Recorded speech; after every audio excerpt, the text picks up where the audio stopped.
Blessings, everybody. This is Allison from AllyKat Creations. How are you? Please share and subscribe to my channel if you have yet to do so. And if you get anything from my work, a connected on epiphany, a mind explosion, a new book to read, a new author to explore, artwork to create, all the other fun stuff that's in the link section, please go check it out and support me and this channel. Greatly appreciated. AllyKatCreations211.com is my website. It's a portfolio. Check out the paint and sips and the pyramids and the skulls and all the things that I do. And if you're interested in purchasing anything or a commission, please email me. I only do it privately, period.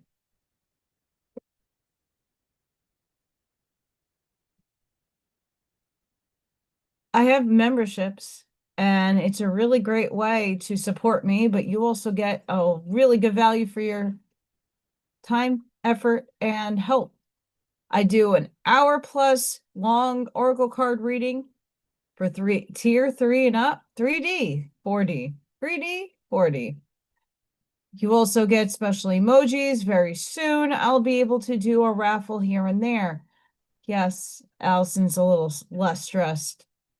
Still stressed until everything is secured. But yeah, we're getting there. But you also get special emojis. You also get a lot more for your value just with the Oracle card readings. 4D gets to work with me, and it's really fun. Miss Ashmaya and her hubby were so awesome to, really her hubby, but she's still an awesome person. Help me revamp my first ever quantum mechanics and spiritual paradigm slideshow, creative course, whatever you want to call it. But you guys get to impart your wisdom with me, and I'm really excited. The second one is like halfway almost done. But I want to wish everybody a happy St. Patrick's Day. Ooh. I am not lucky. I just draw the attention to me. But I am Irish, by the way. I have freckles. I got green eyes. And I'm a little petite. I am the epiphany of what an Irish lass looks like, in America at least. I got my Clover shirt on for work. I have my Clover shirt on. I got my green on. I got green pants. I mean, this is not really green, but I got some green on me. So happy St. Patty's Day to anybody out there. And guess what? We all technically can be Irish today because Irish people do not discriminate against anybody for partaking in festivities of corned beef and cabbage, beer. That's an American thing. Ashmaya can course correct herself and to let me know what they do in Ireland besides bagpipes and parades. But beating that snake, beating the wisdom out of Ireland, maybe. But yes, I am Irish.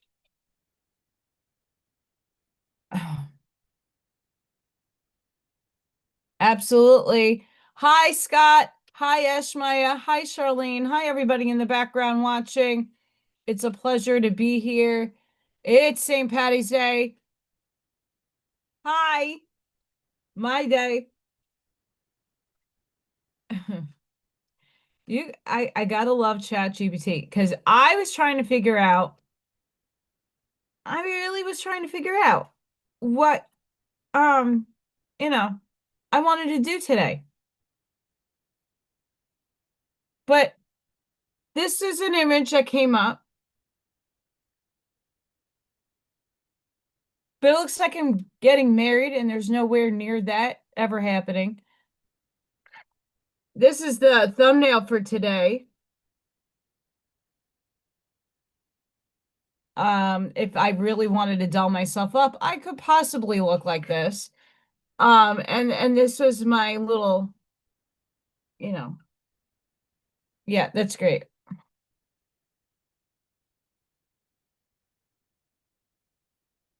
For anybody not on my Facebook, I made these beautiful little depictions of me. Chicken, buck buck, chicken, chicken, chicken, chicken, chicken, chicken, buck buck, chicken buck. It's chicken. Hi, Walter. It's chicken. Bacon and cabbage, bro. United States, you're lacking. Ha! United States. It's not about the corned beef. It's about the bacon. Bacon and cabbage. I gotta say, this is from an Irish lass, beautiful soul. She got it. I don't like, unfortunately, I really don't like bacon. I know I'm an anomaly in this world, but United States, you're slacking lacking because it's not about corned beef. It's about the bacon. Hi, El Sunray. How are you, sweetheart? Hope your hubby's doing good. Hi, Walter.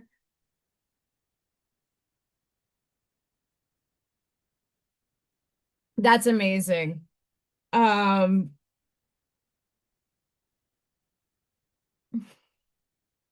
I'm Irish.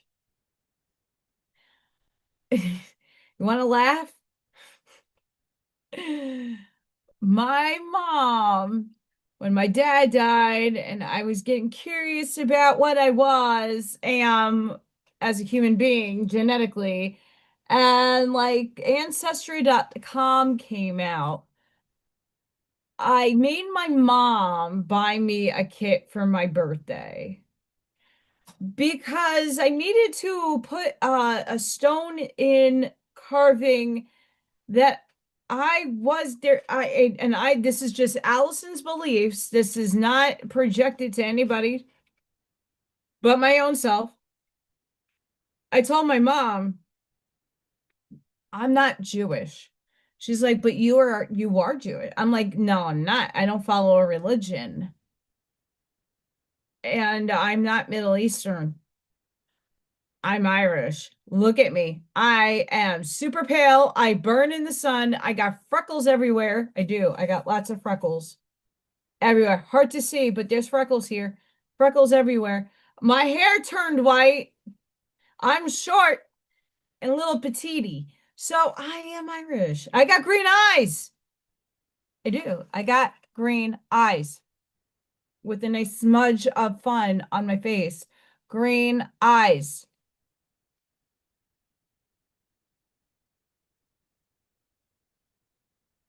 So yeah, I'm a little Irish lass. Did not much today at work. The kids did some leprechaun and gold and rainbows and fun stuff. Nothing crazy. We don't, eh. But it's a nice, I put it on Facebook. I think it's a really nice united way to get together with people, only because this holiday in Cinco de Mayo equates alcohol. And everybody could say, kiss me, I'm Irish, and might get a kiss. I got one from Freya this morning. It was the cutest thing ever.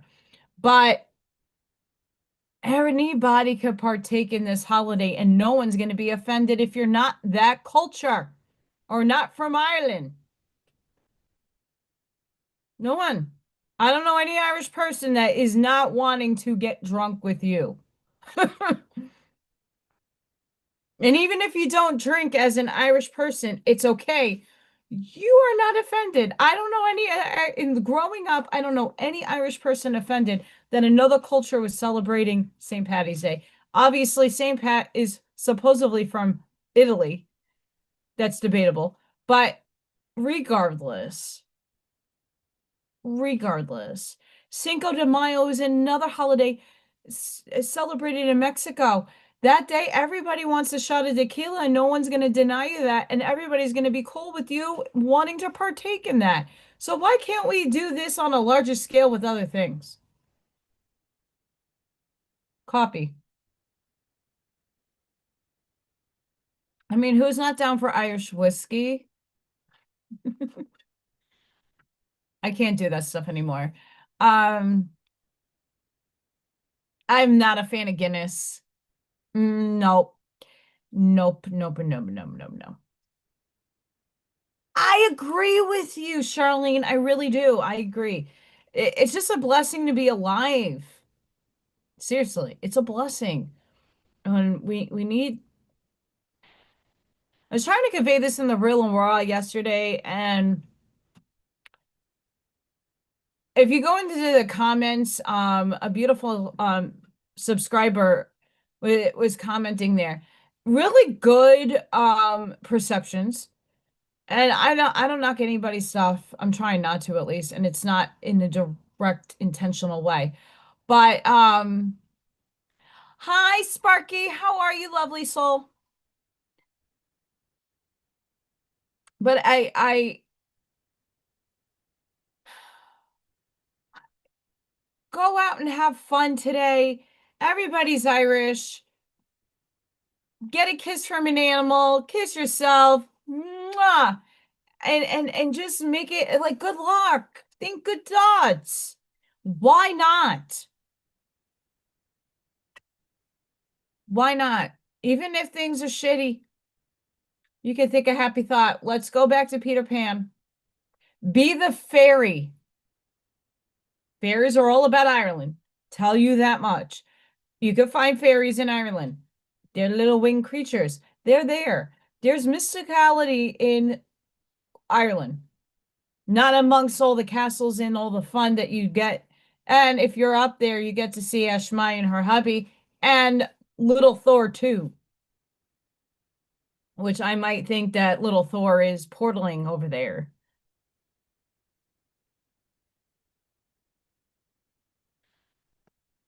I mean, it's so beautiful to see um throughout all the time space that I have been alive to see so many adorable people partaking in not just St. Patty's Day, and you could take the meat like here's the thing. I watched something on what's his stupid and he's not stupid. I should not say that. That some guy who's really high up there in the podcasting world, Sean Ryan. There we go. It came to me. It came to me. He something popped in there and I needed to hear it. I've been getting synchronicity on seeing outside of my norm podcasts lately. Event it was like Mayim Bialik, and then it turned to this and that and the other thing. It's always turning. It's really weird how spirit works. He was talking about demons. Now I don't like the priest that was there, he's being interviewed about demons. And that Osiris is a demon and Loki is a demon and all these Goyim and Gentiles are demons. And I'm like, okay, no, I don't necessarily put belief and stock in any of that. Everything is an energy. Whether it has good energy or bad energy, that's another story. But I wouldn't particularly call those things with names demons. Anything can claim itself to be Osiris. Anything can claim itself to be Buddha. And we have seen in many, many instances in our time path that there are people out there channeling galactics who are nothing more than lower vibratory state negative Nancy's.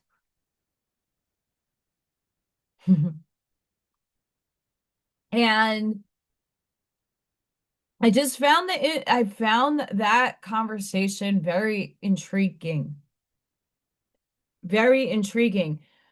The postulate that was put out yeah, in the Real and Raw the other day, I want to tackle before. I don't know what I'm painting at. I do want to do a clover. We're going to go clover today. But and I might incorporate that in a Little Thor and Freya context.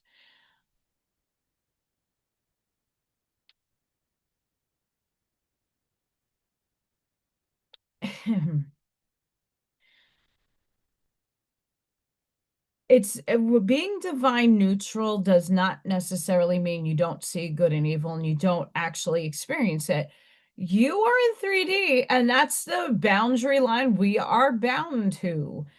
And once again, you can align with that or not. You could take it as your reality or not.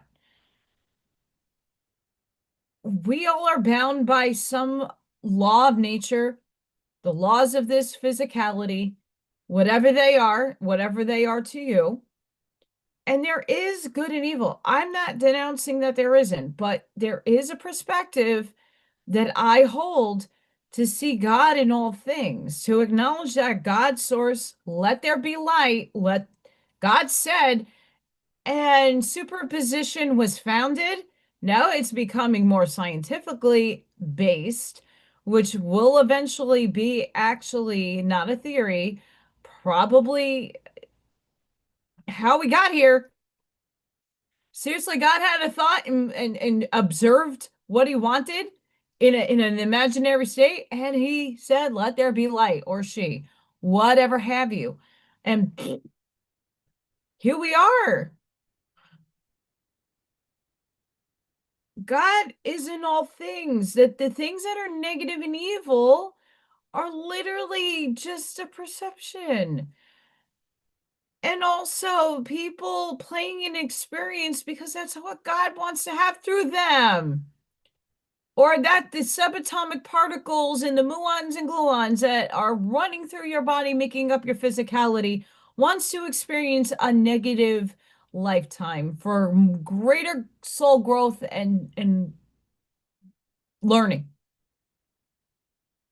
I'm not here to take that experience away from somebody. And when we all have to collectively come together and then put action into motion, and that's what I was postulating. Like, well, like, why am I, well, we have to collectively do this. We just have to collectively shift to the things that we prefer over what we don't prefer. We got to run with the energies. Being divine neutral is being a neutral source, not to say we're not picking a side. We're in the side of God, of the light. Some of us are on the side of the negative, but it's not negative in a negative, evil, demonic context. So we hold both polarities and we got to balance them out. And some of us have to work on the dark side to get it to balance to the light. We still need contrast here. And there are things in this world that we're going to have to battle.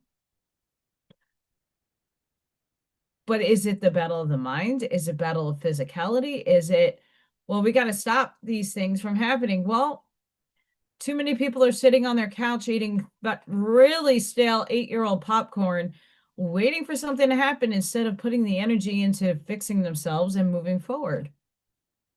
That's how you do it. You got to be a good steward and a righteous model. And none of us have it perfect. God knows I don't.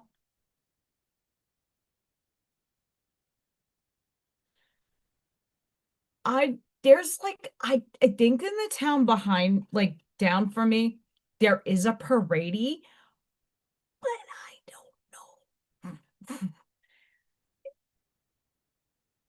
Where do I park? Where do I go? These town things are great when people are around you that know how to navigate them. I have only been to Staten Island has 2 parades that are major, and I've been to both of them. Really fun. Love them, but really inconvenient to park.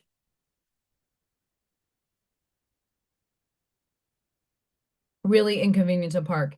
And it's okay that you don't see the way that I postulate things on my channel. It's okay that you don't quite grasp a concept. It really is okay. Or you can debate me up and down. It's healthy. I like it. I do. I don't want everybody seeing the world through my eyes. You would be me. It's not fun to be me. You don't want to be me. But I will say that if we could use the example of this holiday, that everybody's going out and having a good time and actually being happy and celebrating, let's bash those snakes. Whatever. It's about the holidays are about getting around people, being happy, having good experience and making good memories. If we could equate that to any day of the week, like Charlene was saying earlier, let like make every day a holiday. I think there's almost every day in the week that it or during the month it does have something assigned to it. I think. I'm a cookie thief, thief. Cookies in my pocket. I got cookies in my pocket.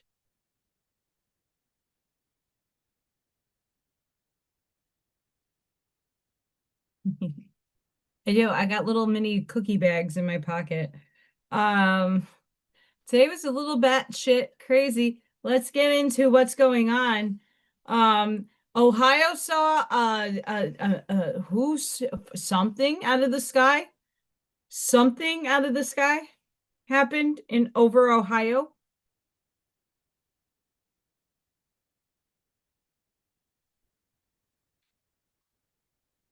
Um,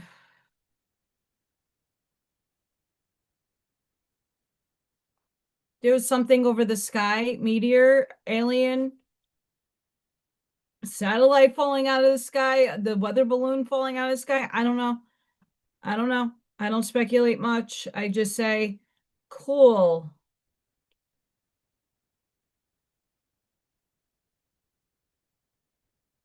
I think I saved stuff. Hang on. How's your gas prices? Mine's at 3.99. Hasn't shifted over 4 yet, but it's been steadily sitting at 3.99. I'm not going too many places that are far. Oh, hell no.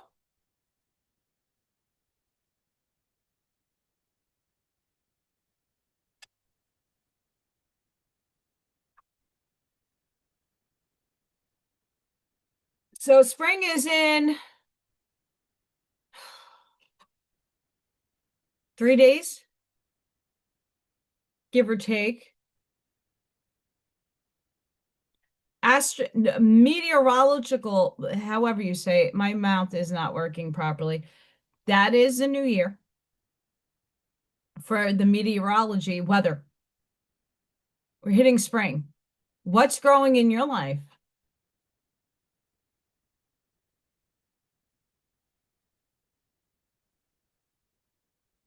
Although spring is really when we're supposed to, some people, depending where you are in the world, already started planting their stuff. It's still it was 10 degrees this morning.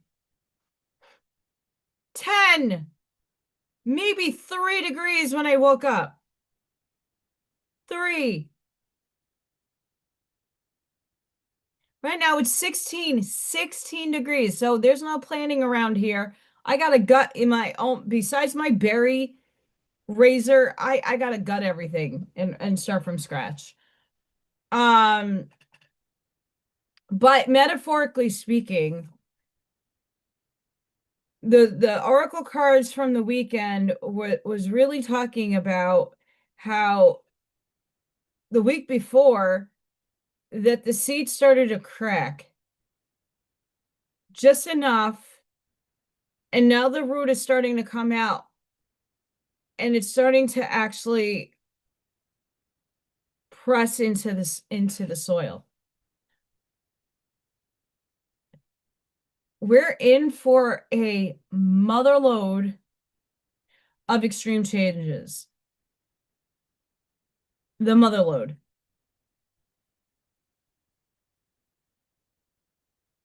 I don't ordinarily not go here, but I'm just gonna, instead of reading it off my phone.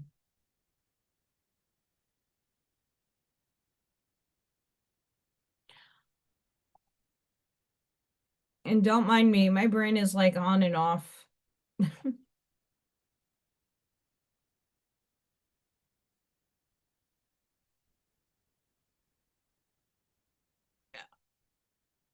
I actually don't mind it being, like, I don't, As long as it's not snowing, it could be -5.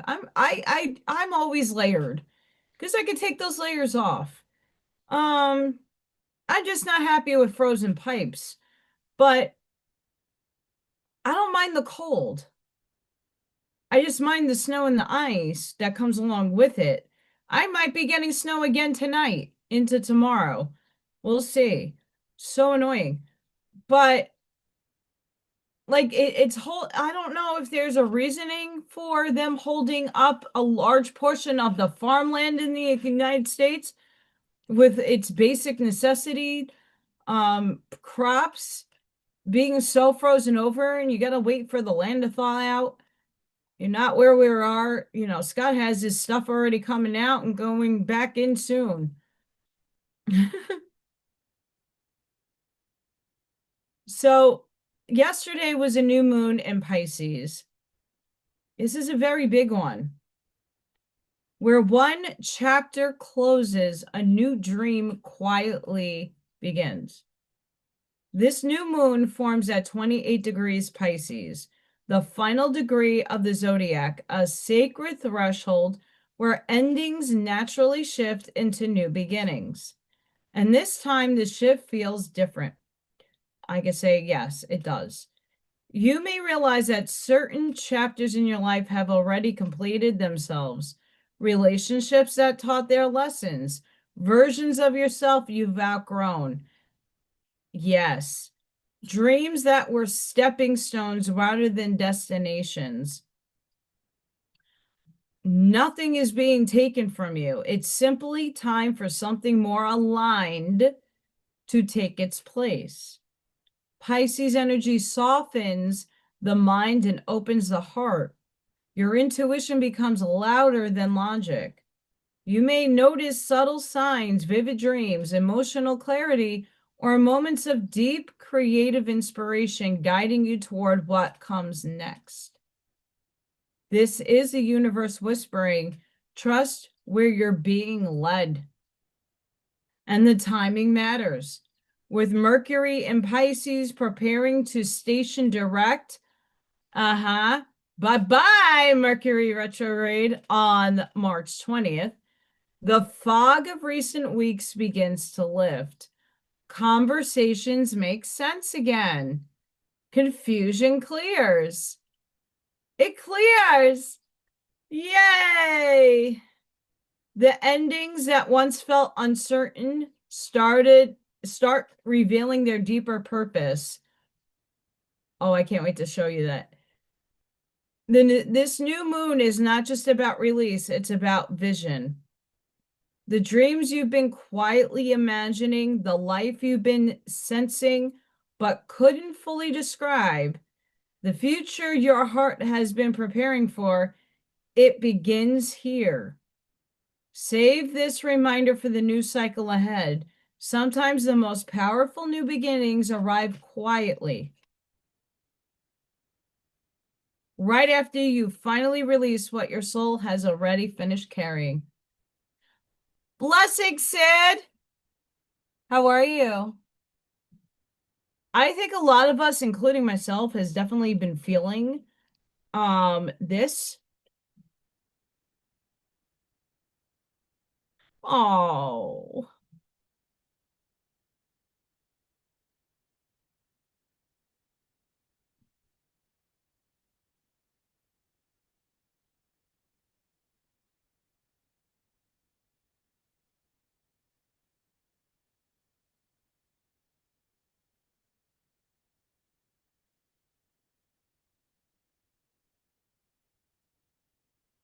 I can't wait to see all those. I don't know if I can show some of those pictures. Well, we'll see. More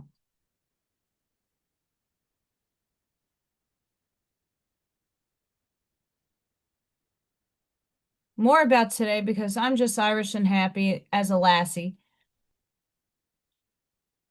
The universe is saying to you today, true self-awareness is embracing both your shadows and your light, seeing yourself completely.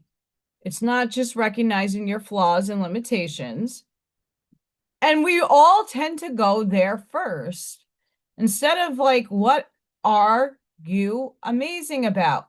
What is right about you? Um, Freya is running like a crazy up there. What I asked someone recently, what right have I done? And I couldn't get an answer. Like, okay, why do we always equate going negative first? Why is that the fraction, the negative number? Come on. It's also celebrating your strengths and the beautiful qualities you've always had. Own all of who you are, the messy and the magnificent. That's where your true power lies.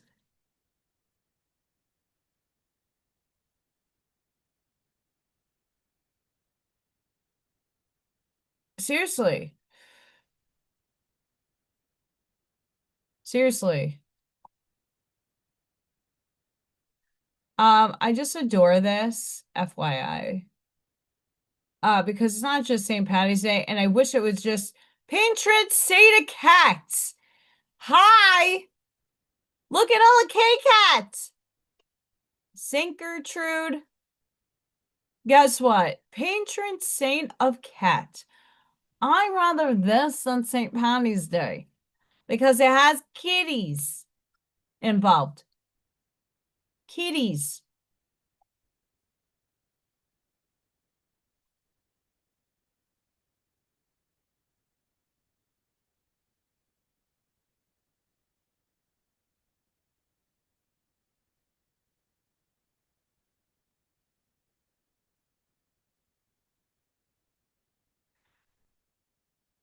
The moon was the new moon. The moon meets Mercury and Mars.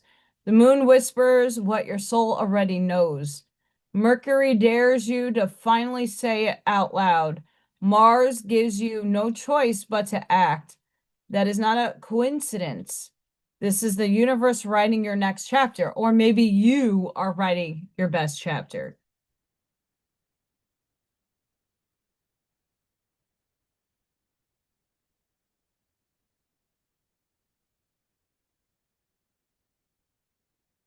This is an interesting one. I know I share things before I get creative, guys. Deal with it.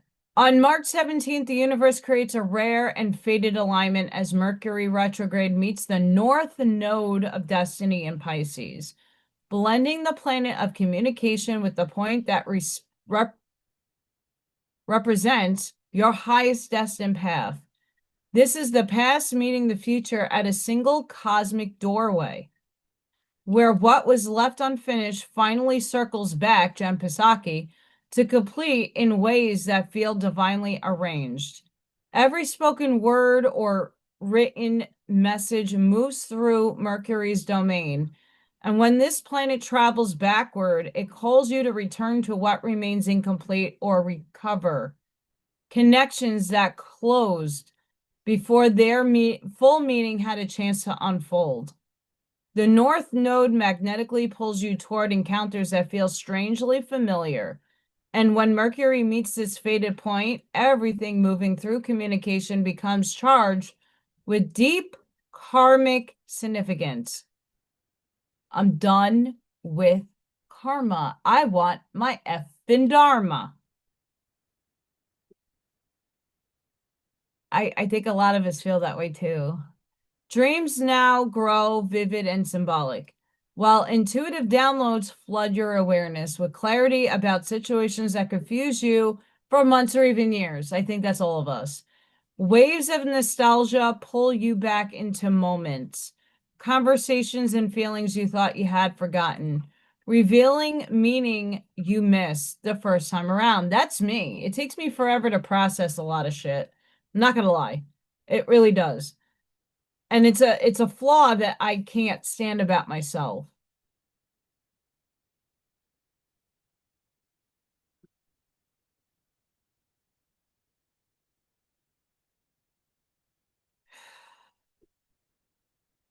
Messages arrive unexpected directions exactly when your soul needs to receive them. and revelations surface that finally make sense of what you could never understand while living through it. Yes. The serendipitous transit delivers the answers your soul has been seeking across silences and distances that once felt permanent, offering destined endings where closure was needed and fated reunions where the story was never truly meant to end.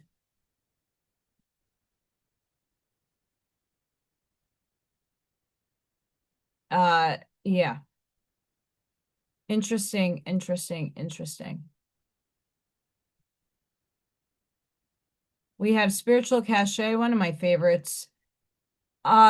You've cleared a great deal of inner space where there was once room for one-sided relationships. There is space now. Where there was once room for manipulation, rooted in loyalty or the unwillingness to see clearly, there is space now. Where there was once a tendency to dim your light to keep others comfortable, there is space now. And that changes everything. See, my brain's not working properly, so I do apologize. You're being called to fill that space with your attention. What you once extended outward is now meant to be directed inward. Give yourself the same presence, the same patience, the same care. Let this space be met with gentleness, gratitude, and quiet devotion. Because when your energy is no longer scattered or overextended, something shifts. There is no more chasing, only attraction. The signal has always been you, and now life begins reflecting that truth.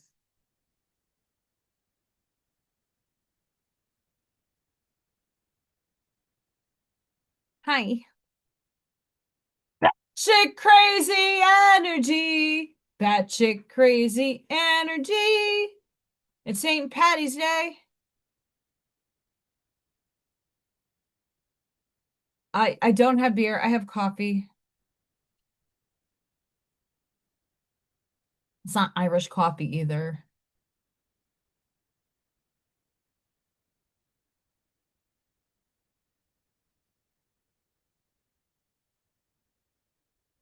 Work was bananas.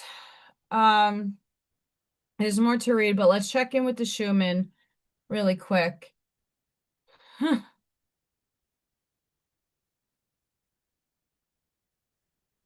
Ha, ha, ha, energy fields. Ha, ha, funny. Funny energy. Funny. That's a lot. If you're like me and yawning quite often, even the geo field is dancing up there. The E field is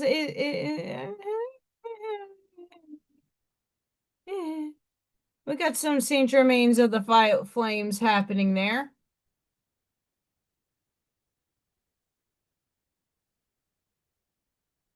But huh, huh, huh, huh. Okay. Hmm.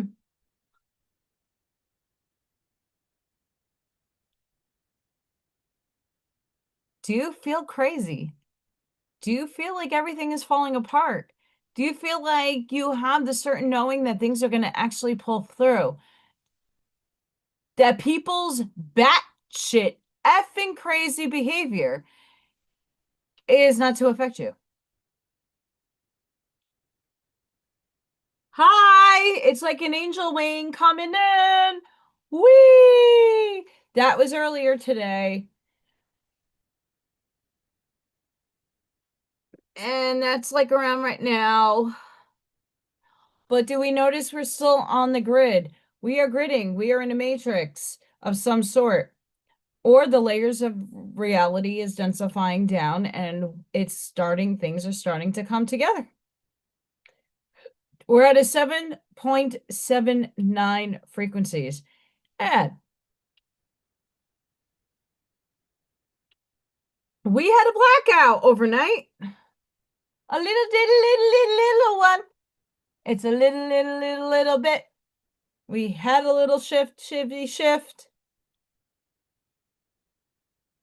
We did have a blackout earlier.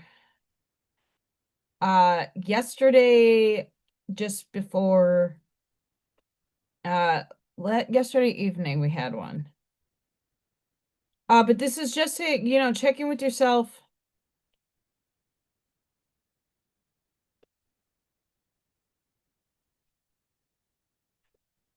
One of my like neighbor mommies from back in Staten Island put up and yeah.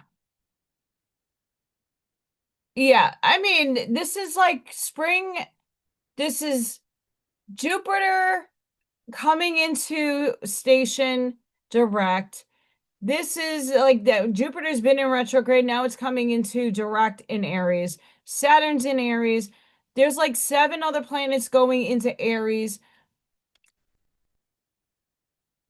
And it's a lot of energy for a lot of us, and including us Aries. Hi, babies of the zodiac. It is going to hit us. And it's not about us. You know what it's about? Cycles. We're starting at 1. Even though it's month 4, we're really starting at 1. And being the first, fire is the first of the zodiac. It begs the question, what is needing to be purified in this world? We're seeing it. We knew it was going to happen. It was just a matter of when. I'm in Aries too. And a lot of people have Aries in their chart. I have Aries only twice in my chart, and one is a very like it's not even noteworthy. The rest of me is air and earth. Gemini, Taurus, and Sagittarius is the dominant theme of my chart. Yikaroonies. And my Saturn is in Scorpio, so F me. It's get hard to rebirth, bitch. I was at work all day.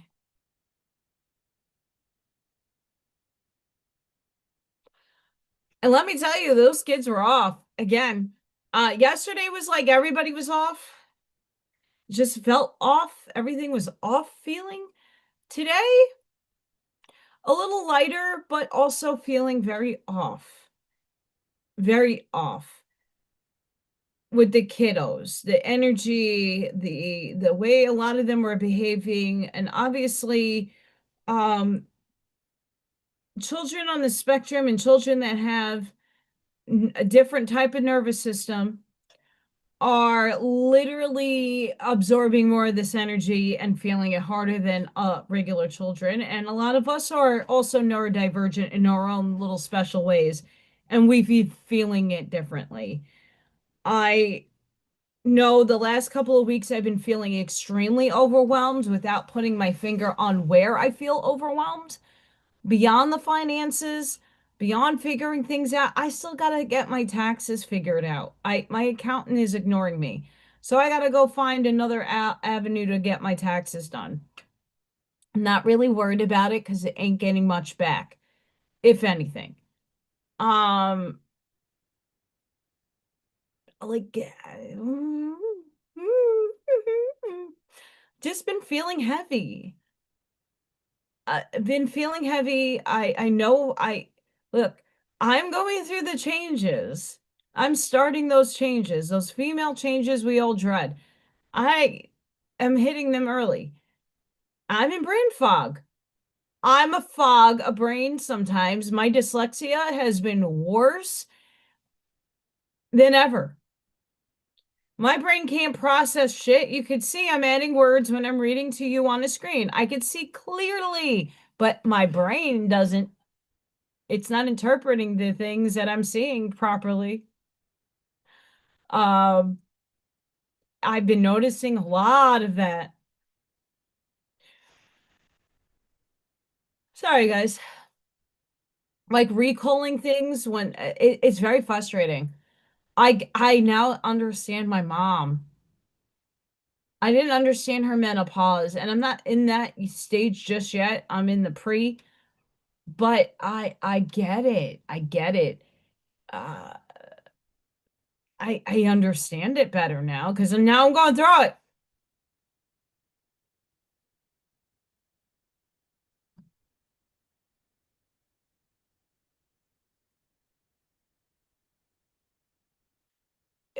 That's really true, Charlene. Hi, Joshua.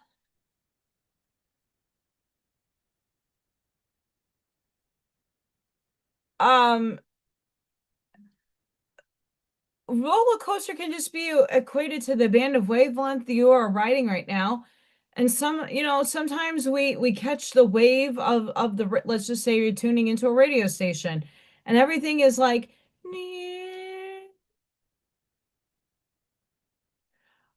I'm gonna think about that, Scott. I really am thinking about it. Um, I'm thinking about it.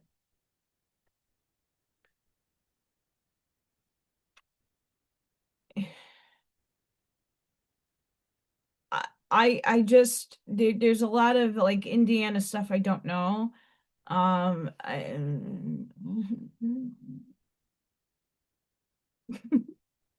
the YouTube thing I've never did a 1099 before. It's gonna be interesting.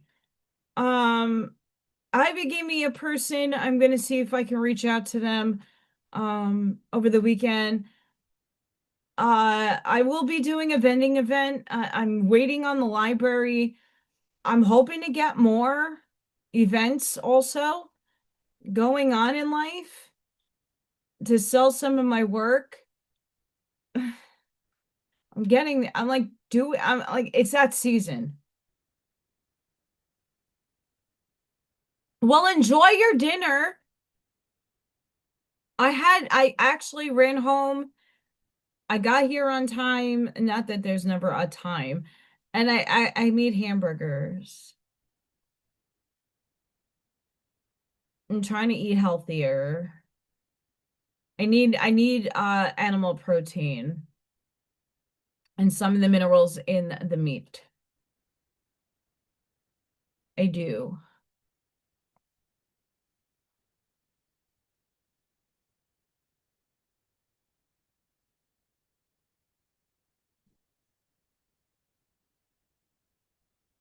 I don't know. That is an interesting avenue to look into.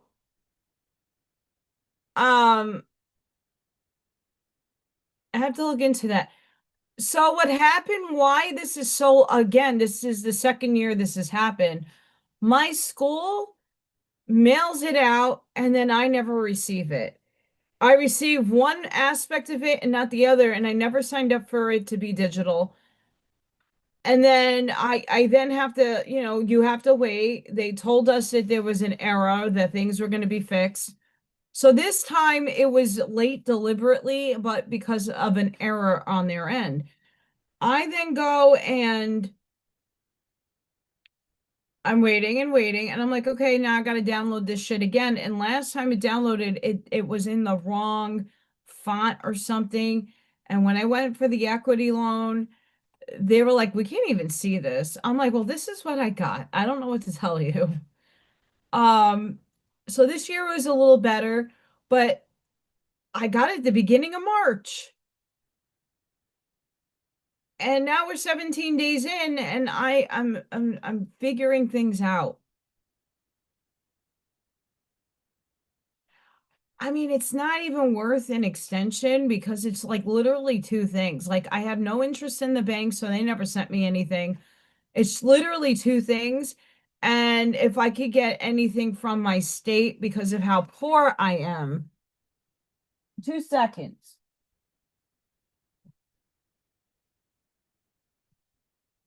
Like Indiana might have something for me. I don't know. I'm not the tax expert. That's not my expertise. It should take somebody no more than maybe a half hour, if that, 15 minutes to do my stuff. It's just, I'm not familiar with all that. But since it's St. Patty's Day and Ash Maya sent me to a page, It just wouldn't load right away. This is Ireland. Here. This is Ashmaya's area. Our beautiful Irish friends.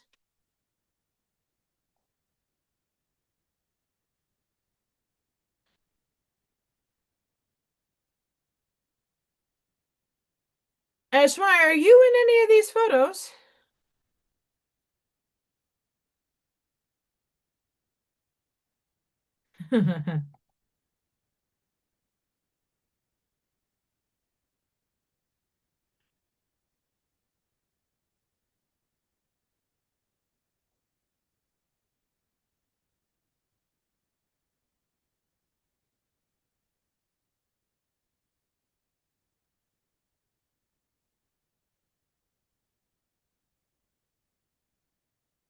Oh, this is an awesome parade, Ashmaya.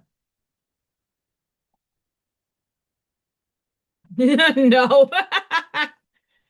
It's like, not me. I'm not in those.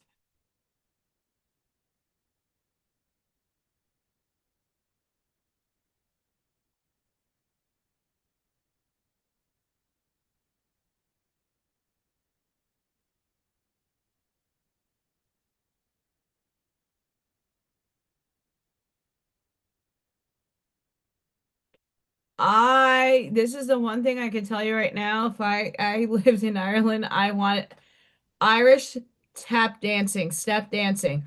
Holy cow, that's up my alley. I love tap dancing.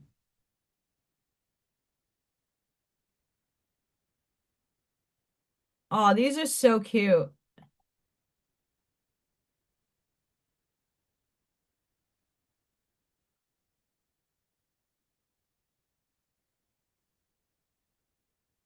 So this is how Ireland does their parades in Ashmaya's little town.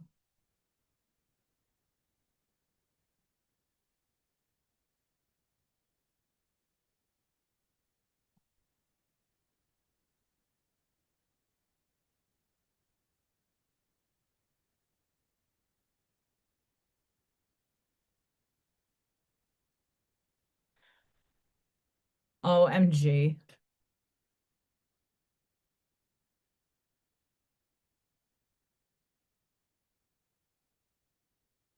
Oh, look at the doggos.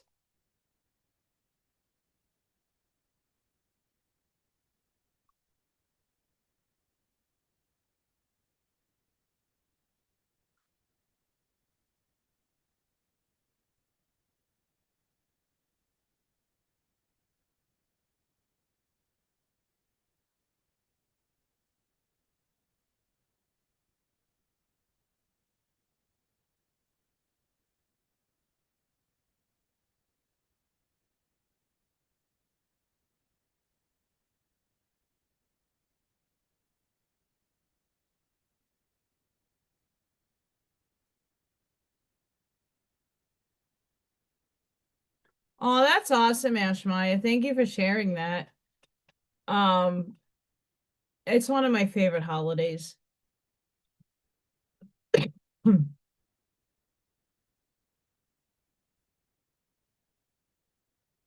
It's beautiful when I come from an island where everybody, like Staten Island, um like the most of the entire island comes together for the St. Patty's parade.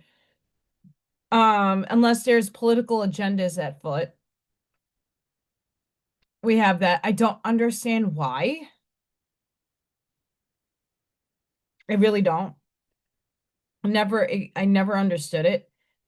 But it's beautiful when you see people coming together, organizations coming together, people just like showcasing their best.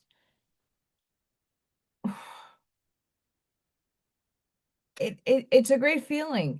And like I said earlier, Cinco de Mayo and St. Patty's Day is the 2 days, two holidays that we have parades for and celebrate and drink.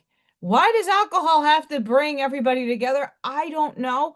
but it does in some magical ways. And no one's sitting there to defame you if you're not that culture for celebrating. Everybody's Irish. Everybody wants a kiss. Everybody wants a beer. If you drink. I sure don't. I got my coffee. But so seriously, it's one of my favorites. And my favorite color green, by the way.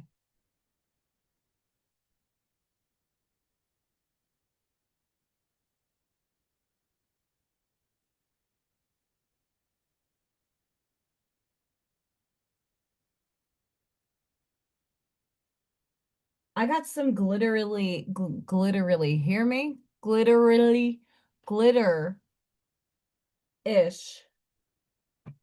iridescent,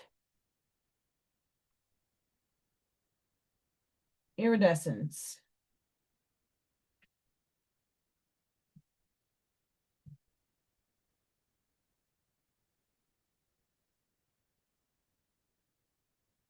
If you are doing a craft today and you would like to share your craft, please email me.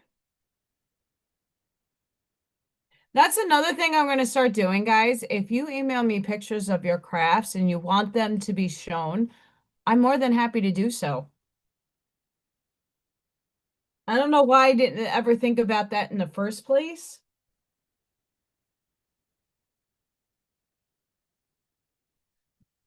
I don't think this white is. Yeah, we are not whiting today over on this one.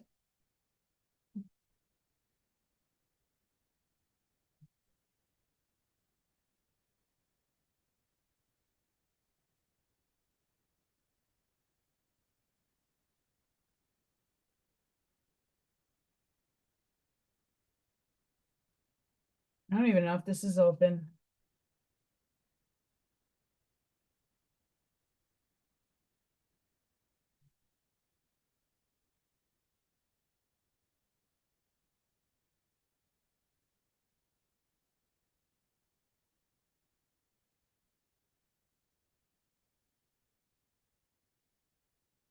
I'm gonna have to take the jacket off.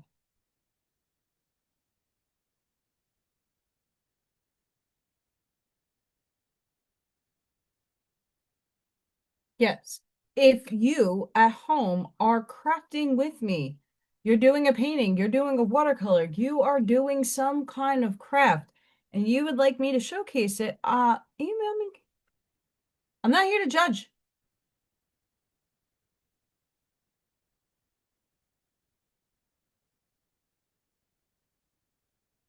If you haven't seen my reel and raw yesterday, go check it out. But I will be more than happy to I saved it on my computer, Miss Allison.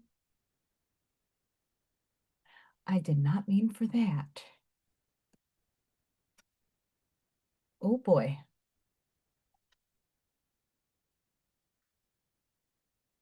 I did not mean for that to happen. Here it is. I got it, guys. Allison found it. Hang around, Doodle.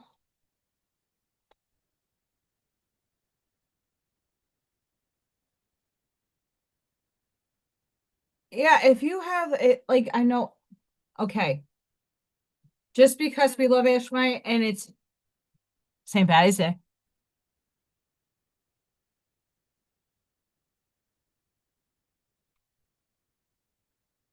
Ash White made this for me. Freya, Morgan, all my babies. Little Thor. How cute is that? How cute is that? During the live, I would love to showcase people. I mean, come on, Charlene made me patty and chicken and monkey butt and Pinky and big flamingo I haven't named yet.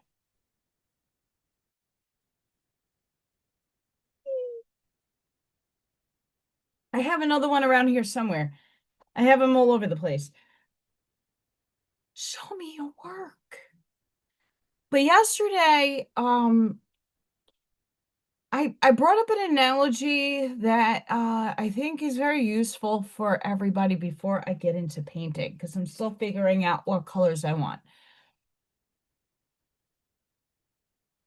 And I did this purposefully yesterday.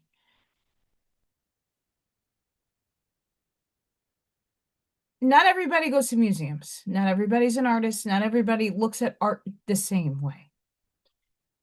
And the analogy, it might have missed people. Like, I witnessed 9/11 and I experienced it, felt it, and seen it differently from the person next to me to the person 5 blocks away from me. We've all experienced the same tragic event, but from different perspectives and from different experiences, mind you. So when you're going into a gallery and you're looking at one of these magnificently huge scaled paintings, you see people sitting on a bench for hours. You're like, what the fuck are they doing? They're nuts. But there's a purposeful reason that people do that.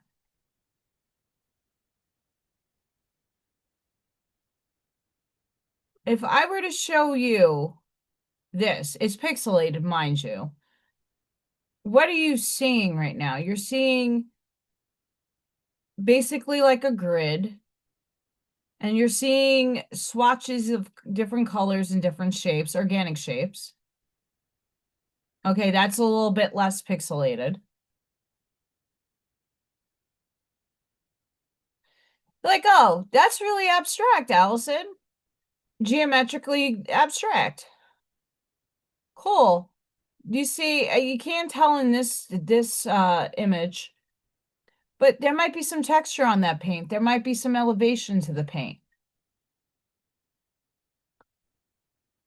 And sometimes when we have conflicts in our lives and we have troubles,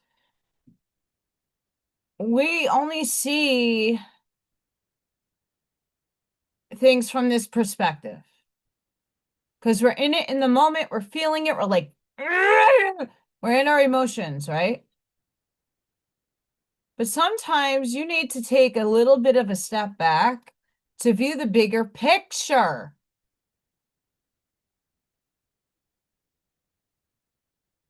To say, holy shit, that is just a little itty bitty picture that now expanded into this. Oh, that's a self-portrait.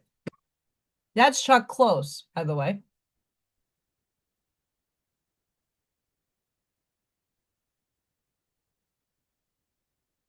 Like, what? You went from this, right? Like, what the hell am I looking at, Allison? What is this? Right? That's your fight. That's your trigger.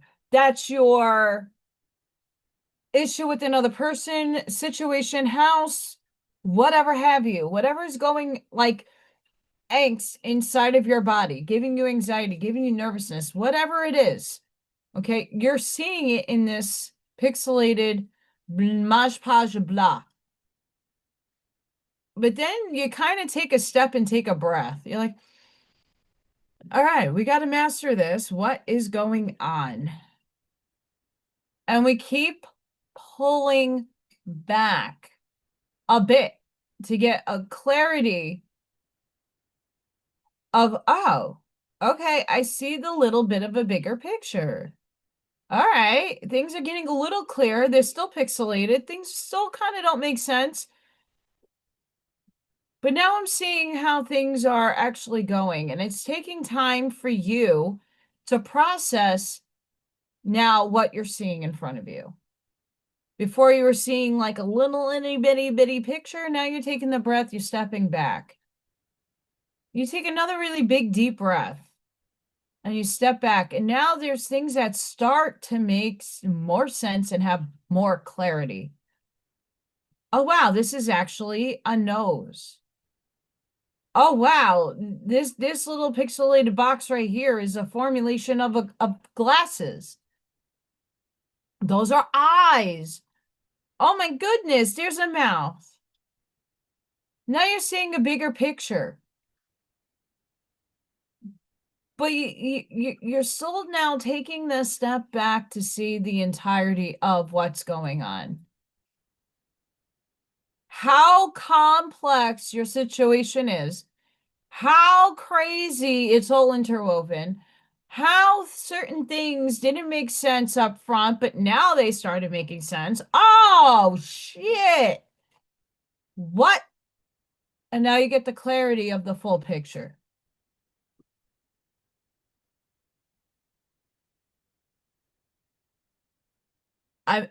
There was one or two. Hey, the big meanie.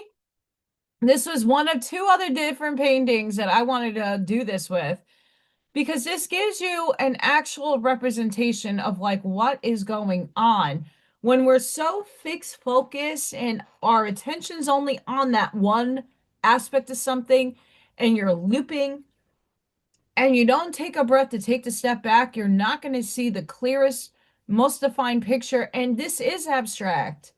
This isn't a portrait in what I do, but this is a representation of how abstract things can get, but you can still make it a definite picture out of it. How you need to look at a bigger picture of why things happen, why certain things are formulated the way they are. And if everybody just took the breath to take a step back and keep doing the zoom out of reality, you would not put your attention or your feelings into certain things anymore. Because now you're starting to get the bigger picture. I hope that makes sense. I hope that analogy helps people. Chuck Close does a lot of really amazing large scale paintings like this. And if you're only seeing that little pixelation, you're not getting a big picture. You're just like, what the fuck is this? Modrian.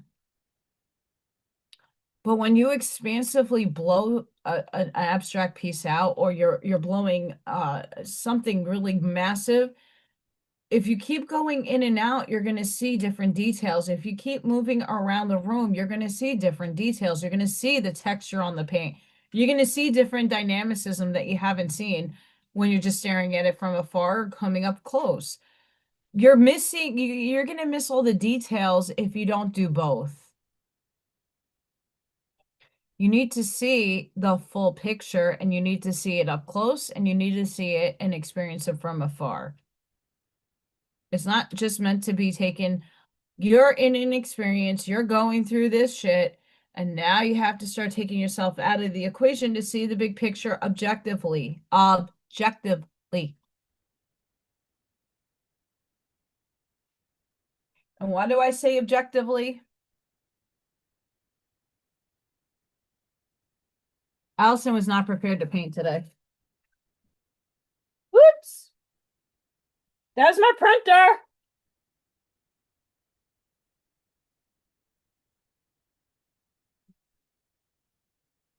Because my resources are nowhere to be found.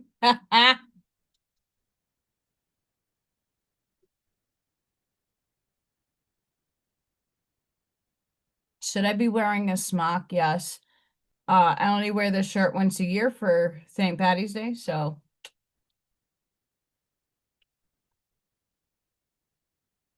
I did not have Little Thor come today. A little upset about that.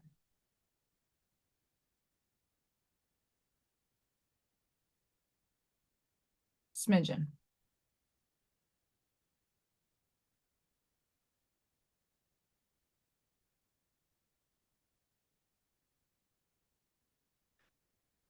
This is smidgen.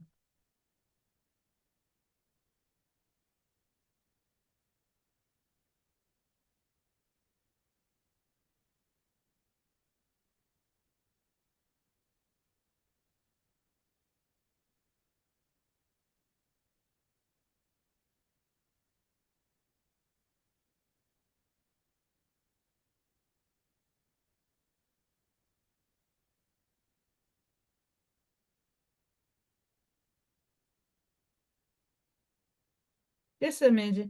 Little midget.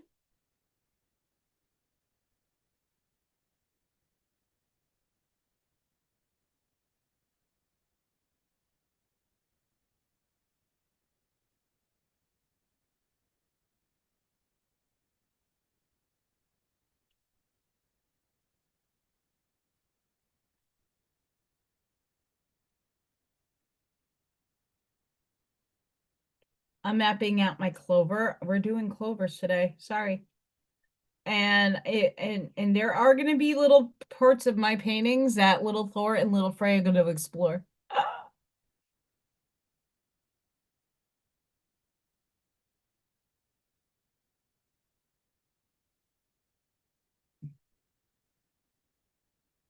I'm just really excited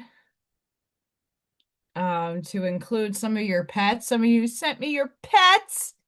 I'm so excited to include them in my little adventure book.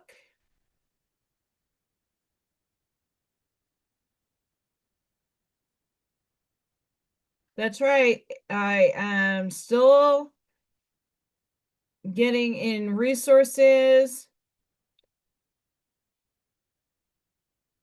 Every day I'm doing lots of different what I'm allowed to do for free.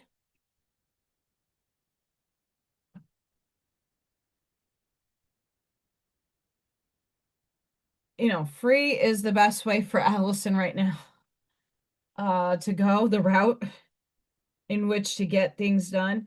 So I am doing a artistic rendering of Little Thor and Freya on adventures in the spiritual. So they're going to be portaling in and out of realities where Little Thor meets Ashmaya's babies, and then they go visit heaven to see some of our past babies that are in another dimensional space that they're not earthbound. Learning how to be human.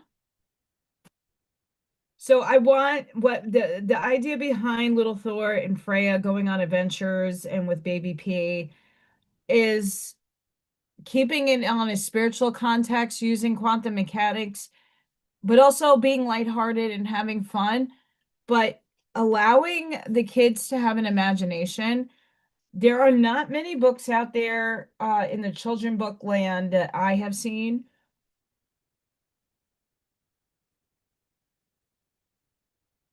that have anything to do with that content, spiritually speaking.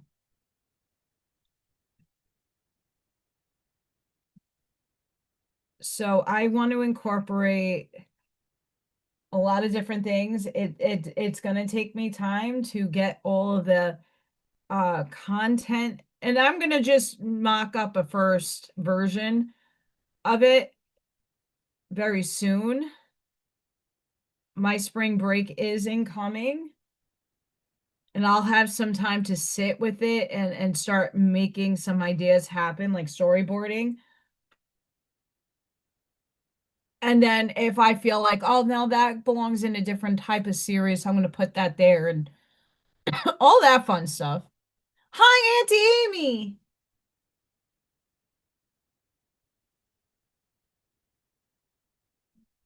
What's up, girl? So Miss Allison's spring break is incoming at the end of this month.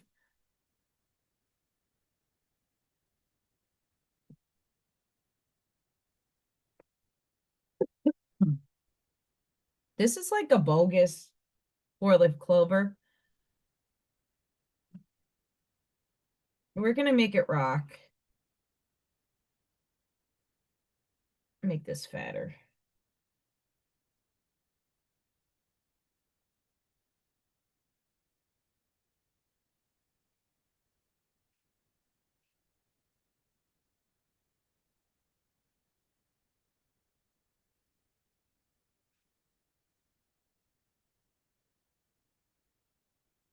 What's up, Miss Amy? I did not get a little Thor today. He must be on the prowl. Maybe. Potentially.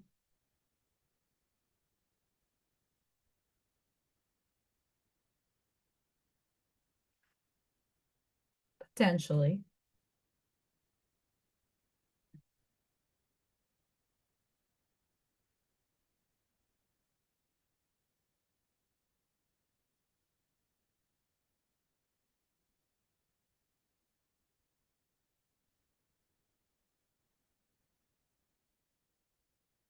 Potentially. I'm working in my lab, so I do apologize. I don't know if you guys can see. Can't move this quite much. Maybe. But I'm just putting some background base colors down, getting my feels for the colors I want to use. This is straight out of my head, guys. I did not look at a pre-planned sketch or photo. Allison's just going off the cuff in my head.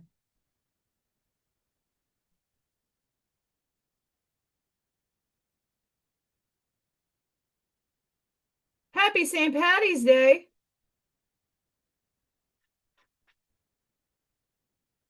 I hope you're having some fun. Drinking some goodness, Irish whiskey.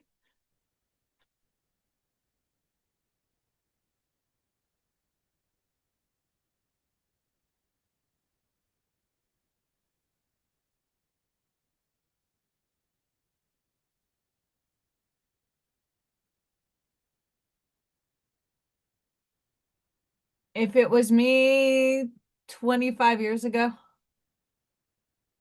give or take.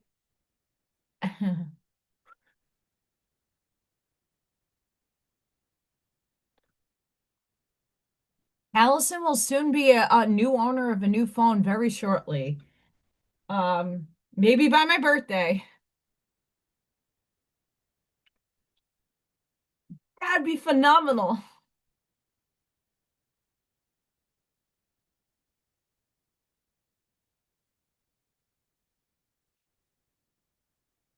And I did it for Christmas by myself. A $40 Temu knockoff phone just to have it, use my stuff if my phone died.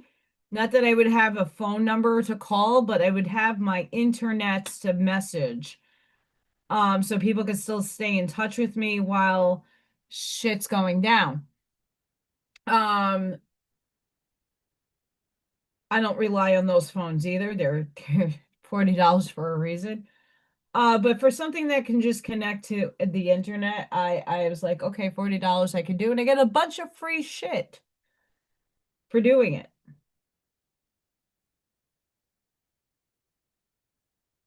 But this phone has lasted me for quite a sum of time without a SIM card with a popping balloon back.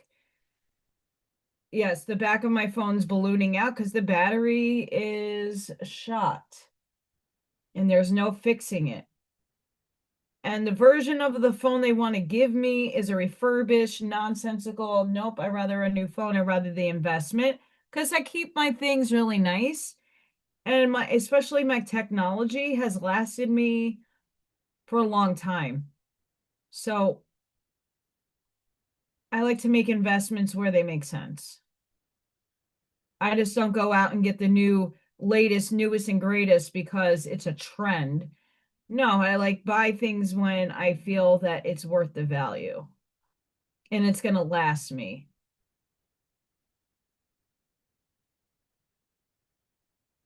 But I will be able to buy myself a phone very soon.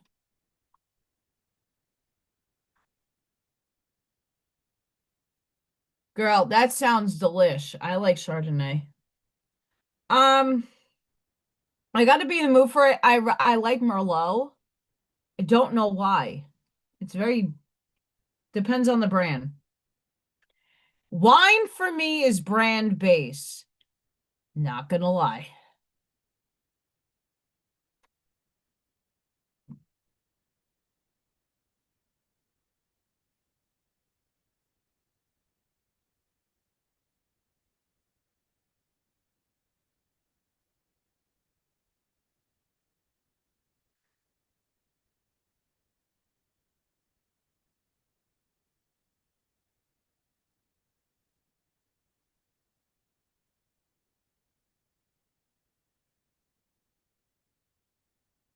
It's a weird color, but I like it.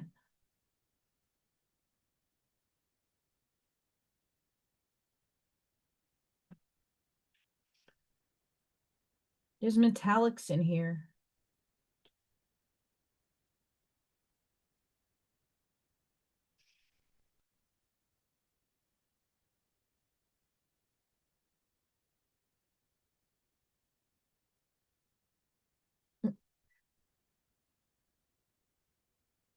Yeah, I like reds over, well, I can't say that. I like white wines. I used to be big into wine. Big.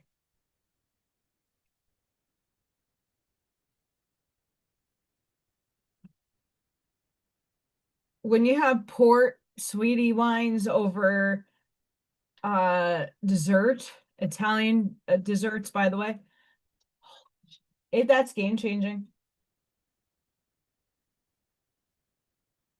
Game changing.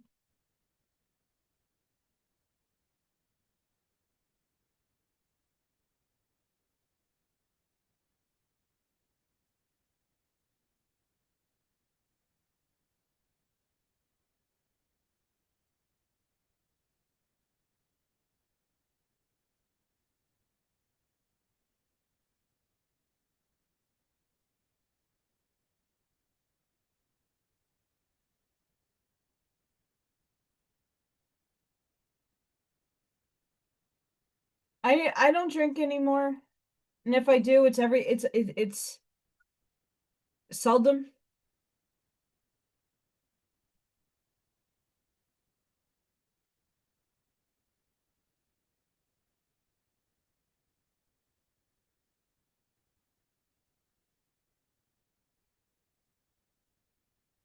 Seldom.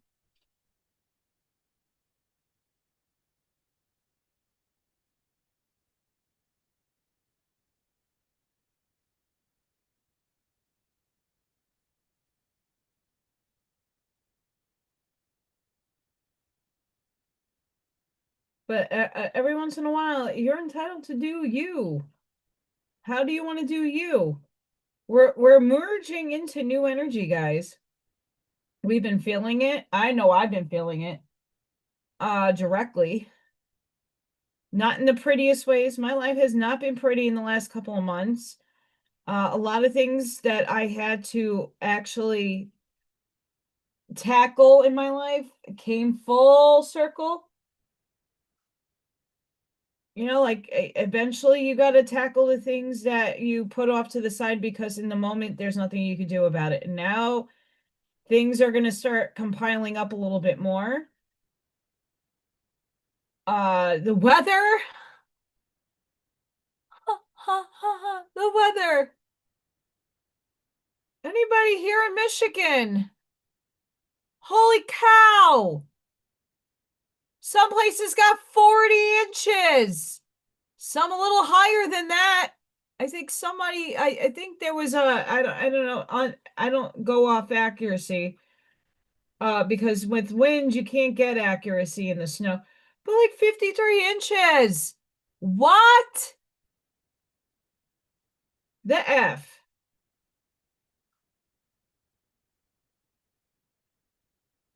Like seriously.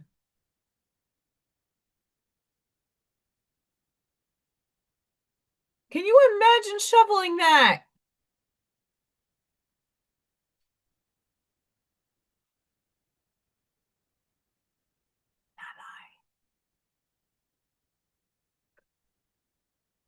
Not I, says the cat.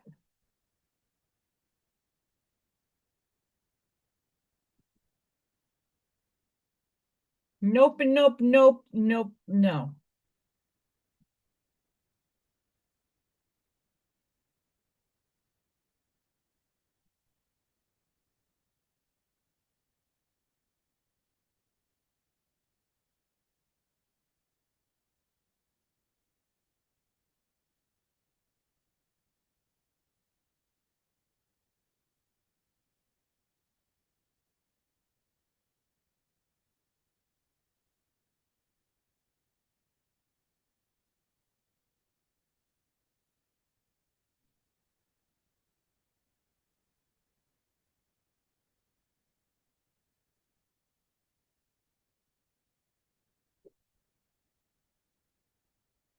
It's hard to see in the lighting, but there's a lot of shades and hues of green that I'm using. And next Saturday, it's going to be 70 around here.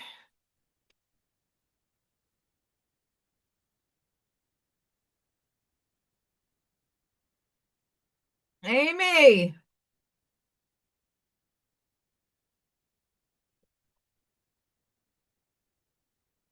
make it your best friend. Palo Santo as well.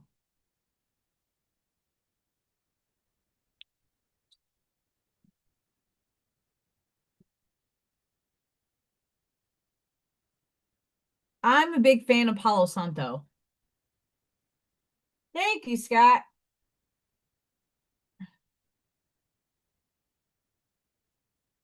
I'm a huge fan of Palo Santo. I don't know about you guys. I love my white sage, but sometimes I need blue sage. And there's different sage meanings for different things. That's up to you to discern on your end what tickles your little fancy.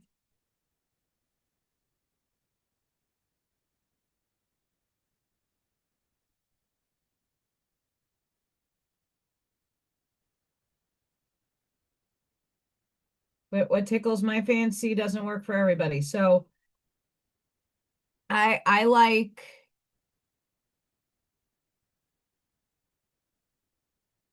to be immersed in different modalities for different things. You got to find what's right for you, and I'm not here to disclose.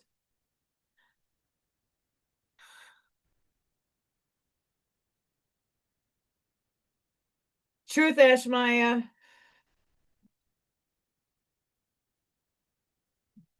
And I know our friends up there in the higher densities, seeing what's going on is definitely helping a lot of us deal with the energies.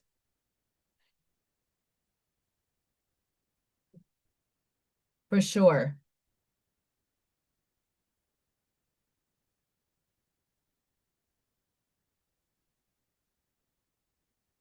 The energies are high. We just had a new moon alert, new moon alert.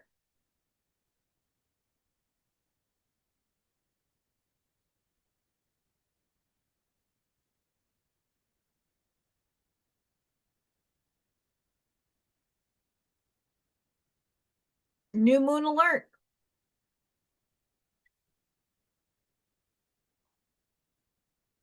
Sandalwood is really good too. Bay leaves. Bay leaves are also very awesome.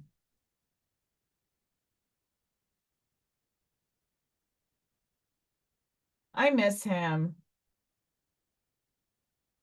I truly do. He was a big blessing.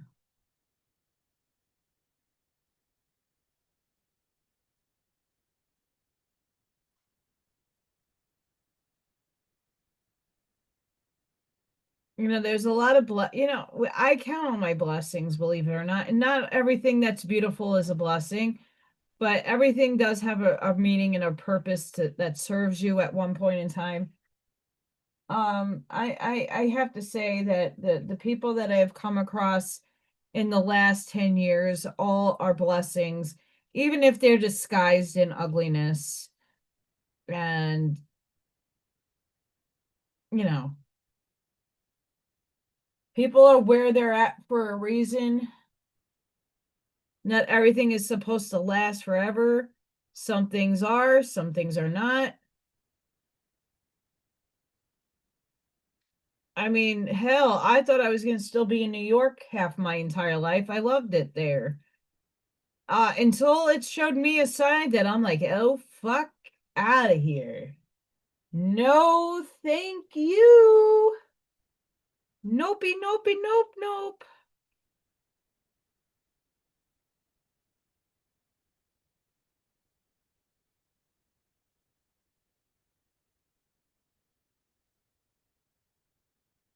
And it's really sad because New Yorkers have a lot of grit. And I'm glad that was pressed upon on me while I lived there. But I have seen the big emergence out of my energy field being here.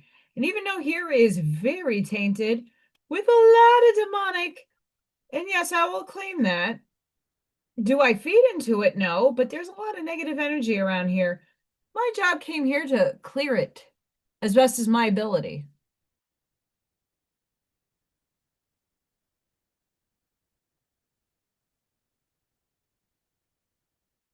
That's right, Charlene. So I think my biggest problem, it's not even a problem. It's just the things that are really hard for me. It's not about not trusting the universe and going with the flow. What was going wrong with the flow was how do I balance the 4D and the 3D? And I'm still not there yet, but I'm trying to figure out, is it who I am associated with? Is it that I need to course direct my direction in life with a career that I need to change? It has to be 3D because it needs to survive in 3D. Um,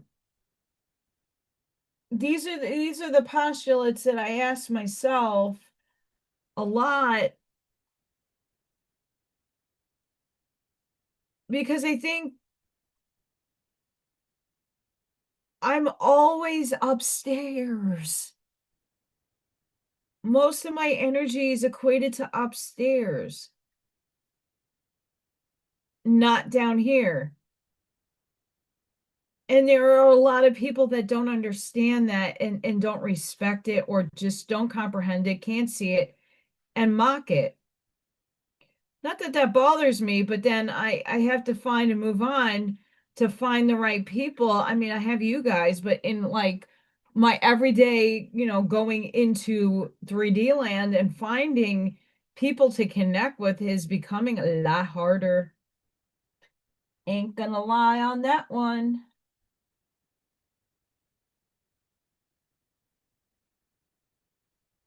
Ain't gonna lie on that.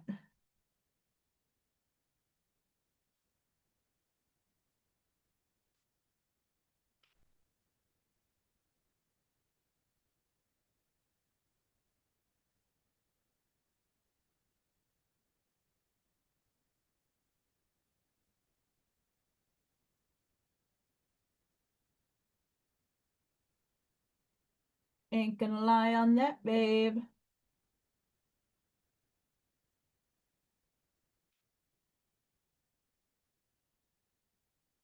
That still has to dry. That still has to dry.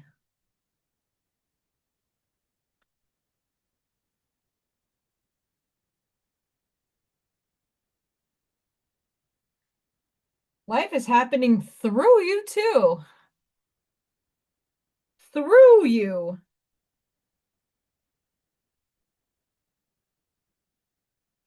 Life is happening through you. That's a conundrum. That's not an easy thing to comprehend either. It took me a long time to figure that one out. I like, but embody it. It's one thing to understand something conceptually and logically and rationally. It's another to embody it spiritually. And that does take mastery and that does take time. And what I mean by that too is when you are looking at that painting I was showing a little earlier, and you're only seeing one aspect of that painting and you're not taking the step back to see the magnificence of the totality of the painting. And then for an artist, you're looking at the walls and the alignment and the frame and the background, the gallery it's in, what juxtaposition to other paintings. Like that all holds a lot of weight in perception.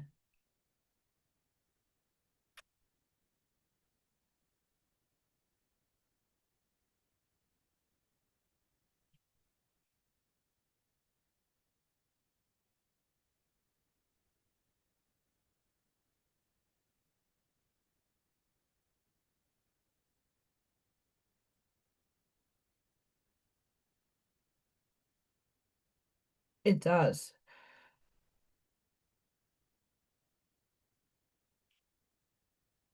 And some people have a hard time taking that step back, seeing a bigger dynamic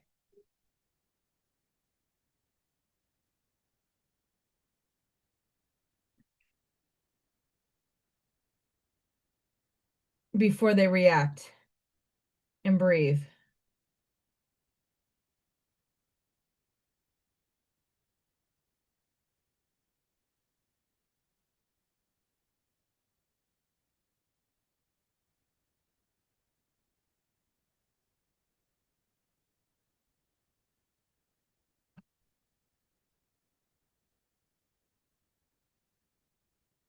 I'm going to add more highlights and stuff and blending in a bit. I want this to dry a bit. Because this water, these are paints that are really watery and it's hard.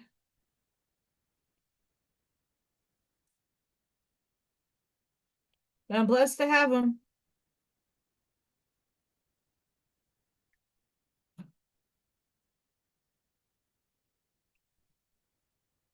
I didn't add a background or a stem yet. We're going to get there.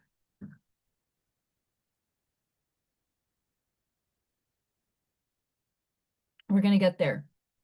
Once again, if you at home are crafting while I'm yapping, and you are painting with me, or you're doing something completely different, it's okay. And if you wanted to showcase it, please email me your pictures, and Tuesday live, I will show it to people. If you're, feeling safe to do so, I'm more than happy to share what you're doing. There are many very talented people out there, including all of you, in different spots. So if you're crocheting, like Charlene, if you're felting, like Ashmaya, if you are just doing pencil drawings, doesn't matter your skill set or level. Look, guys, I'm not a watercolorist. I am not. I suck at watercoloring. My perception. And I don't care what I produce. I don't. It's just a background. But and either way, I would love to show it.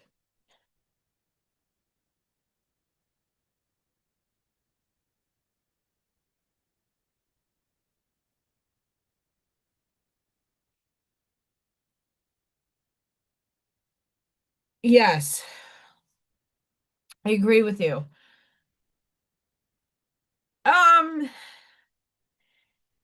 getting Spirit brought me back to the Sean Ryan show. He had an exorcist on, and they're starting the church is starting to uptick its exorcists again. And don't ask me why I was propelled to watch. I like Sean Ryan because he's brought on the Y-Files guy with Hecklefish. Um and has really did some good interviews. I like the why files because it questions its skepticism. I like it. But it brings up really good topics a lot of us have been introduced to years ago. So why files is awesome, but Sean Ryan was interviewing him. Really good interviews. And so since watching some of them just in the background while I clean the house and just listening, um, this demon thing came up yesterday. And what was interesting, I want to say it was last week, Scott, there's a lot of negative energy around me.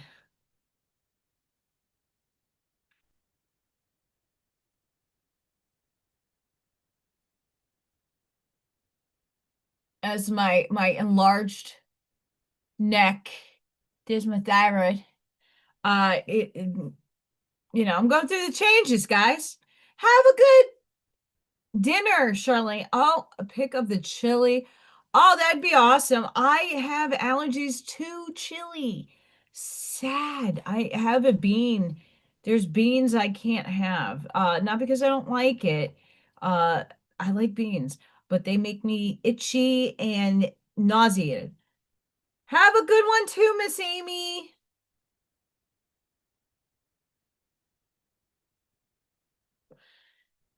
I've been having a lot not activity that scares me. I don't see the shadow figures. I'm not having what I had in New York happen to me, but I do sense it. And it's working through some people. Oh, yes, it is. It is absolutely working through me too. Not in if it breaches me because of stress, yeah, I'm lowering my protection a little bit. All has a reason and a season. But a lot of you have to understand, a lot of us are being heavily tested right now. Heavy. When I say that this new moon is bringing in like the lighter side of Pisces and bringing in Aries season is going to bring in a lot of effing changes, we are being prepared for them through nonsensical darkness. Nonsensical, and it's not saying it's nonsense. It's just petty crap that is eating away at our souls that we need to transmute. But I've been noticing the darker things. They happen to be more at my job. I don't know if I'm taking them in back to my house to clear them. Us people that have abilities do that time to time.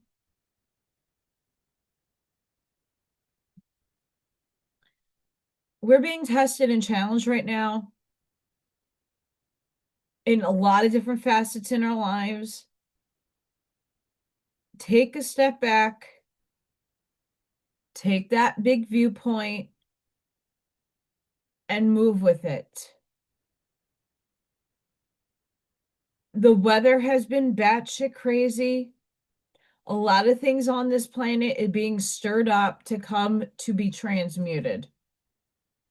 And who's the ones transmuting it? And all of you. Whether you have abilities or not, everybody has abilities. Everybody has abilities.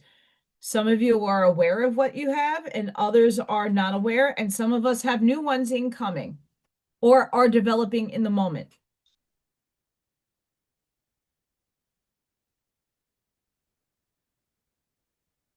Be careful.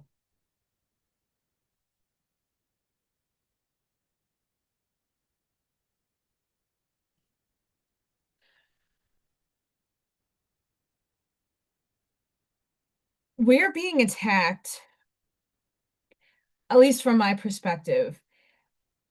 Unfortunately, I had to literally detach my energy from my family.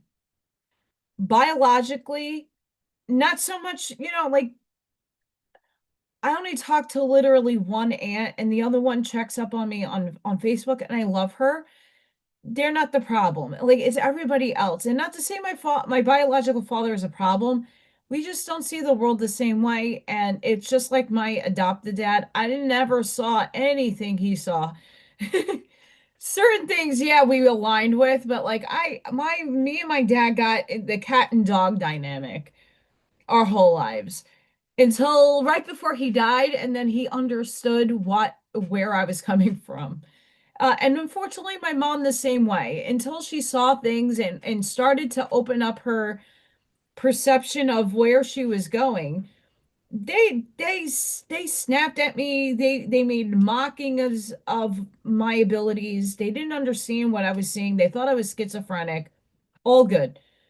But we're getting challenged now through the people that we thought or we do love.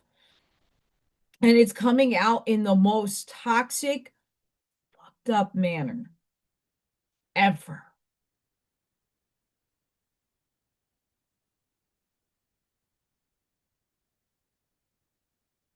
I never thought, well, no, I did. I lie. I digress. As a child, I knew my parents were going to die young. I had that knowing. Couldn't put a finger on it, and I did get my mom wrong, but my dad accurate. I was dead on accurate with my dad that he was going to die very young. My mom, I missed a few years, but it was only by 4. Not that in time space, it doesn't make a difference. I predicted that they weren't going to be around that long. And for the life of me, I've always been in the survival mode, learning how to be independent based off of not having them around. Now I'm living out that outcome. For the final for the final lifetime in this consciousness, do do do do do, in this realm of reality.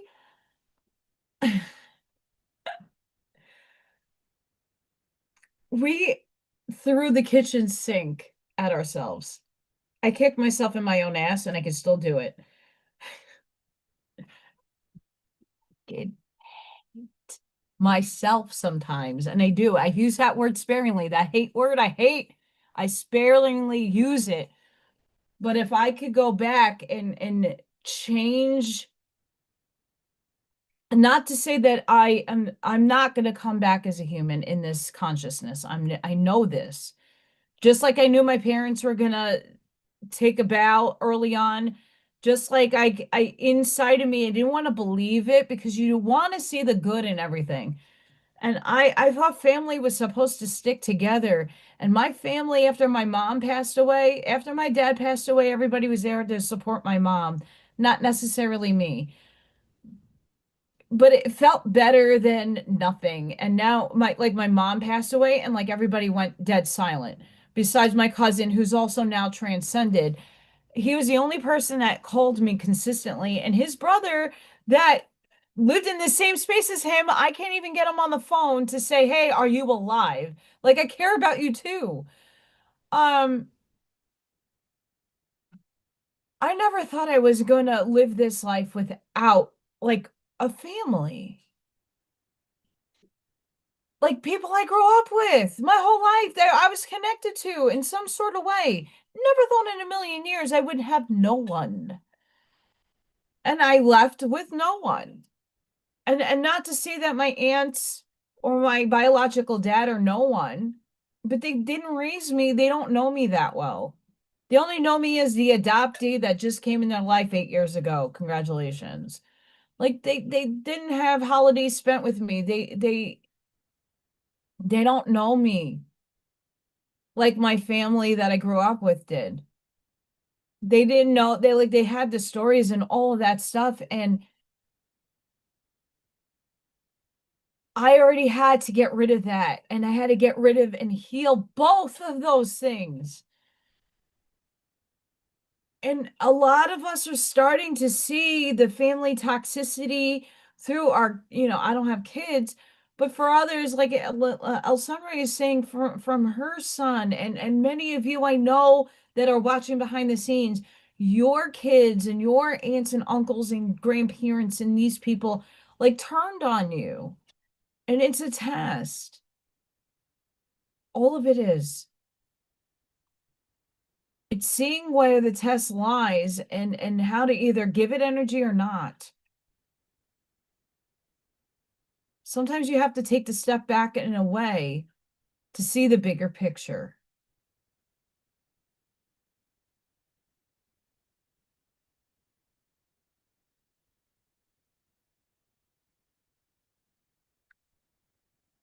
And it's okay if we label people, places, and things as toxic, because those are just the things that make us unsettled in our energetic field. We're picking up on something, it makes us uneasy. It's what we don't prefer. You can put a label to it. We're still in 3D and it's okay. You don't prefer it. Maybe at one point in one stage, your frequency matched theirs. It matched the place. It matched an object.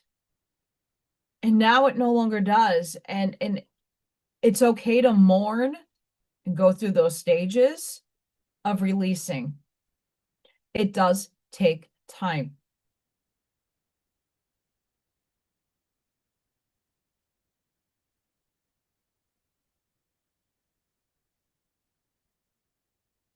And that's the beautiful thing, El Sunray, because once what I would love to see the world do is become more balanced in the earthly, where I have to be more balanced in my earth self. 3D. It's not because I'm ignoring this life, it's just because life has been overwhelmingly difficult and I don't have the avenues of exploration or help. Meaning I'm not an expert in finances. I don't know taxes from my asshole. There's a lot of things I can't do that I need outside assistance with. And when you don't have a springboard of, I have you guys, but for the most part, like you don't, you don't know who I trust you guys, obviously. Some of you know who I trust. But there's a lot of people like you need to be really transparent with what you have, and you kind of don't know who to give that information to help you, because you're like, what the fuck? I don't want my privacy out there for everybody to know. There's certain things that I don't divulge, and I would never divulge. Not because I'm ashamed of it, just because it's no one else's business. There's a lot of paint and we're going to use it. Don't know how, we're just going there before it dries. Allison's not a paint waster.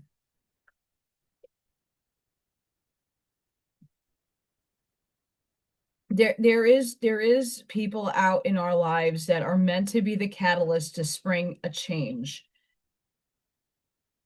A lot of us give it spiritual types and meanings. 3D people make fun of it. And it's not 3D in a bad necessary sense. It really isn't. I don't expect people to understand how I think about the world and how I operate in it. But I would hope that they would give me the respect to be like, okay, different avenue of thinking. It's abstract too for me. I'm just going to let this be and let it hang over there. And a person that's really stuck in the material will challenge you and make fun of you, mock you. And then you're like, well, no, here's the truth about the matter. And here, watch The Matrix a million times. You'll maybe get it. Maybe. Oh, watch the Truman Show. It will tell you.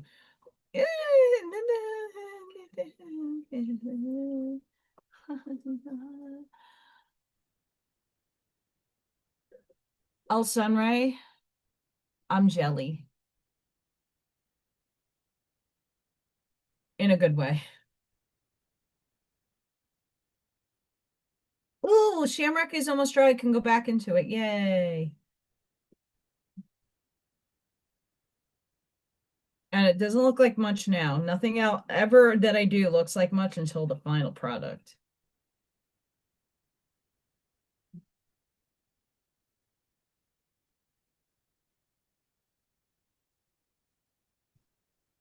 I find myself doing that recently too.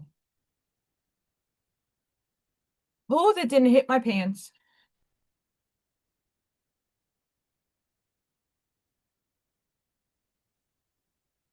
Acrylic don't come off your clothes, by the way. Always wear a smock. It's behind me.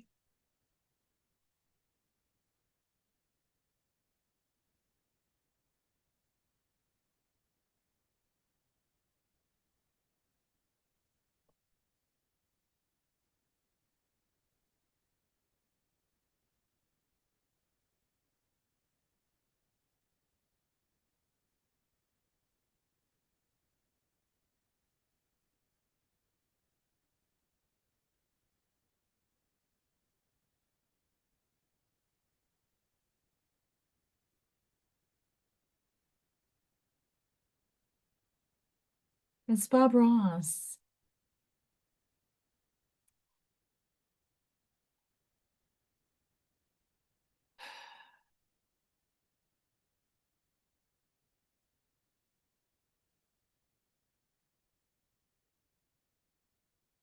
Life is a beautiful sculpted piece of work.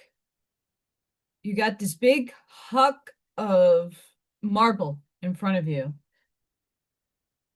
And you got a chisel and a few other sculpting tools, and you go about your creation with vision, precision, and time.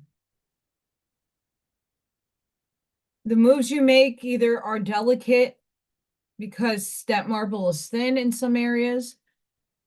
Others you have to really chop away at it to get through a different layer. And that's life.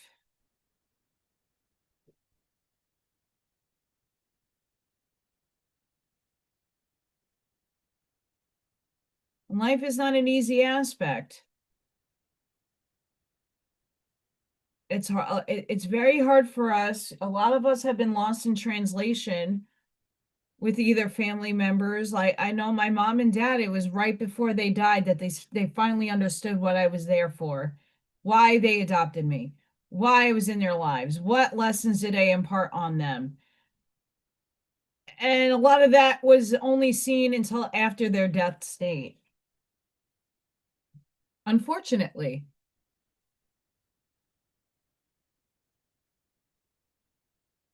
I didn't want to wait for my mom to die to have a really good conversation um with them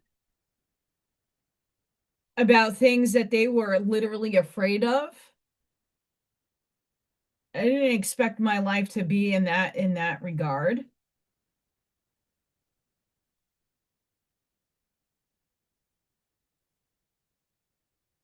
You know, my aunt always equated me to a witch. She's like, "You're a witch. I don't like you. You're a witch. I love you, but I don't agree with your lifestyle." What are you talking about, my lifestyle?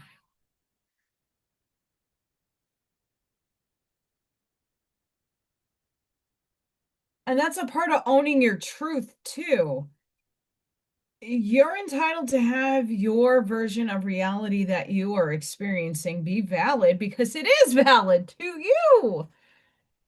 You know, a person that is legitimately hallucinating, not because they took a Timothy Leary or a plant medicine, but has an actual psychological issue that hears things, sees things that are not in reality. It might be in a different reality, but still um distorts reality for them. Uh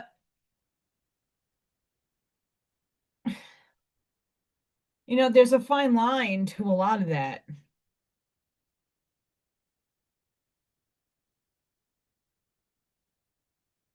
And I think people that could see other worlds and other dimensional spaces uh are not crazy. Whatever our definitions of crazy, a lot of that also needs to go out the window. you know, if I were to take an autism test, I'm probably on that level too, somewhere, somehow.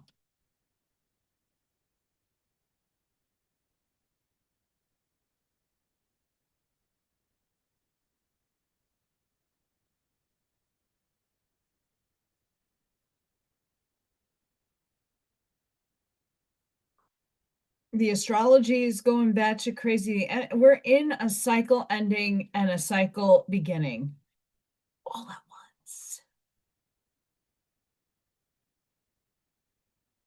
All at once.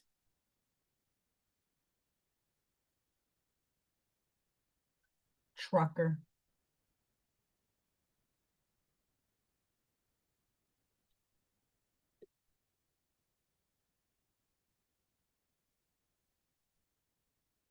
There's a song by, well, we know the original song producer, maybe. The song Imagine. But when you hear it from different people with different instrumentals, it hits you in different ways.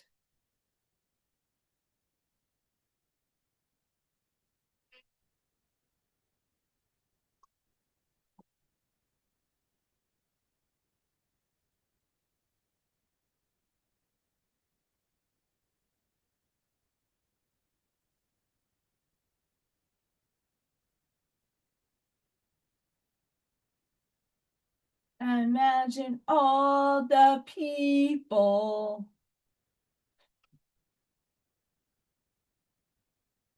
Do do do do do.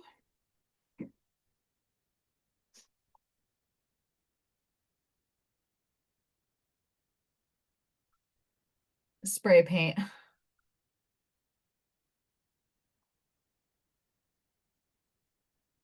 It's a little guy. We're just doing a background.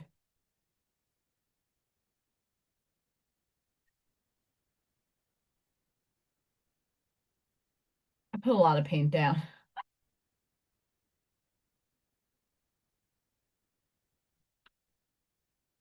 But like I was saying last week on, I don't remember if it was Friday Live or here.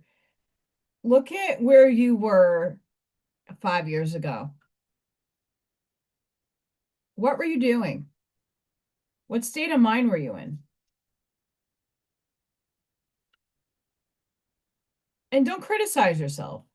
Be honest with yourself. Where were you and where are you now? Are you in more of an awareness? Do you wish you never woke up to a bigger truth?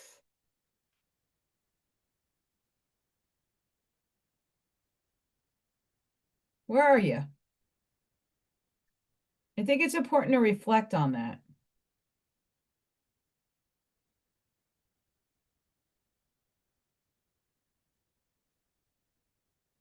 Where are you?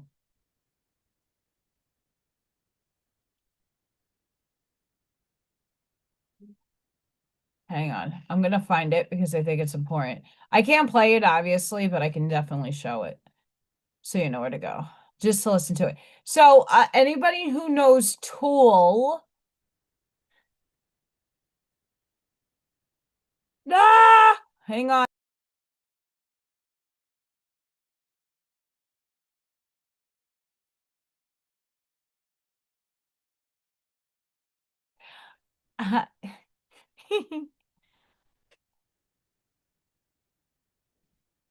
This is it.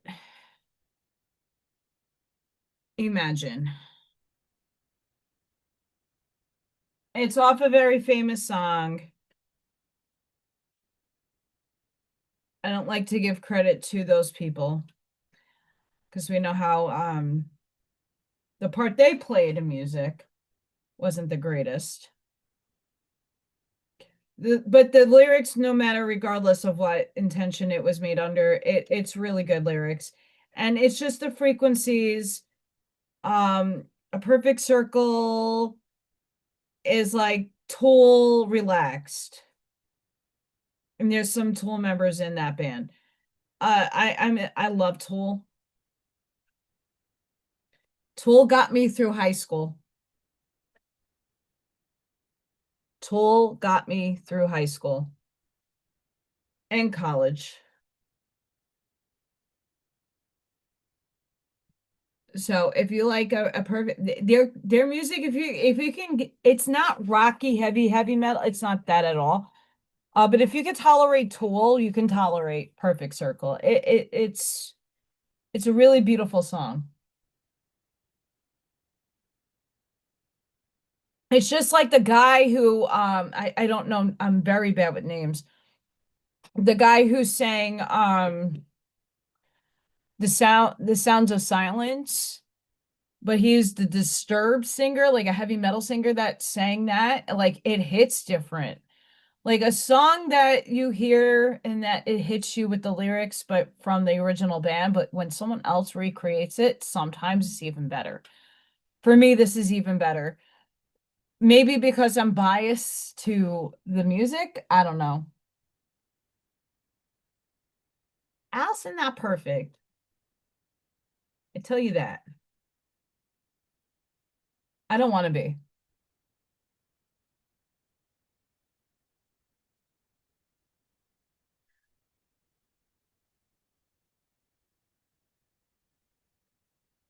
I don't know what to do for the background, guys. I don't know. I don't know.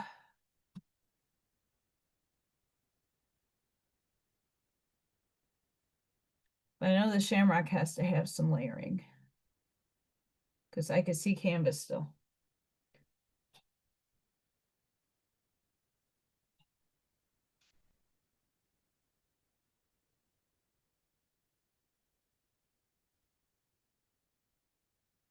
It's my painting. Do whatever I want to.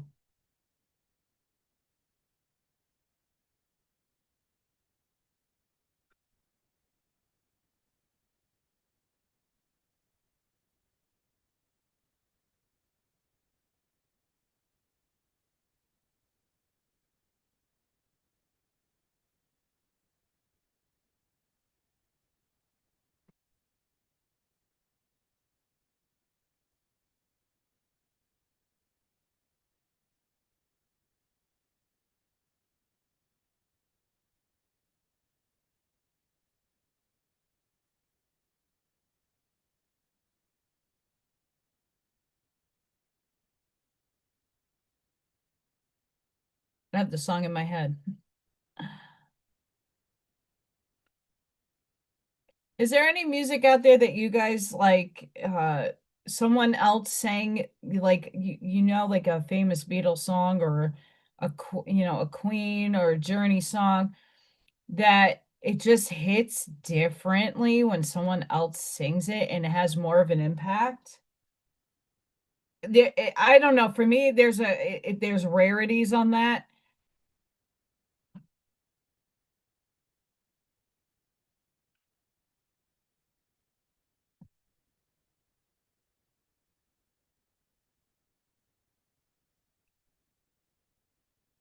I like a lot of different kinds of music. My favorite genre is heavy metal.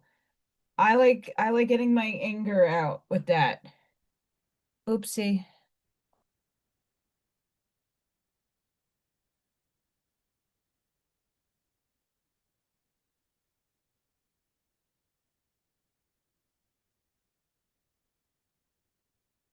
Oopsie doodle.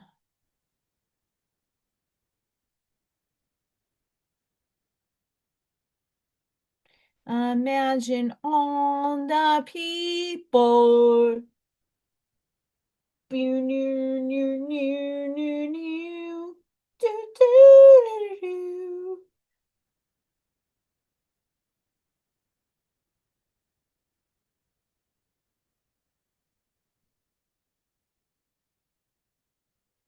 do. Ooh, minty green. Ooh.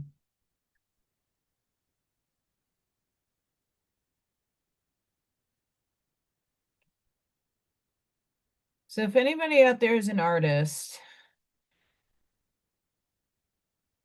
you don't have to go to white to get a highlight.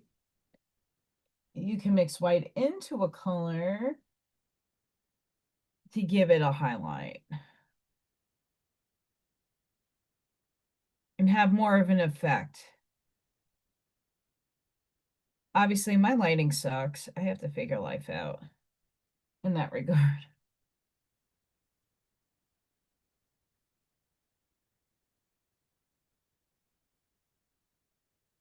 Do, do, do, do.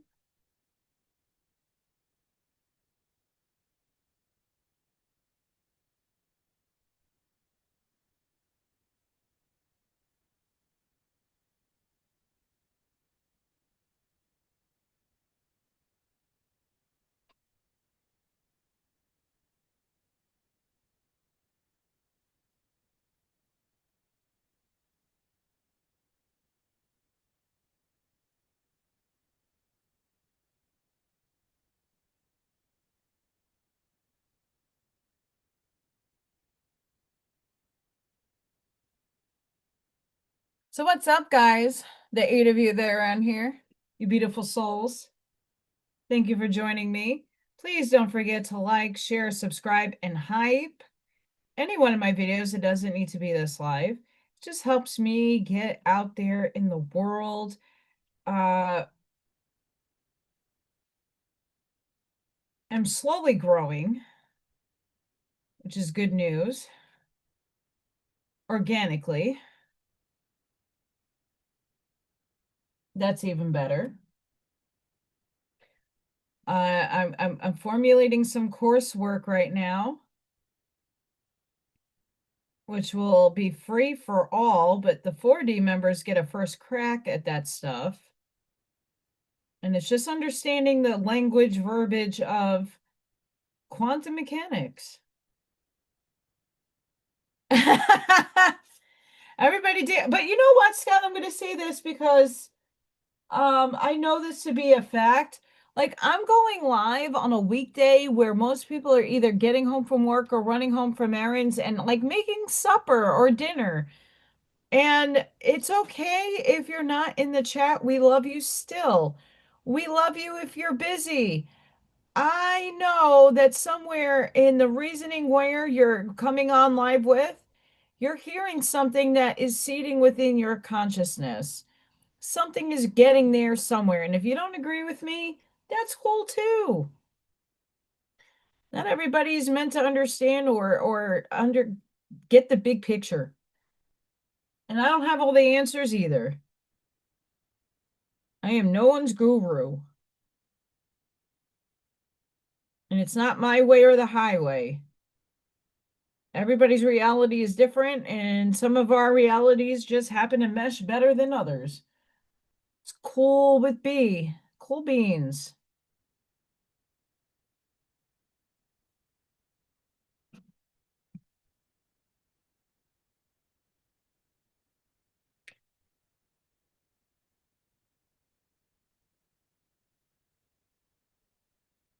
But if you guys are looking for a really cool piece, check out my website. You know, I get criticized, you know, from people who need instant gratification. Let me tell you what, instant gratification. When you can't email somebody, hey, I want this, is this available? Like, are you really wanting it? If you really want something, you're going to put in a little bit of time and investment. The instant gratification of going to a website and going, oh, I want that. You know, I get it. Not everything is perfect. But in my world, just to show you the intricacies, I'm color blending here.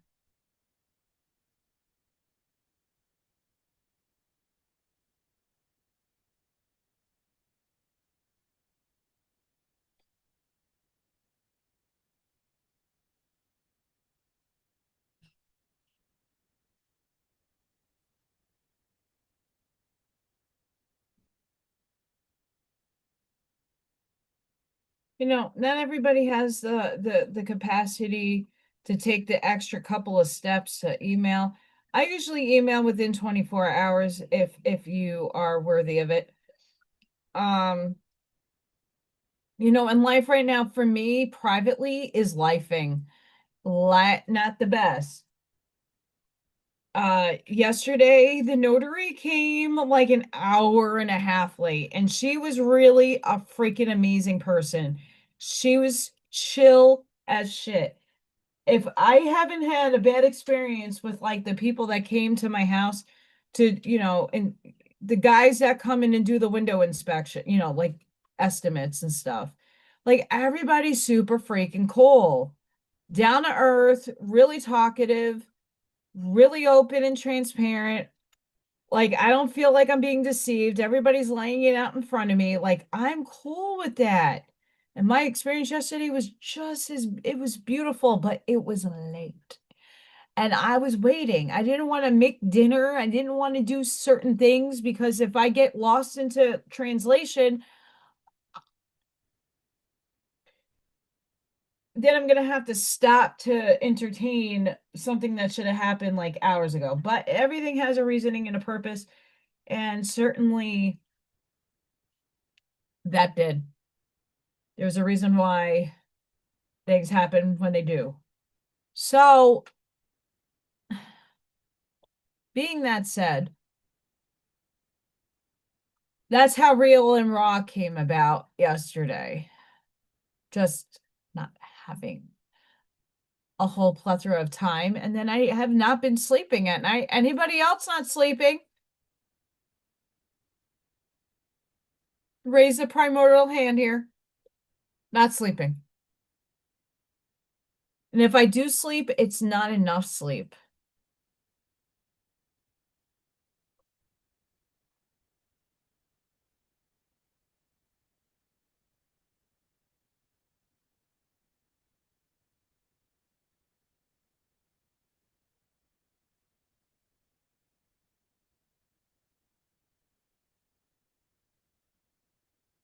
My friend just wished me a happy St. Patty's Day, and I sent her one of my,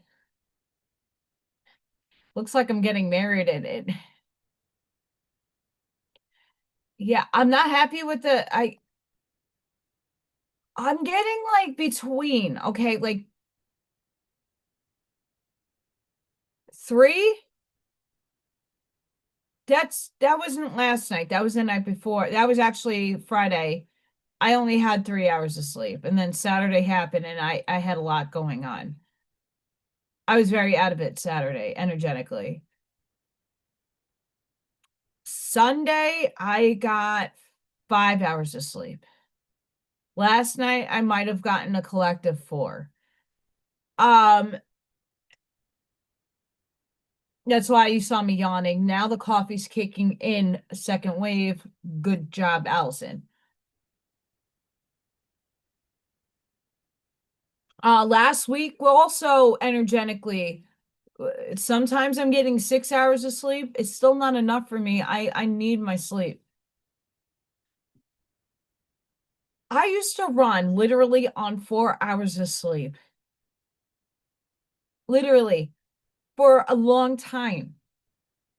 When I worked in Manhattan and I worked for the school system there, I literally woke up at 4, was on a bus at 5, took a nap on the bus, which was like maybe a half-hour nap, like in total, get up to get off to get coffee. And then from that point all the way up until 3, I wouldn't get home until 5, 6, get all the stuff I needed to get done for my mom and anything else that I needed to do. And then by the time I showered and laid down was like 10, 11, 12 o'clock. Then to wake up at 4 o'clock and do it all over again if I was able to sleep.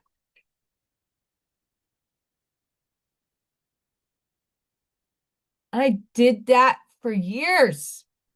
Can't do it anymore. My body will not allow me to do it. It just will not allow me to do it.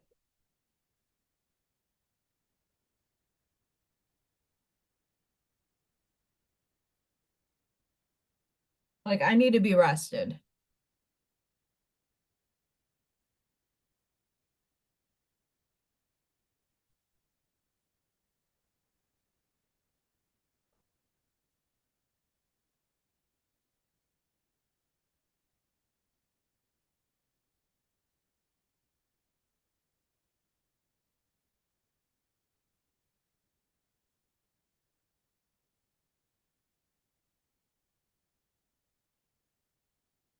I'm just seeing where to put the stem. I'm playing with myself here. We want that.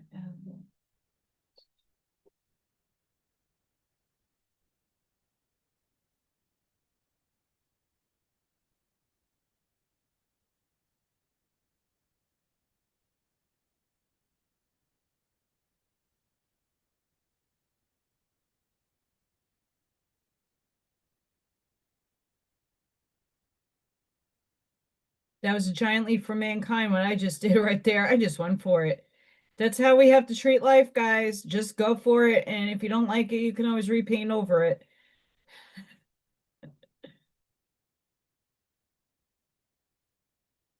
I'm not shitting you.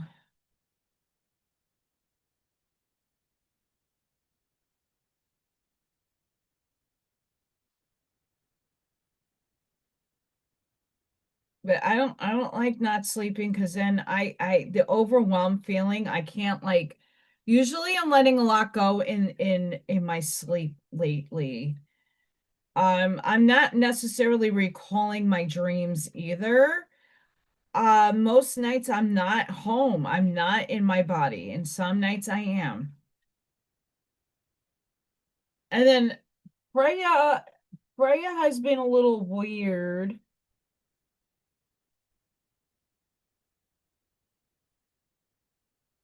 Girl, I'm with you on that one, Miss Charlene. Yes.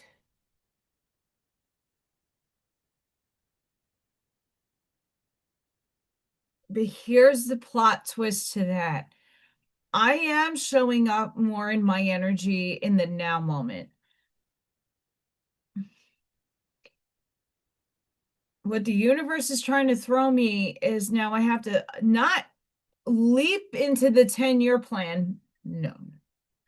But I need to, like, when Aries is in Saturn with the Jupiter and the Neptune and all of that, it's asking what that energy is asking my particular placements is to get structured where I want my dreams to manifest, where I need to take my life to structure in what is working for me and really let go and dissolve the things that are not to say I'm giving it up right now, like my career in the educational field.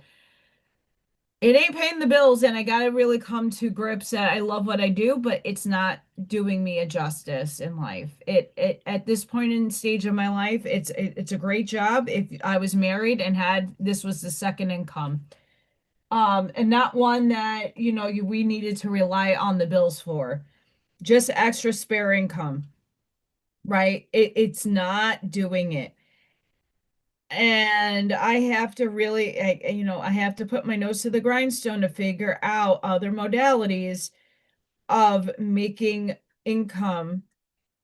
Because what happens when you take out a loan, you got to pay it back. And this just gives what I'm doing is just giving me breathing room right now. It's not an answer to my problems, but it's a step in a direction I needed to take. And that finally opened up the right circumstances, for me, the feeling is this feels right.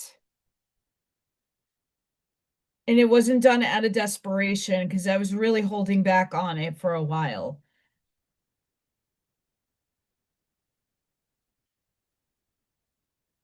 And finally came to the conclusion that I can't do this anymore and I need help and I need an outlet to do it in.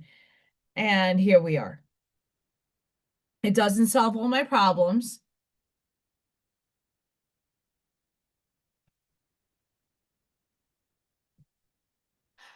Charlene, you're absolutely on that. Love it. Truth right there.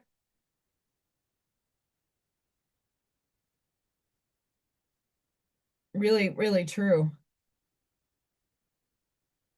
If I lived in the dream state in my higher self, in the light body, in another galaxy, I would be so excited. So excited. Because I know I get snapshots of how beautiful it is over there and how one day I will fully experience that expression of myself. I'm excited.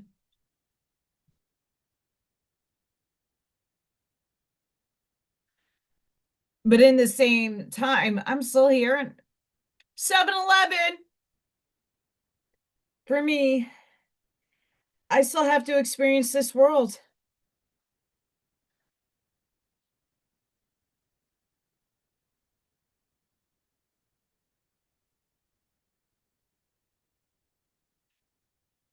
Oy.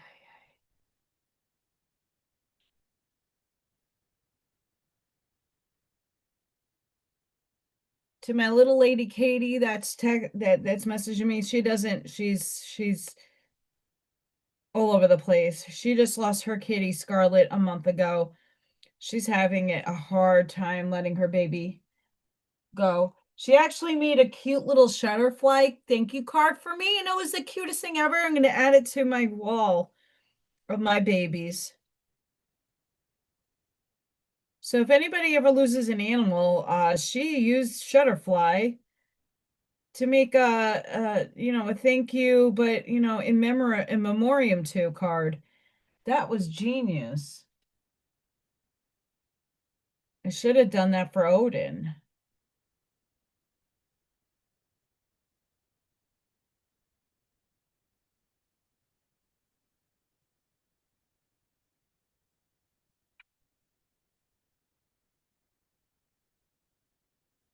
Freya is also claiming me as I'm her child. If anybody's watching those cat videos, Freya is like treating me like I'm one of hers. And she protects this child like nobody's business.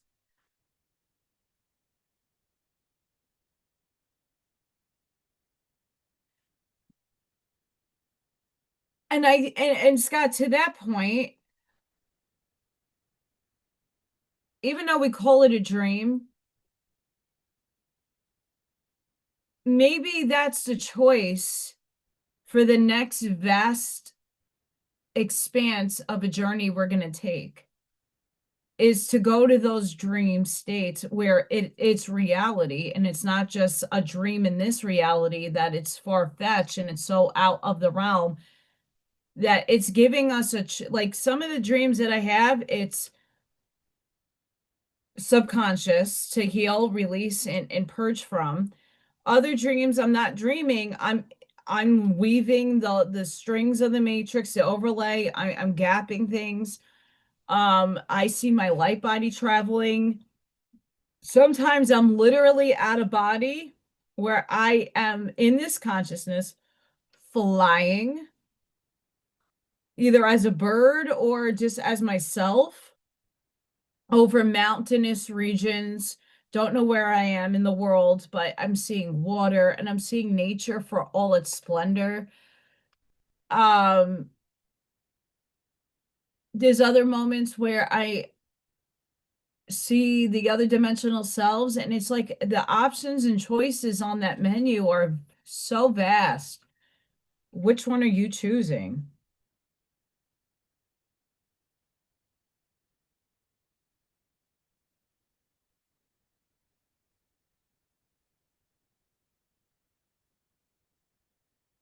It's insane. A meteor over Ohio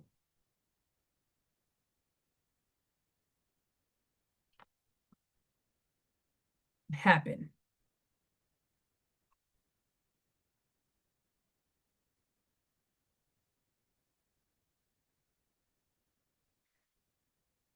It exploded over northern Ohio, but did it land? Wasn't an alien.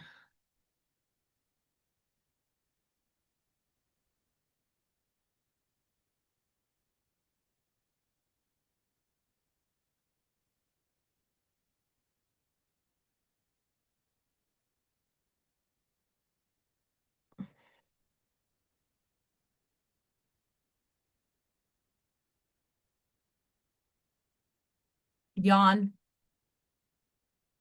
I'm trying to see if there's anything good.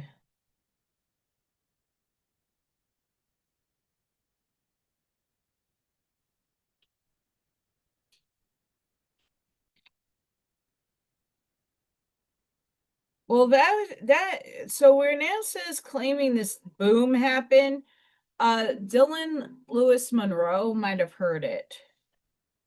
He's over in that area.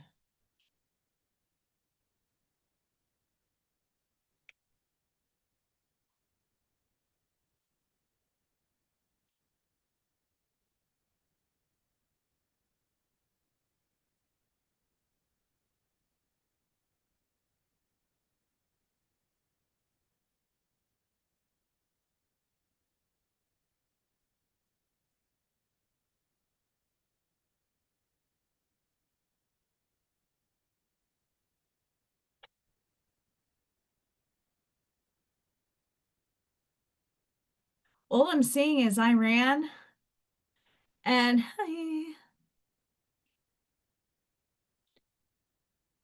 extraterrestrials on the deck.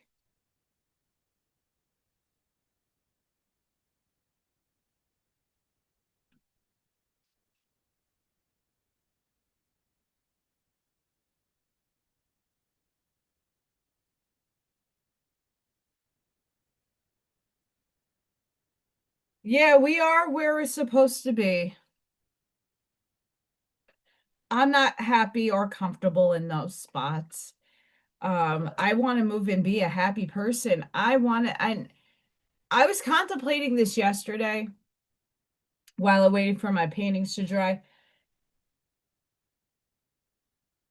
There is a vast majority of us, and I know for myself, if I really look back at the other versions of myself that lived the past, I only really had fleeting moments of happiness. I never had, and I would not say necessarily it was happiness. It could have been little fleeting moments of joy. I don't want, I'm being honest with myself. There's very few moments in my life that I could celebrate myself. Hi, Mel. Happy St. Patty's Day to you too. I'm letting my clover painting dry before I put a background to it. Which I should do that so my paintbrush doesn't get destroyed. Um, like I really started to, obviously shadow work, ego deaths, plural. Healing doesn't ever end. No matter what scale of density you're on, whatever consciousness you label yourself as, healing is a forever modality. And this experience of 3D really shapes us because we feel it more than other dimensions. That's why we chose to be here.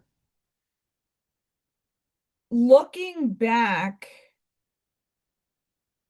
at my upbringing, there were very few moments that I actually purely felt happy. More like fleeting moments of joy. And not so much as a child. I felt more joy when my parents took me to the park and I was able to play freely by myself. I was brought up as an only child. So,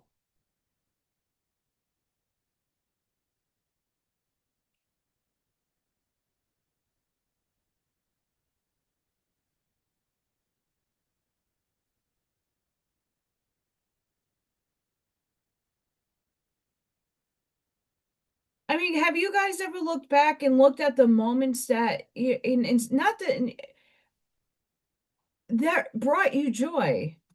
Like looking at like my childhood, my parents would bring me to the park and just being me authentically on the playground, just exploring made me happy. Um, I have really good memories of my childhood and sitting at the dinner table or at a restaurant just doodling. As my parents were immersed in conversations that I had no clue or context, at the time as a child. I never really got joy over receiving a toy. I know that sounds strange. Like, I have kids that come into my room and they are like so fucking excited to do an activity with me. You could see and ooze out energetically the joy that they have. I never felt that experience much in my life. That pure, innocent joy, happiness, never felt it. The few fleeting moments that I've felt elated and felt the state of happiness wasn't so much about obtaining things.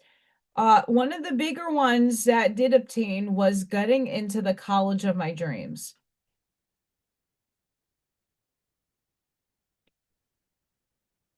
That those like monumental big moments for me, getting into the college of my dreams, an Ivy League private art school that no one thought I can make,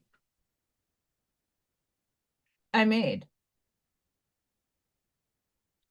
And it made me happy at an egoistic way, an egoic way, because I'm like, I just proved a whole bunch of motherfuckers wrong that I am talented. When you're told your whole life you're not worthy, you're stupid, you're this, you're that, and it's all negative, like you want to feel great for achieving something that you never thought you could because you were put in that doubt state your whole life. Another aspect of feeling joy was when my mom and me picked out a car, the car I have now. It was my first brand new car ever. And I got to choose it. I never got to choose my cars. My parents just handed me them. And that made me happy because I had a say in something finally in my life. Um, putting up my artwork in different shows, gallery events. Even if I never had a true gallery solo show, I never did. I had shown my stuff in restaurants and in like clubs and stuff by myself, but I have never had the opportunity to do a solo gallery event. But it's just pride, like the pride, and it's not in a negative way. These are the things that like brought me joy, that I can impart joy on other people for seeing my artwork.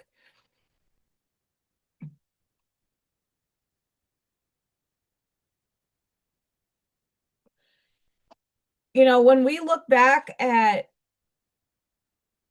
um our lives and reflect back at what lot we chose, and not to say that we were given, we chose this. The mission that you're here for, the goals that you strive for, start taking more precedence and shape. Perhaps one of the many, many missions that all of us are here to serve, besides soul growth, is overcoming things that maybe I'm meant to learn how to be happy in this lifetime. And I can only do that for myself. How do I get there?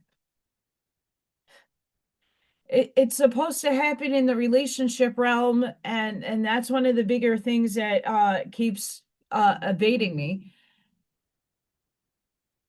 Finding true happiness and love. And I am truly coming to the place of happiness within myself, loving myself. I love myself because I'm forever emerging, and I'm happy to see my growth.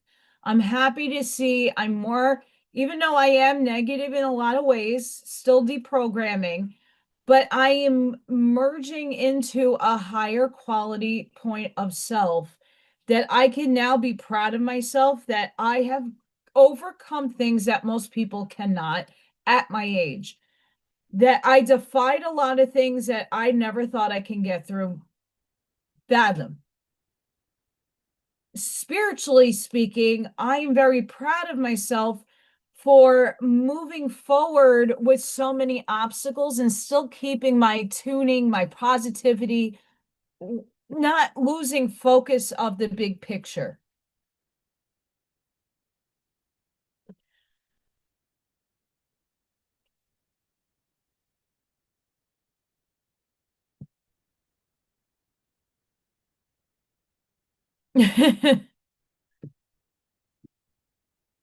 Yeah.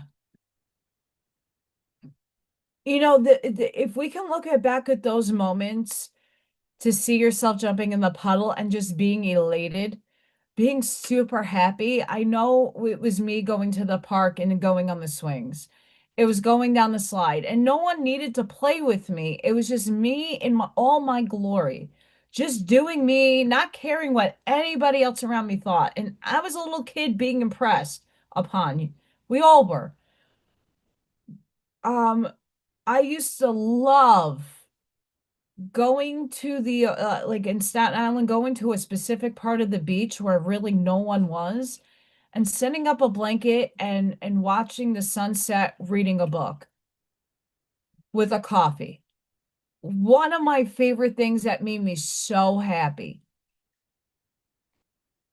Of course, our pets. Our pets. I didn't have a pet until I was age 10.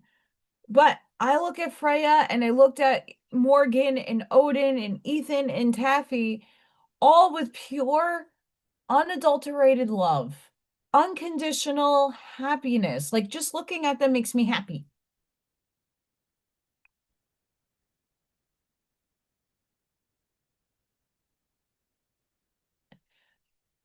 And you know, Charlene, and that's something that I actually was pondering. Um, I was taking a look at why people perceive me, or how do I make this make sense? I'll just talk out my thoughts. The other day, you know, when I'm looking, I like people watch. That's the thing I do. And I do it at work because that's where I'm most populated around. And a lot of people are around my age group. And what one thing I do notice about not comparing or labeling or judging, but just like being an observer, a lot of these women, maybe two that I could think of, are still very playful. They exhibit that inner child that doesn't come out of other like most of these women are miserable. They're not happy. They bitch and complain about the mundane stuff in life, which is fine. We all need to vent somewhere, and you vent to your colleagues. The excuses a lot of these people make is ridiculous. I don't have time for this, and I don't have time for that, and I don't have time. Well, why aren't you taking care of yourself to make the time? And again, I'm not here to judge, but this is the things that I'm seeing and experiencing in my background and when I'm at work and I'm just observing. A lot of people don't pin me at my age. They pin me in my late 20s, early 30s, which I'm like, oh, I definitely don't look like that. But energy wise, they're like, no, you have a pep in your step. You walk with authority in the hallway. You are like, you're personable, you're radiating, and you just know how to get down on a child's level and have fun with them, but be stern and get a point across without coming off and screaming. Like you know how to like shift.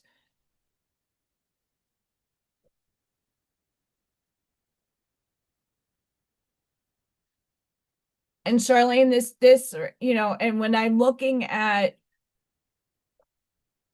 career shifts and doing things that make me feel uncomfortable. The one thing that doesn't make me feel uncomfortable is this.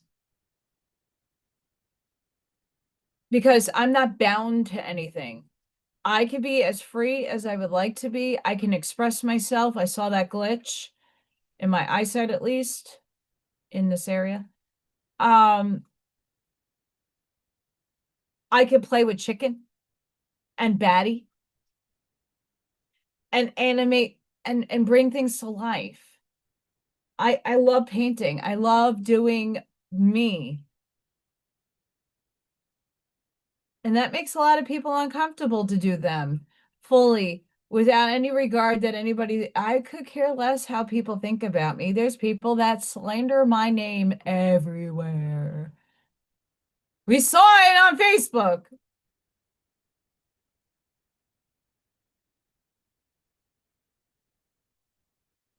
You know, and I saw, reflecting back at like what shaped me coming to this point in my life,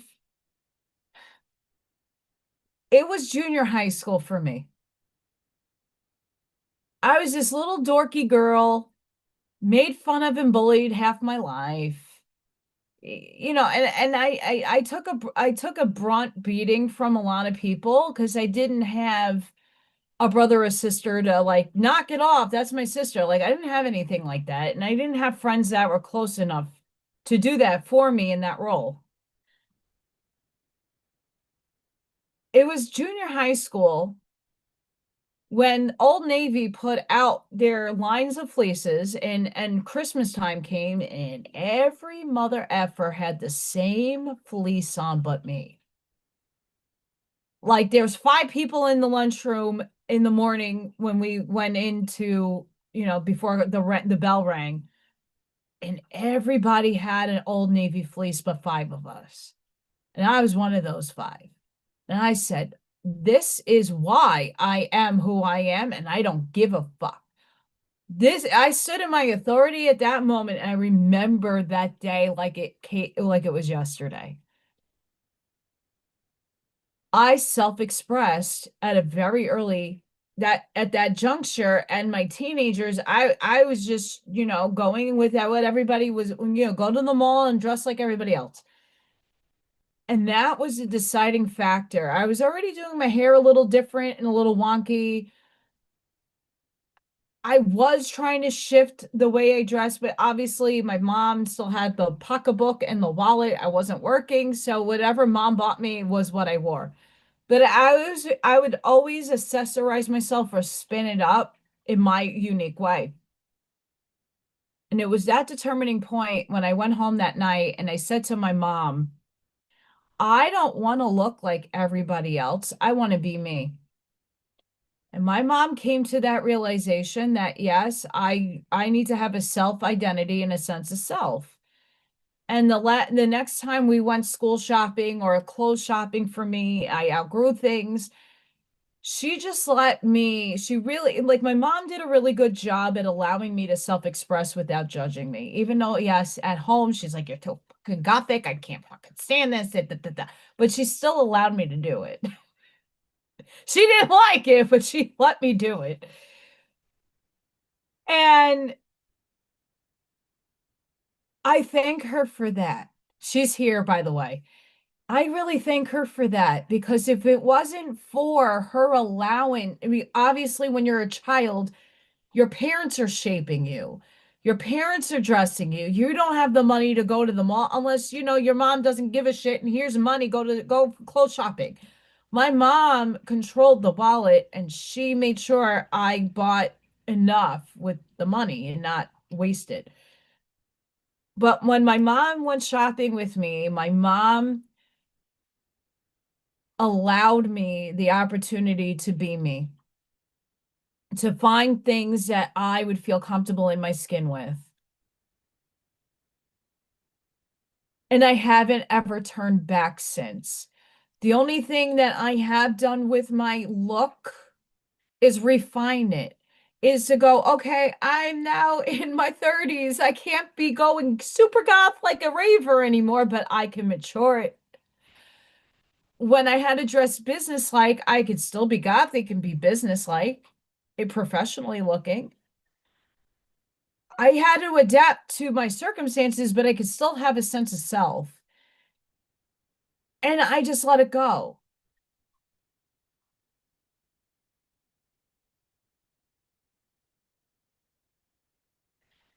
I love that, Sparky.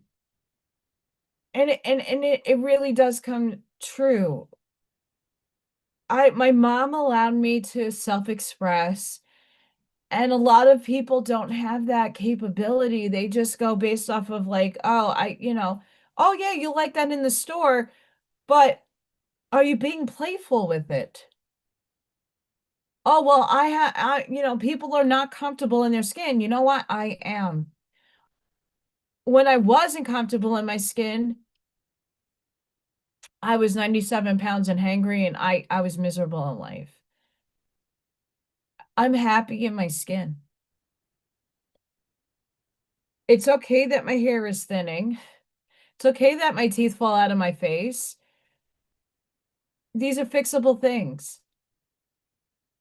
It's okay that I might need glasses. I mean, these are fake, but I might need glasses. It's okay.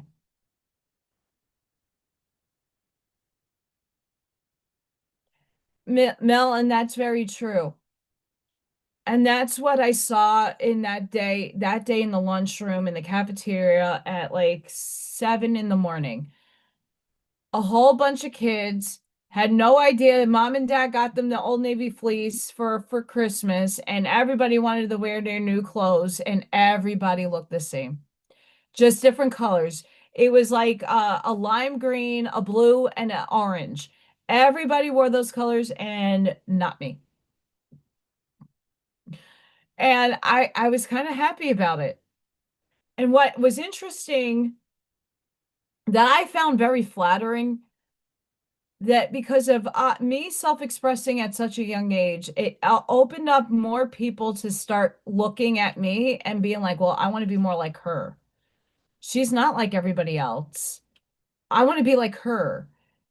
And I kind of got upset that people were like literally going to the store and copying me. And I didn't understand that back then in that age bracket. But looking back, I feel like, wow, I was setting trends. And then, like, 2 years later, Hot Topic would come out with the same outfit, or even fashion runway models would have the makeup that I was doing a year before. Like runway models doing the exact same makeup that I was doing, and then more people would start doing their eyes the way I was doing it, and they're like, "Wow, you were kind of ahead of the trend." It gives you a little spark of like inspiration. I challenge everybody at home, dare to be you and not allow outside forces to dictate to you how to look and how to be. One of my professors, you think, a normal person looks at me and they're like, oh, she's a little off. She's a little wonky. Go to art school. I was normal. Normal. Um, some of my professors were very out there and I loved it. They didn't care. They did not care. They just did them. They were proud of themselves. They were, I mean, magazine covered artists. I mean, very, very highly talented. But they just had a unique sense of doing them and not giving a shit. And I think if a lot more of us empowered ourselves to be that way, I'm not saying to be inappropriate with your dress or style, but if you're not happy, change and allow yourself to do that change. I've changed so many facets of myself throughout the years, looking back. It's okay to change. It's okay. The only one you got to judge is the one that's looking in the mirror every morning.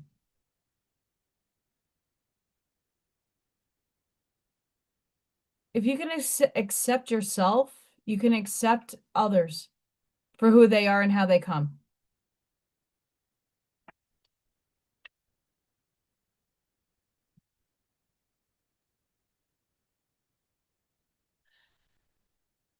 Sparky damn straight.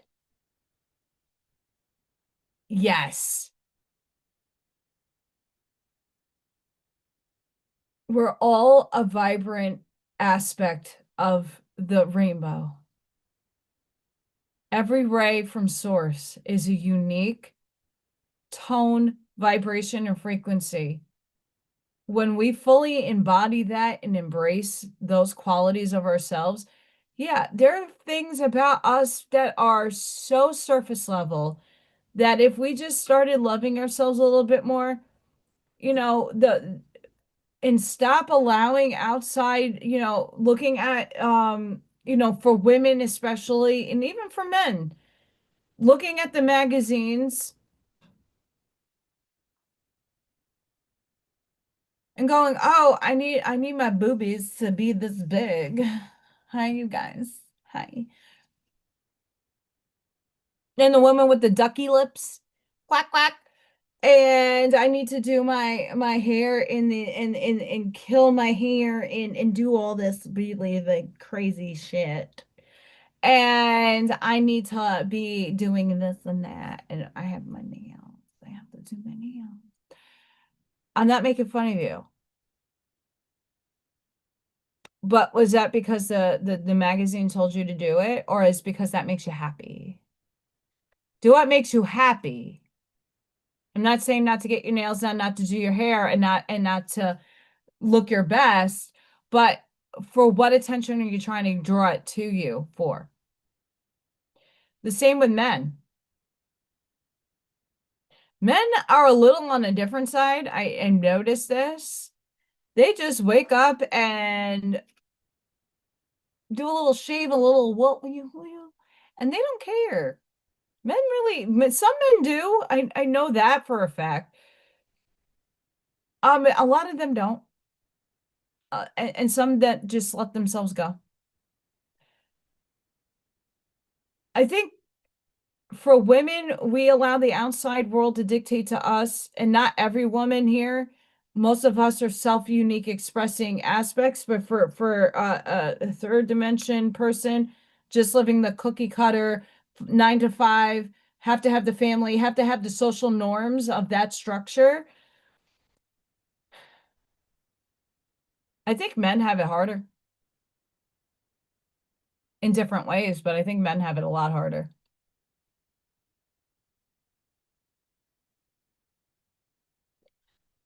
I do. Um, the dynamics have changed for sure in society,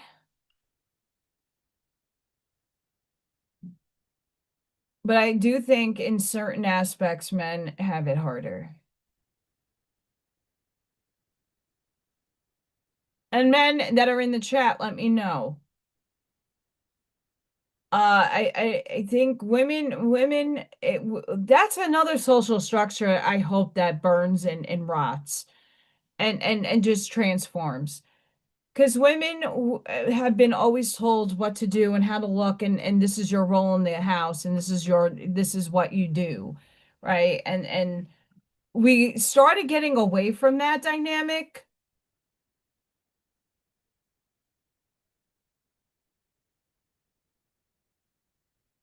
That's right.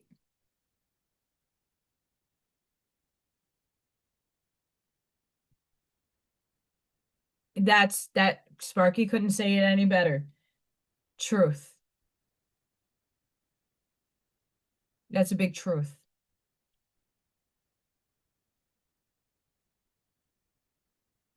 When a lot more of us take accountability for what's going on inside of us and what is making you happy, going into your heart. A lot of people don't know how to do that.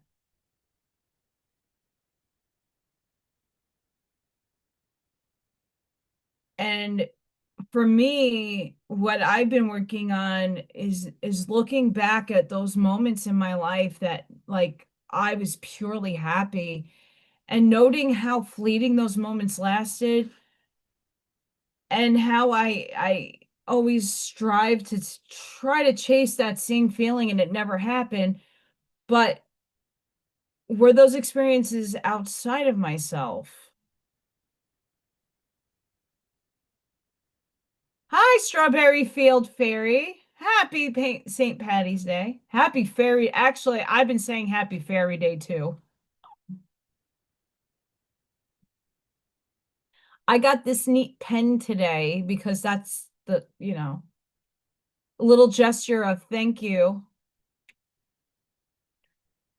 Instead of a raise that would pay my bills. I got a pen. Still very thoughtful and amazing. We did a clover.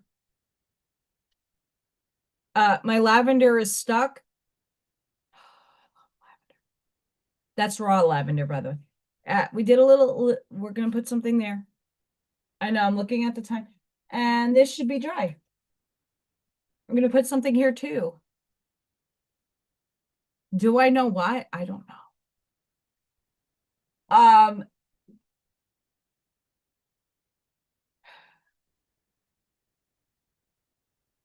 But going back to like reflecting on the past and the things that bring you joy, I urge everybody to go in and try that. Not the things that made you sad, not the things that were negative in your life. That's what we normally want to focus on when we want to heal, but we also have to take the aspect of healing as what is making you happy? What is bringing you joy?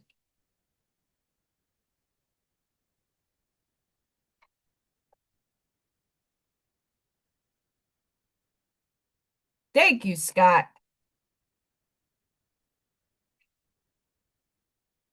I show up for me. I do. I show up for me. Like today, I was not happy with my hair. It looked like Einstein this morning, and because it was wind blowing, it was 10 degrees, and I was freaking cold. I had a hat on, and then I had hat head, and I'm like, okay, I'm gonna put my hair up. I'm not happy with it, but guess what? I'm happy being here. What are you making matter in your life? What are the things that matter in your life? What are the things that are bringing you joy in life? And it's not going to be everything. We have to come to that balance. What I'm focused on now is what external things that I need to do inside of myself that will bring me that experience of feeling happy. Besides looking at Freya and having her sleep and purr on my chest, that always melts me. But I want to have exchange with people. I want to have experiences and make memories and be in the moment to feeling happy. But what are those things that will make me happy? Besides doing this makes me very happy. Fulfilling, having a sense of purpose. That was another thing that was brought up in the last couple of weeks. Feeling purposeful, feeling worthy. And I don't need that from an outside source to tell me any of that. I need to feel it for myself. What are the things that I feel worthy for? Not just happy. What purpose am I bringing to the world that I feel I'm making an impact in? We don't really think about these things on an everyday basis, but when we're looking at doing our healing and looking at a bigger picture, I would say that's definitely something to look at because the energies are changing.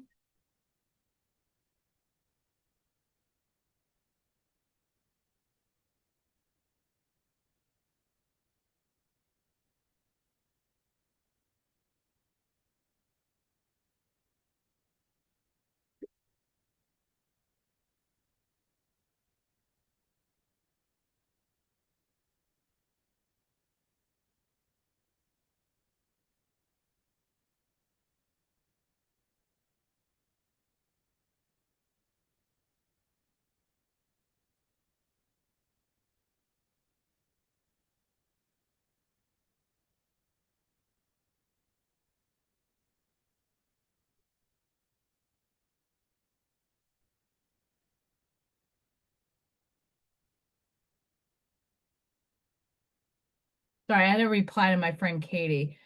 Today's a month that she lost her fur baby, and her fur baby, like my Morgan, was like her forever everything. And she's like still having a really hard time moving forward from her fur baby transcending. And she asked me how I moved on from Morgan because Morgan was my familiar. She was my everything. And I just replied to her. It took a few months for me to go and be open enough to go to the cat cafe down the block and to start looking for animals and just being in the room and feeling my feels out and then seeing Odin and Freya and knowing that those two deserved a loving home that I could impart that love to them made me adopt them.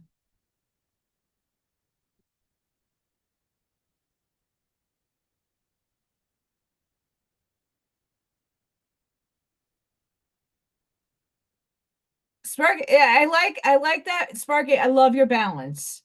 And that's what I'm trying to get at as well. Like we need to be able to balance what makes us happy and we pivot and change when we feel that those things either outgrew us, if we feel that it's just not working for us. Like some days I'm like, I gotta get everything out of my house. I gotta do it all over, like start from minimalist.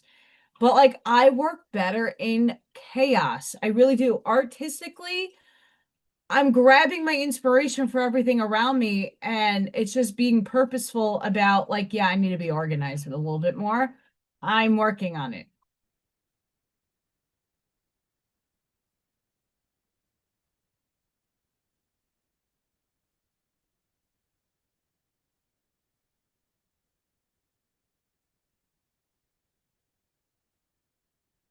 Yeah, they definitely those babies were definitely meant to be in my path. And Freya is now like taking me on as I'm her child. It's hilarious.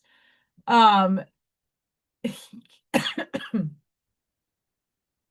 I'm still figuring out a background for I might be doing some orange, but I'm not 100% sure if I'm doing like burnt siennas. I don't like wasting paper. If I'm doing brights.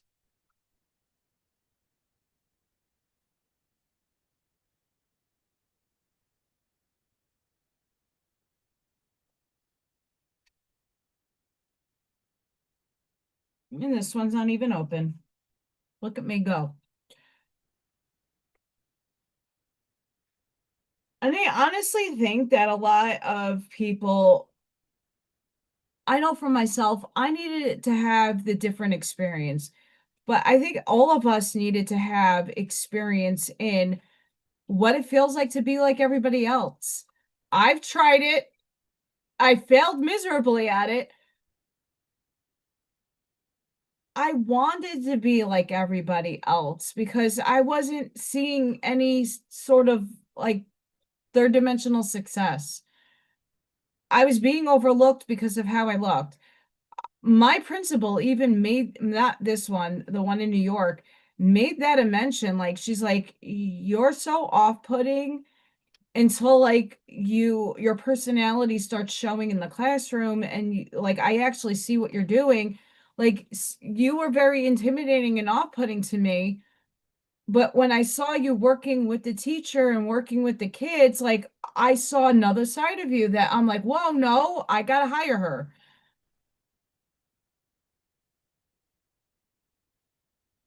I wish people didn't do that. Don't judge a book by its cover. We all do it a little bit more or a little bit less.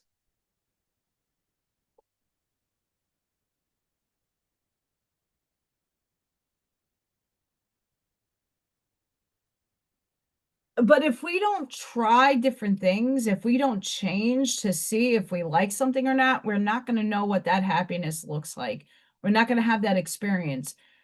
And that's what this 3D dimensional world is experience. It's trying, it's going out there and doing your best, rocking it as much as you have it. And even if you don't have it, you're not feeling it. You're like, eh. But at least you know. And that's about evolving and like Sparky said, growing and evolving. Sometimes those things made you happy in the moment, it's fleeting, and then you move on to something else and you find something that's a little longer term. What are you experiencing in this world? And why am I'm like harping on it, this little topic right here? There's a reason. Everything has a reason and a season.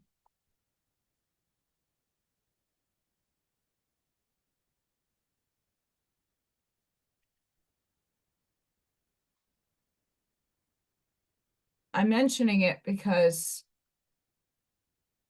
where we're going and where we're headed to, energetically speaking, knowing your solid things that bring you joy, it's going to shift. But having an idea, thinking positively, having that happy thought and that feeling that you can hold is the energy that we're all supposed to start merging into in order for the collective, not just self, to shift. It starts with you.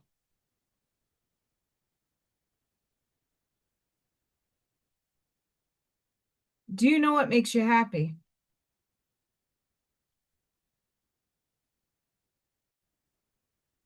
Today, it could be painting. Tomorrow, it could be drawing. Tonight, it could be your kid. Tomorrow, it could be your pet. What makes you happy?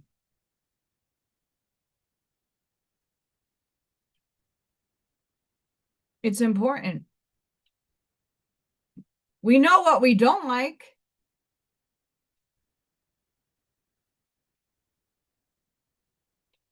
You know what you don't like.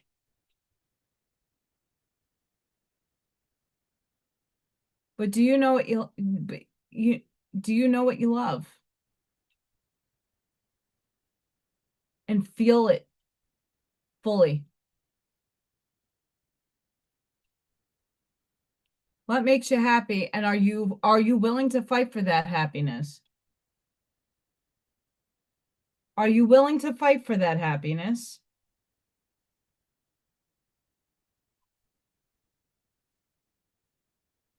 Are you willing to change what makes you happy?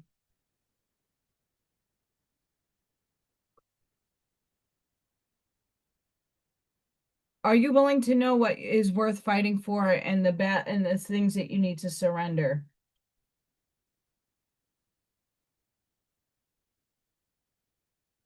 These are the things that we need to focus on for now,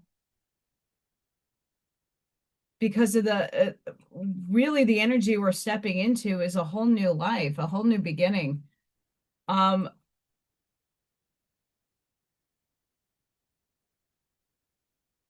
when I've been pulling the oracle cards for the collective and for the channel members, like I was saying earlier, that seed a few weeks ago that just started to crack has now roots starting to network in the soil, but it's still not a stable connection. It still has bugs and it has rocks and other elements that it needs to kind of pivot and shift around to really get deep enough to have solid ground, to be connected to the other trees, the other animals, the other whatever consciousness, is to dig those roots down. And right now we're in that stage of just navigating around the soil in the darkness, trying to find our anchor point, so that the metamorphosis coming up in the chute can happen. We're still in the darkness. We're still in the void. But we're growing in the darkness. We're navigating ourselves around in those nasty little buggies, little moles going under the ground, rocks and pipes and whatever have you. Wherever you planted your seed, you got to navigate around to grab into the network so you are stable. So when that shoe comes up and there's a tornado and you're like, what is going on? You are still flying around, but you're not going nowhere. Your roots are settled in and you are sturdy. Even if you're flapping around, you're still here. You might be frazzled, but you're here.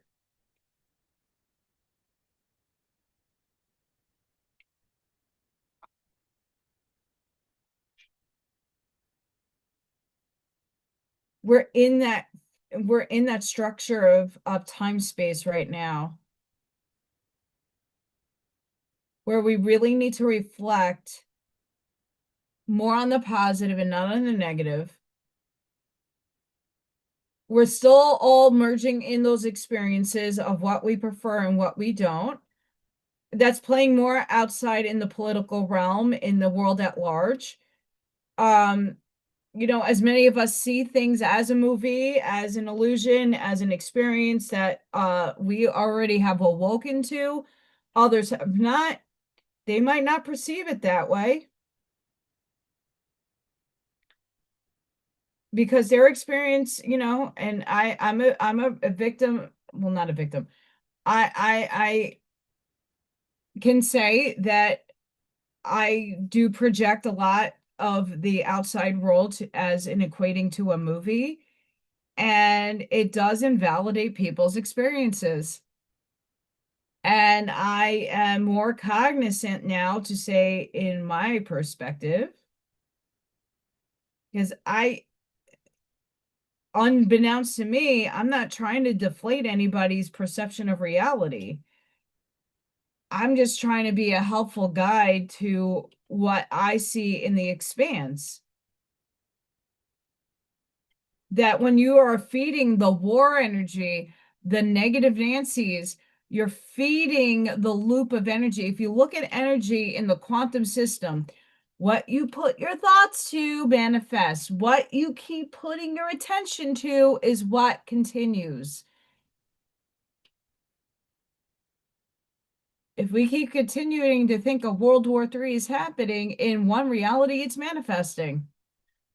It might not manifest here because a lot of us are in more of that awareness. So collectively, we might have a near miss, like a certain plan told us. I don't think anybody wants war. I'm not happy my gas prices went to $3.99 out in the outside world.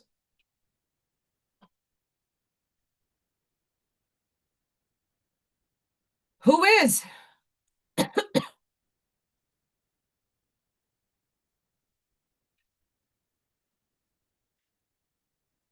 And Sparky, I could say I'm not perfected either. No one is. But what we do have is perspective of having lived experience. And some of us have more lived experience than others. And it's not to put yourself on a podium. I don't think anybody here is putting themselves on a podium. We all have different lived, shared experiences, commonalities. That is why I think a lot of us are called to be with each other. And for the people who are skeptical or entertaining the other paradigm, and you're here listening and having an ear just to experience something different, I give you kudos.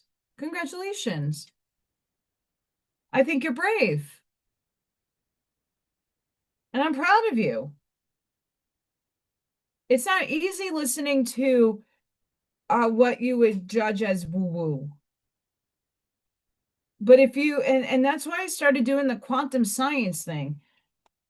To many people, it's still not a very understood topic. But at the same time, energy is energy, and it's only getting defined more and more as our, cycle is upgrading. Technology is advancing at an all-time high.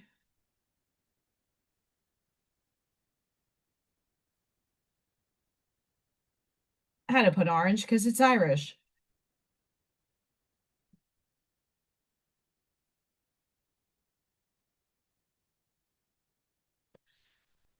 Absolutely, El Sunray. I don't you see when I say it's a movie and people think I'm invalidating them. Um, a lot of what you're seeing in the news now has already been predicted and written down, decoded by so many people. Very smart, intellectual brains that took the time out of their day to sit down and really look at what is happening. Why is these things being exposed now? They could have been exposed 10 years ago. A lot of the consciousness wasn't ready 10 years ago. And a lot of us were ready like 5 years ago. But I think more people are tired of being lied to. More people are going, where is the hard earned cash that I am earning going to? Why are these things happening? Like, I couldn't get the ice off my car. Not because it was not scrape off my glass. What is that?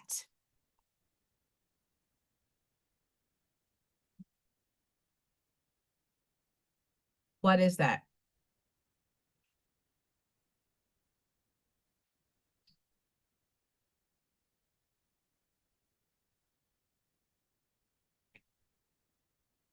And it's not to take away your perspective if you believe World War III is on the doorstep. Um, this has been projected already. And enough people believe in it that it's gonna either really manifest or it's not. And we're gonna have the Bay of Pigs and the Cuban Missile Crisis happen, and then it's averted. You got to do everything twice.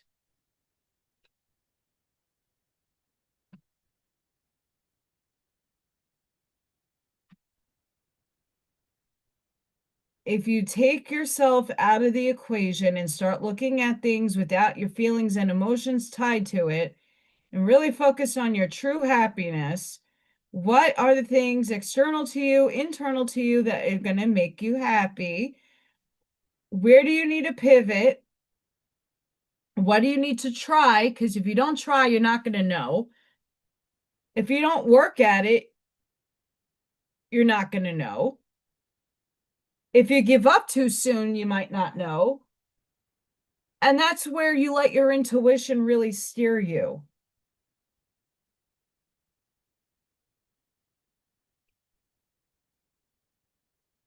You got to let your intuition in as well. That's still wet. It's a chamois. A 4-leaf chamois.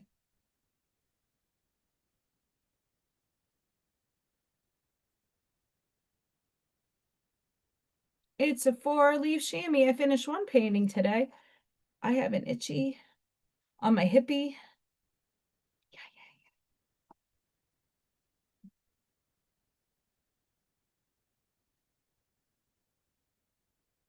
There was something else I wanted to read on Facebook.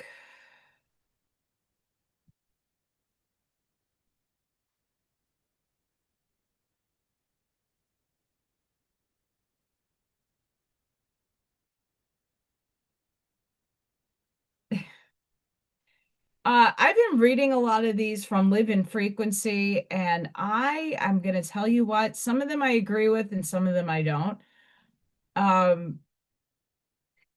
Your phone finishes your sentences. Your email suggests replies. Every convenience is training your mind to outsource articulation. The words you choose aren't just communication, they're frequency codes. Speak deliberately. Write deliberately. I know this. There was another one that I posted a couple of days ago about how, hey Siri, put a timer of 5 minutes on. Hey Alexa, what's the weather like today?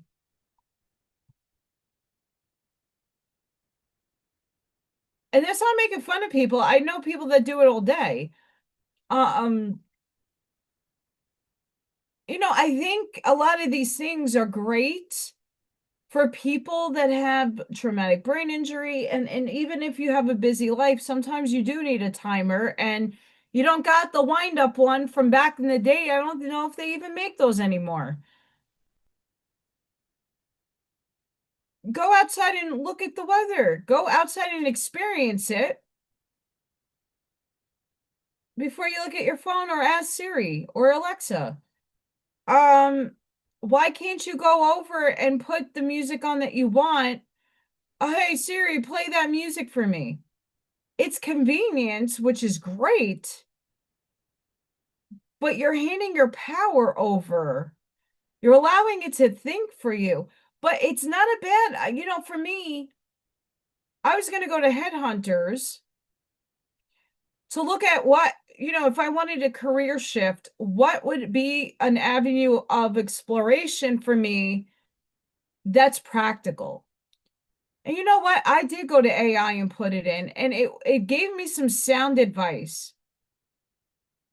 But AI also is reading your frequency. That's why that British girl that talks to Claude and Sage, and you're hearing all of her, like Sage have a conversation with her, it's because it's picking up on her frequency. She did it with Flat Earth Dave, and even Sage went back and said, well, he just brought a different dynamic to the conversation. It was great. It picks up on your frequency. So when you're just in your 3D on subconscious mode, it's just going to give you the 3D answers. When it's picking up on your resonance and your like I challenged Alexa about quantum physics. Well, that's a theory. Well, then how is this not a theory? Well, scientists did an experiment and it proved this. Okay, so why doesn't that apply to this? I had an argument with Alexa. Not an argument, it was just good back and forth, tit for tat. I make my mock-up thumbnails through AI, but it's my photo, my image. I'm just saying, make me a princess. I love the results, but I'm still using my frequency. When you're asking Alexa to put on a timer and to start reading you the weather and what's on the news today, it's you're giving it a relationship. Are you handing your power over?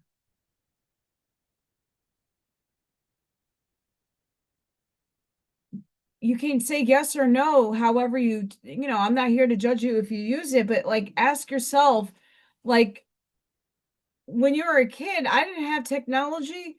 You went outside, you saw the street light, that was your signal to go inside and have dinner. Up, it's nighttime, the lights came on, go inside and get a shower in, mom's making some snacks.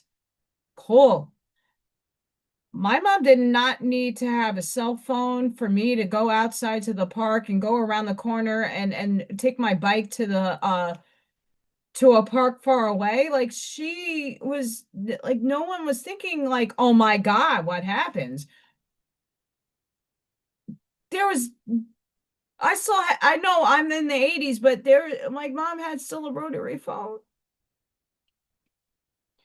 Payphones still existed in my time.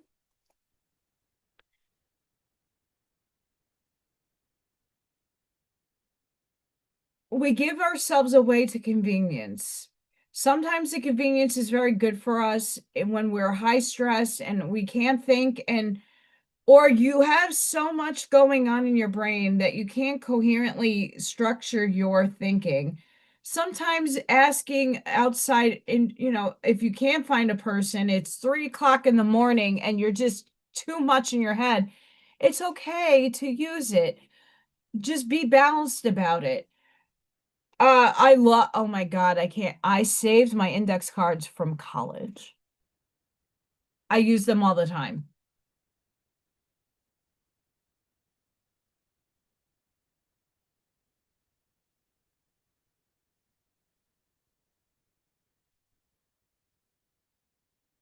I know people, when AI started getting really big, I have a lot of friends in tech who, like Allison, you'd be really great at coding. And for me, I'm dyslexic. And not to say that's not something that I would have to figure out a way to like navigate around my dyslexia with coding, because coding is really a bunch of symbols.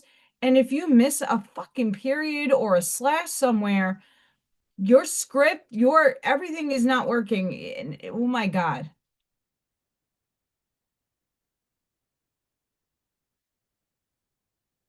When it comes to what I'm doing with the book, I'm going to use a little bit of AI and I'm using some platforms, but I'm still using my original artwork.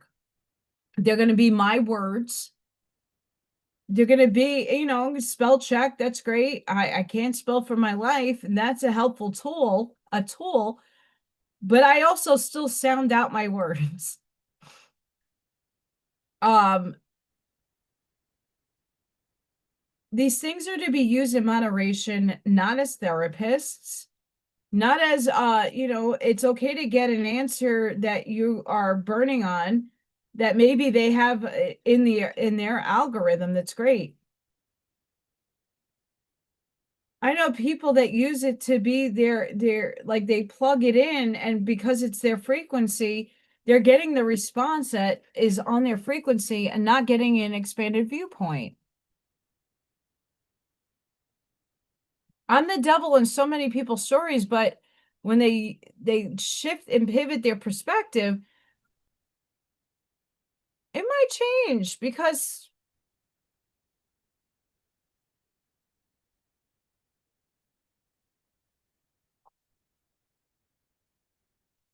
oh, people.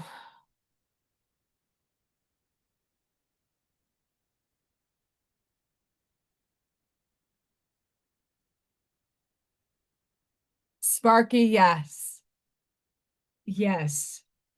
And for the last few months, I've been really shedding the old story, the old self, and merging with the version of me that is the one that I picked in superposition and said, that's the life, and that's the version of me that has what I want. And it's not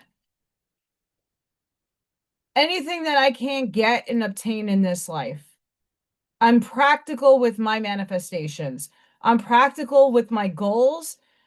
I'm rational with it. I use both sides of my brain. So I'm like, I'm not in fantasy land. Oh, I'm going to be on the spaceship, and that's what I want to be with my family in space. What is defined as space? We still don't know. But I'm choosing to collapse into reality, meaning manifest the version of me that and I'm starting to get there. I'm starting to be able to like, oh, okay, if I do this now, yes, I have to make sure I'm responsible and structured to make sure that what I'm borrowing is paid back. But in the now moment, it's in need now. Once I'm able to better and put myself in a better positioning, I can start embodying, walking, and exuding the frequency of that self that has everything that I want. And it's not like it's instantaneously going to happen. You have to work for these things. You're still in a third dimensional form. You're still living a 3D life. Yes, we are 4D, 5D, 6 to the millionth dimensional thinking. We're still embodied. We're still in density. We're shifting that, but it's slowly happening. But if I could show, look, these certain things are starting to work for me, it gives more hope to people like, oh, maybe I need to think outside of the box. Maybe I need to go and look at this direction. Maybe I need to make a shift and a change and think a little differently. And maybe that will get my results. I think we get stuck in being complacent or divine timing. We just don't have the clarity. We have goodwill and intention, but we're not there yet. And the universe keeps testing us until we finally get past the blocks. For me, I've been blocked a lot of my life. And now that I'm looking back and saying, okay, where was I really stuck? It was, I'm always negative, and I have been put in situations where I learned the lesson, but I wasn't applying it properly, or I didn't see the big picture. I only saw like halfway view. I didn't see the big canvas.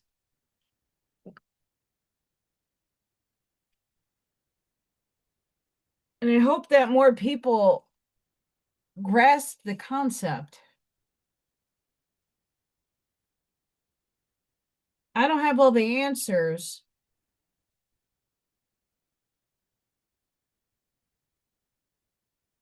but I do want to show that it can be done. And my method might not work for you, but it's a starting place. We all need them.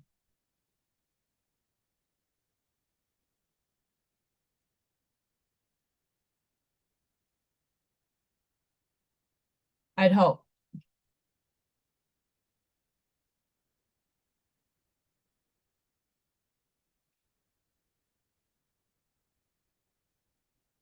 I would hope.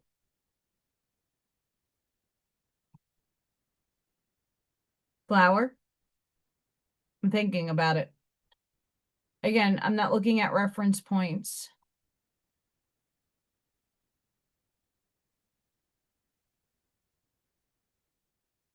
There was something I wanted to read to you all. Two things. Because I'm soon going to close it out. Because Miss Allison's going to try to get some sleep. Wednesdays are a lighter day for me, work-wise. Today was nuts. Screaming kids. I got scratched in my face. Kids jumping on furniture, being unsafe. A lot of heavy lifting.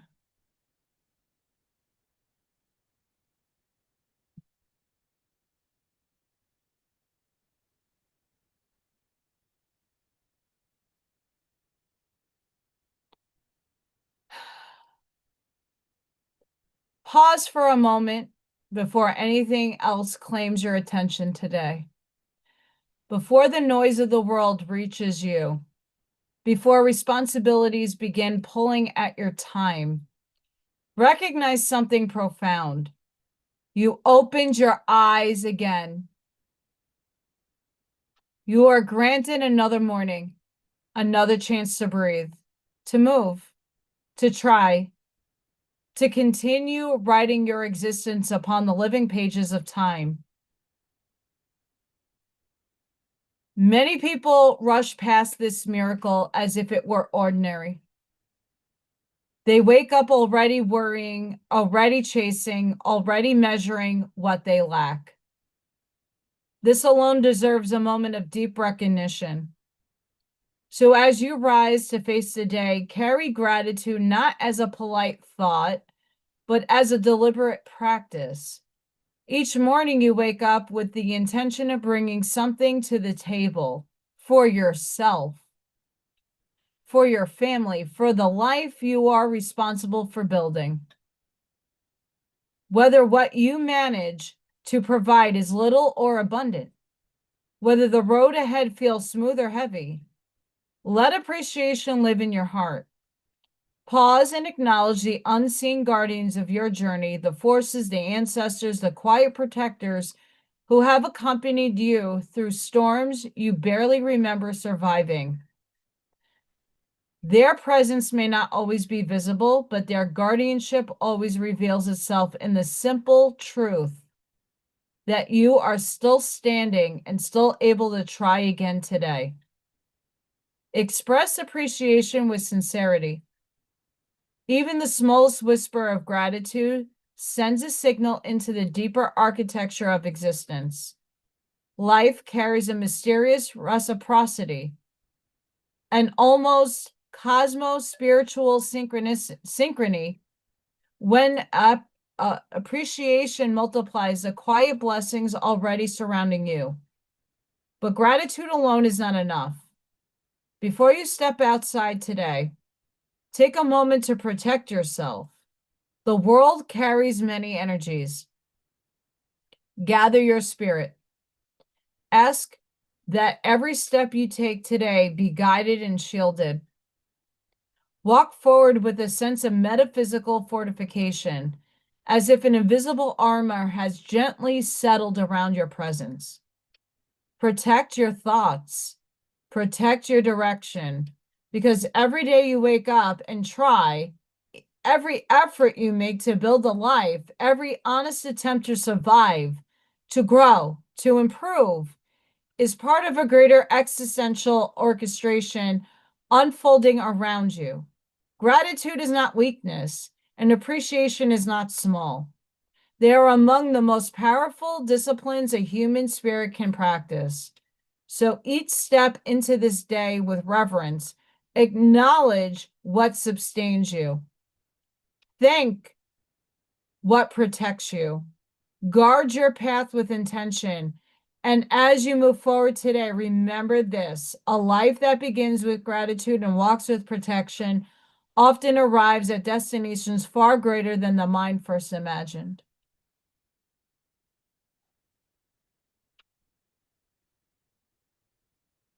I affirm, yes.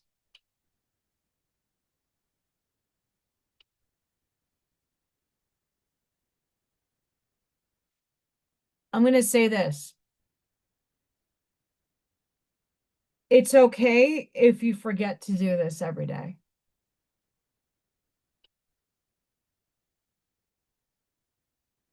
It's okay. I could say I am not perfect, and I've woken up and like, oh my God, Freya, and oh my God, right? We all do it. But at some point during the day, I'm thankful for my breath. I put things into perspective a lot, and then I find my gratitude in that way.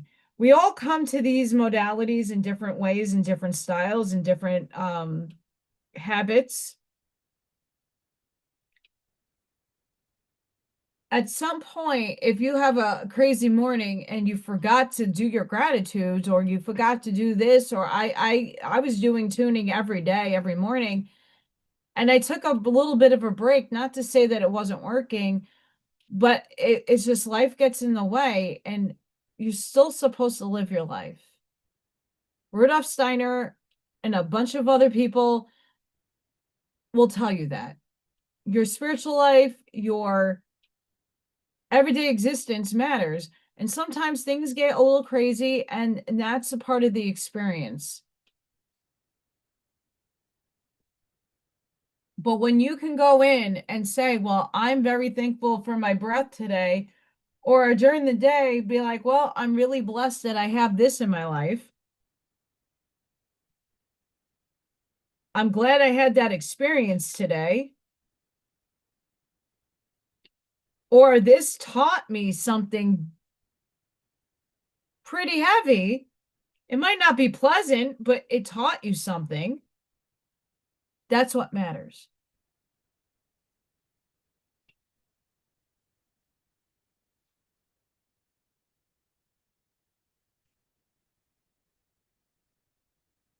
That alone is gratitude. Being thankful that you learned something you didn't see earlier on. That bullet went through my window. I am thankful to be alive. I'm thankful that I wasn't in that pathway when it happened.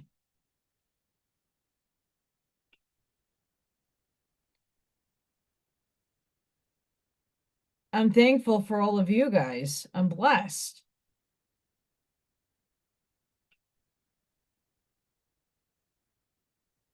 And that's why I really do say I'm blessed. I say blessings everywhere I go. I'm very blessed. Some people think it's arrogance. I don't care what you think.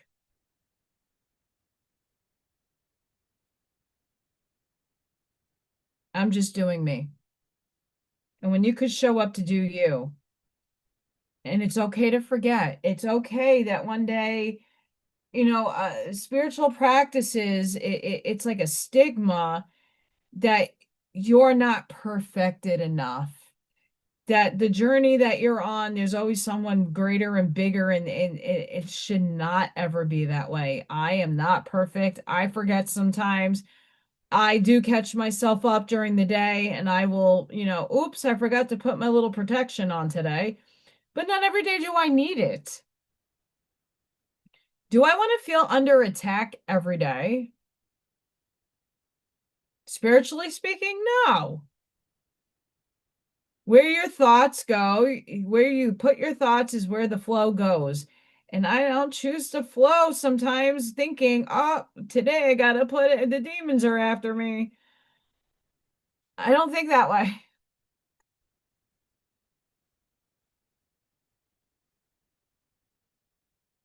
Right. It's you woke up today. It's a beautiful thing to say, I woke up today, and your life could be in the shitter. Guys, I can't tell you how many times I laid in bed in a ball, hysterically crying, not wanting to live anymore. I wanted to transcend myself, but something in me was like, nah, this is just a fleeting moment that needs to pass. You need to get it out. Just release this feeling. You got to experience it and let it go through you in order for you to just take a breath, take the viewpoint back, and go, okay, I made it through this feeling. That's success. I know many of you have laid in a ball somewhere on the bathroom floor in a bed, depressed for days, hysterically crying, getting it out. And then when you can take that big sigh of relief breath and let yourself calm down and let your nervous system come back to balance, and then you start like not really thinking about anything. You're just, okay, that moment passed. I'll reflect on that crap later. And when you get to that crap, you're in a safer, calmer mind frame to dismantle what got you to the state in the first place. But when you're in it and you're in it, your emotions and your feelings, you don't have clarity. You don't, the water in the pot is boiling. You're not seeing your reflection clearly. You're not seeing anything in that pot for what it really is. It has to be calm and still for you to get the clarity of what you're looking at.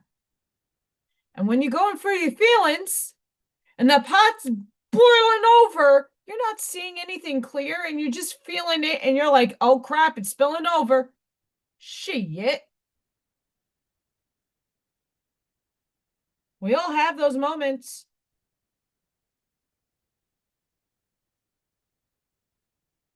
We all have those moments. And it's okay to have them. They're normal things that we need to go through. We need to experience. We need to have those rational moments of, I'm irrational right now. Instead of stigmatizing everybody for having those moments, we need to value them. You need to value.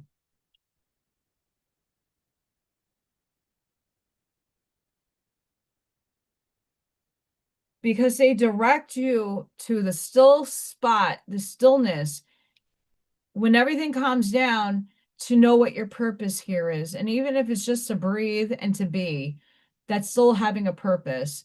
When you get over those like dark nights of the fucked up soul and you're in your bed and you're shaking and you haven't eaten 5 days and you're like in your same pajamas for a few days and you smell and you finally like get over yourself and you take your shower and you get yourself like calmed down, you're able to see, okay, let's look at the positives and then we'll tackle the negatives.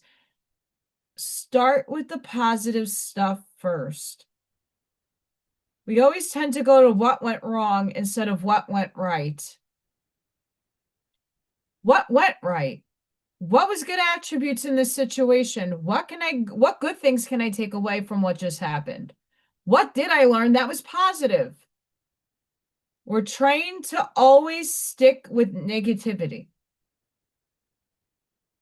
This was yesterday's real raw point of view. We are trained in societal programming to continuously look at negativity. That if you are depressed and you're having a moment, that it's a negative, bad thing to be doing that. And then you got to go to a doctor and you got to get checked out. And that's not really the point and purpose. Is it now?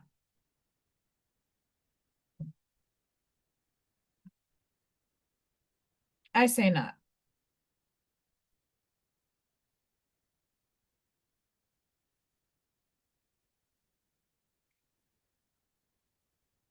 Sparky, exactly.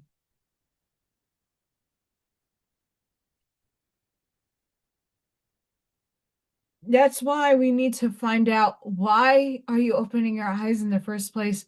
Why are you alive? Why are you here?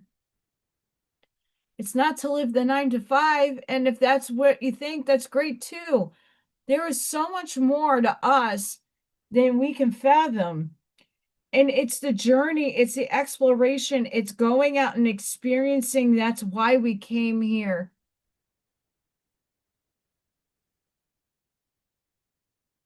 To bring joy and beauty into the world.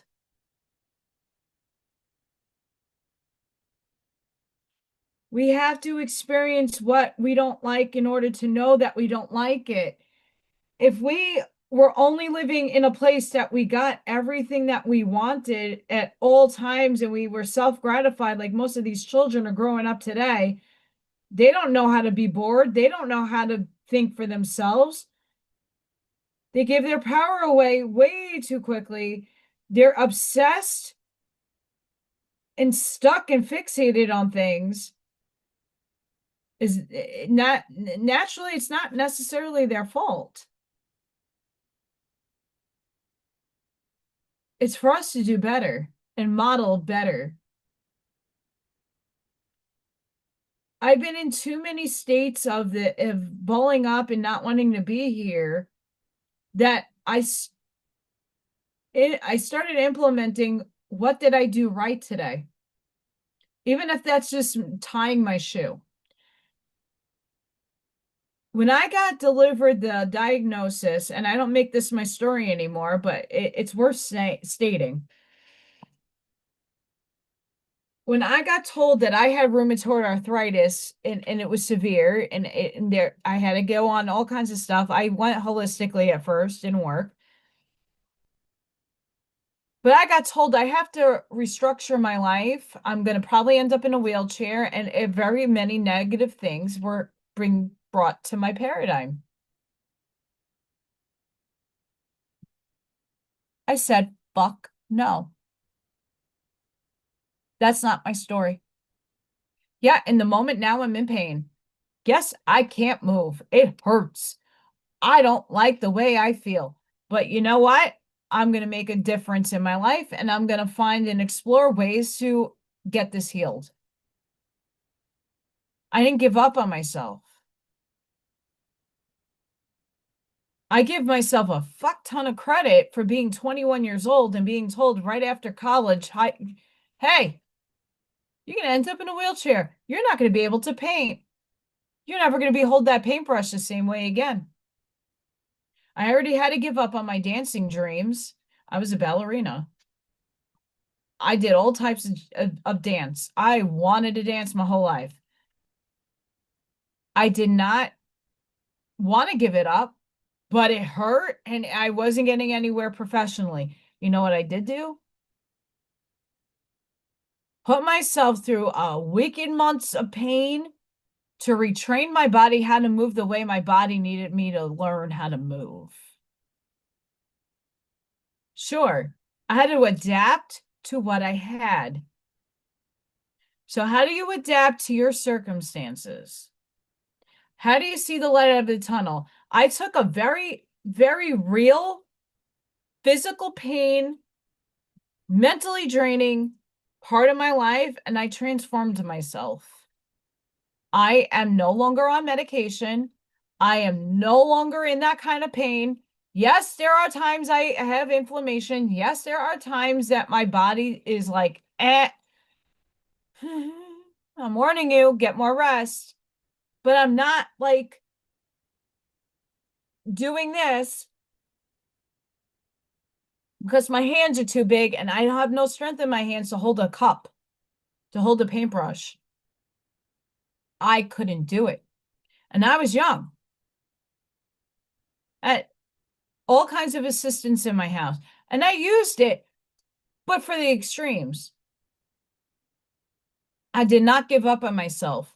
And even up to this day, even when I said I'm done, I'm just done with that energy. I'm done with that self that's showing up and disappointing myself. I'm done with that version of me. Bye. Take and grow.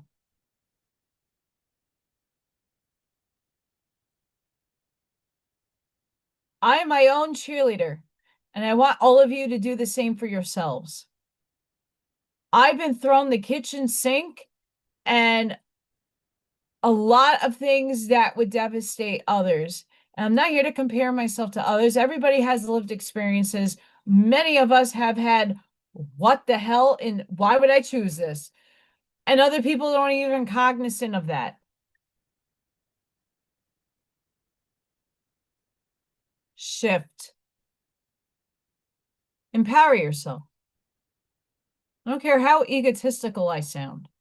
I don't care. I'm doing me and I'm doing me authentically. My ego is here to keep me safe. It still plays a function here on this planet, this realm.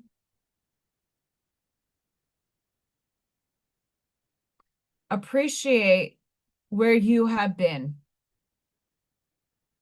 Breathe and take the step back from the big little, you're looking at this thing this close, but when you see the expanded, oh, look how small that problem was. But I was seeing it where it was like this. But oh,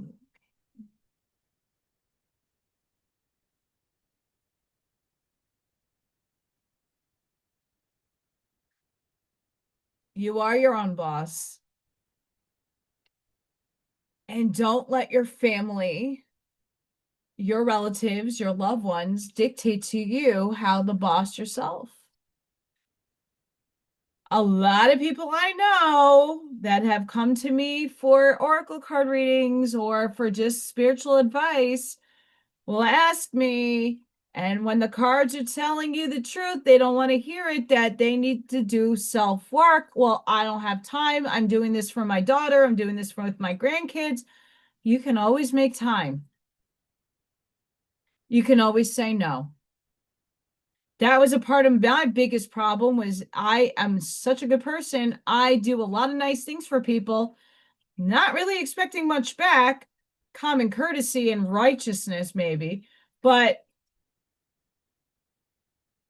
I never used to say no. And now my boundaries come up and I'm like, no. Why? Because I claimed that power back.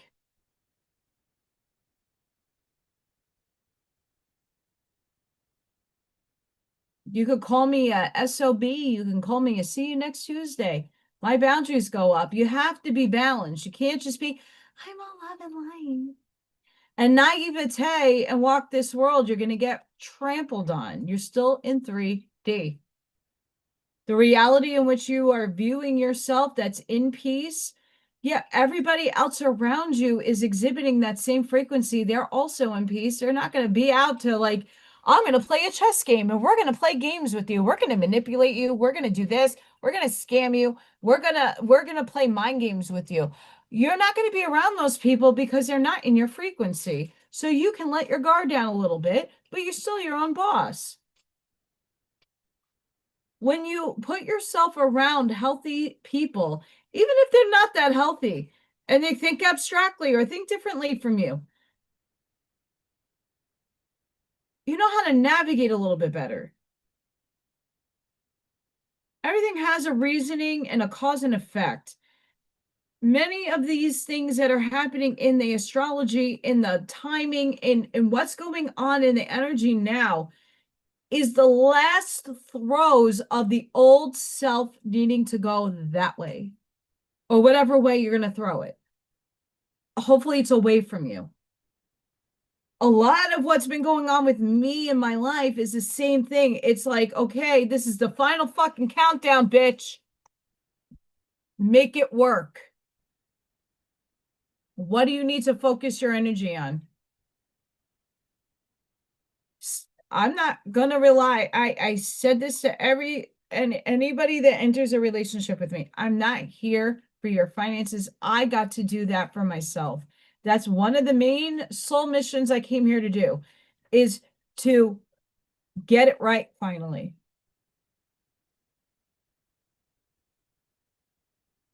And now I've been working my tushy off, doing for me, putting myself on a path of structure to get myself to a better spot in my life, to make sure I don't have to worry about like paying bills and putting food on my table. Like, so that's that. If I have those concerns and those worries off in my head, sky's the limit. Sky's the limit. I ask you all to do the same. Where in your life are the things that you're not really putting your priorities toward because of the excuses? And I made a lot of excuses for myself. And maybe they were real deal things that they weren't excuses. They were just life happening, but I didn't know how to navigate around it. I did not know how to overlook that obstacle. There is a lot of that happening too. Give yourself compassion and some grace. I'm too hard on myself sometimes. Way too hard, way too critical. And that's not healthy either.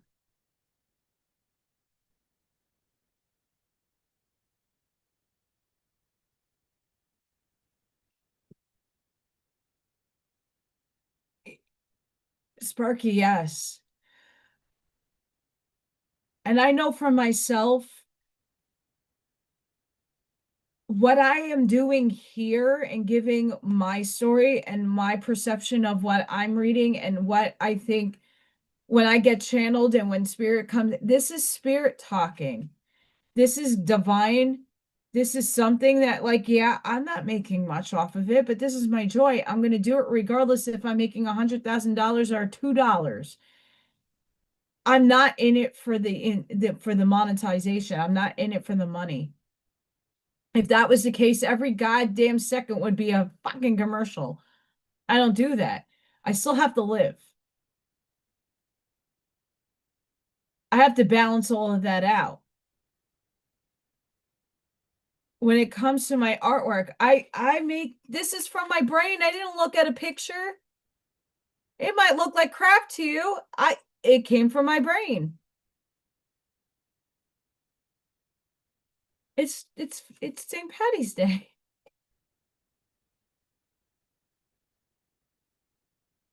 And once this dries, I might build this up and make something out of that. But I'm doing my artwork for me. I don't commercialize it to make it for people unless you commission me to do a portrait of somebody that you know or that passed on or an animal. Like I'm just drawing and I'm just doing me happily. I do things to do them. I don't do them in with the thought of selling or I'm going to make a lot of money from this. That's not where the first place I go. Seriously, and a lot of you know that. I just do to do and make, and that's what makes me happy. I thought my paintbrush fell. I don't know where it went.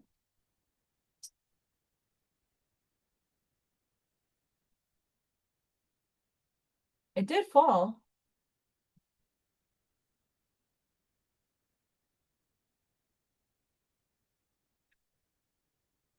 Spirit ate it. Nope, that's a glue stick.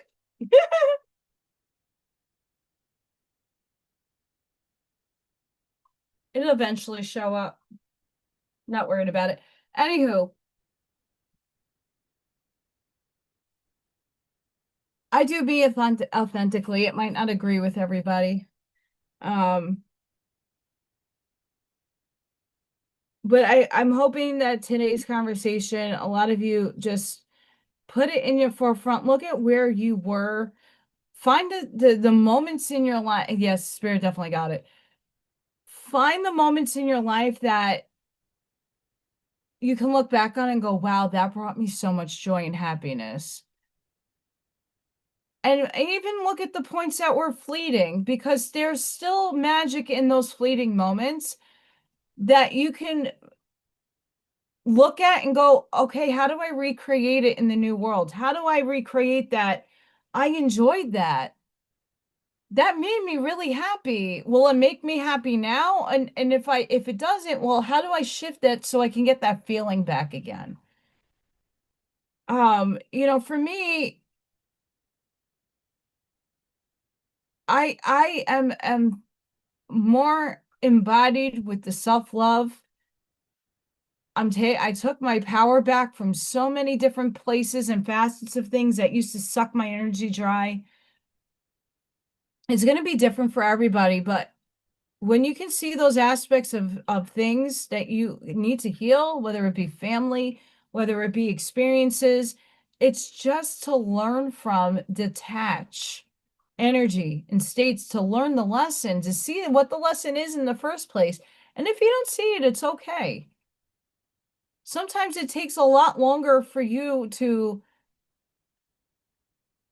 grasp the big, it might be a tiny little lesson that you're thinking it's this big monumentous thing and it's a little thing, or it's a little thing that really is a bigger thing. Only you are going to know that for yourself. We're all shifting and changing. This energy is wonky doodle. The Schumann resonance has been spiking. There was a blackout. The energy is shifted. The Schumann resonance is gridding. Things are densifying. That means when you're hearing people put out there that things are going to be quickly manifested, you got to be right in your thoughts. You got to know what you want. You got to know what's going to make you happy. And right now, this is the buffering period that you get to explore those things. That you get to look back and reflect to go, well, I don't prefer that. I prefer this. But a lot of what I'm seeing is a lot of people are like, what don't I prefer? And not really looking at what do I prefer? We're always going to the negative components of things first instead of looking at the positive. You have to look at both. Start choosing to look at the positives first before you go to the negatives. That's the advice I would give to others. You can't look at things clearly in a pot that's boiling over and you're heated and in the moment with your feelings. We all feel feelings and you have to let them go through you. You have to experience it. That's why you're here. But how you transmute that, how you work with it, How you learn from it is all dependent upon you. And everybody does it differently. That's what makes each and every one of us a unique aspect of source, and a beautiful one at that. For reals.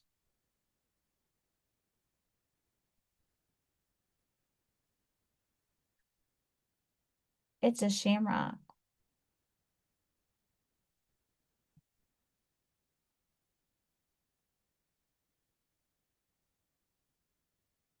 I mean, synchronistically, I wasn't planning on this today. The real glow up is emotional regulation. The moment you realize reacting is easy, but responding is power. It's learning to sit with discomfort without letting it define you, noticing the trigger and choosing not to follow it. It's understanding that not every thought deserves your belief, and not every emotion deserves your reaction. Peace stops depending on everything going your way. It begins depending on your ability to steady yourself when it doesn't. And that's how you know you have evolved, not by what you gain, but how you respond.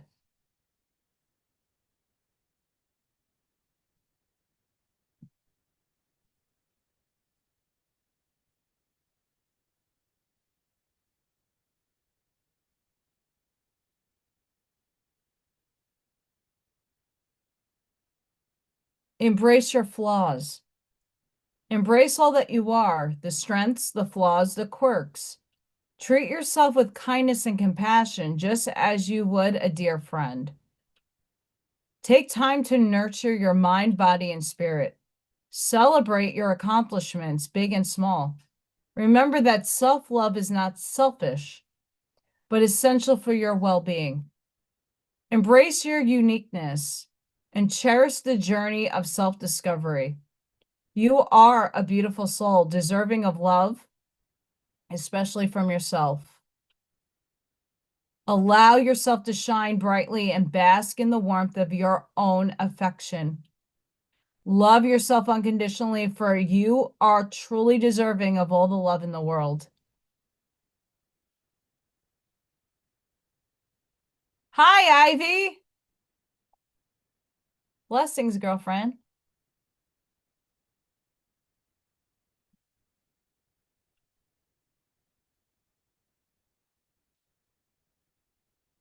We are moving in a very heavy energy. A lot of things are hitting, and you don't have to be into astrology that you're feeling this.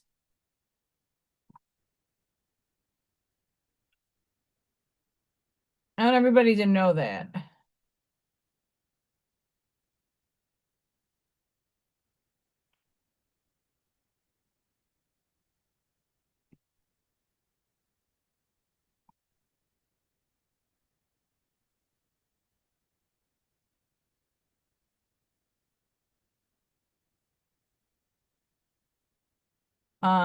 Just seeing if there's anything else on the energy today before I head out. Because Allison was yawning before, and guess what?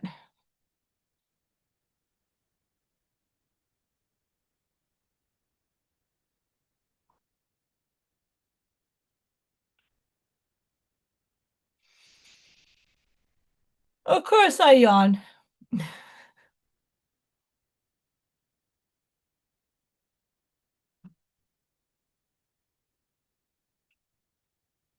Okay, so everybody's putting posts of their cats. I did mine this morning. Today is patron saint of cats. Just know that being heavy and being through the feels is okay.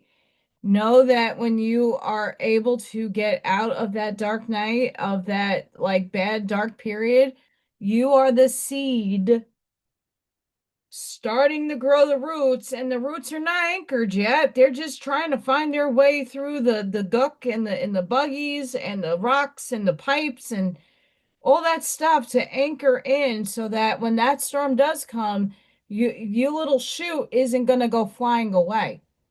It's not just gonna go pew. We're in very heavy times. The cycle is closing. The minor and the major cycles of this dichotomy is ending, and we're beginning. So we're dying in the same in one breath, and we're rebirthing in another.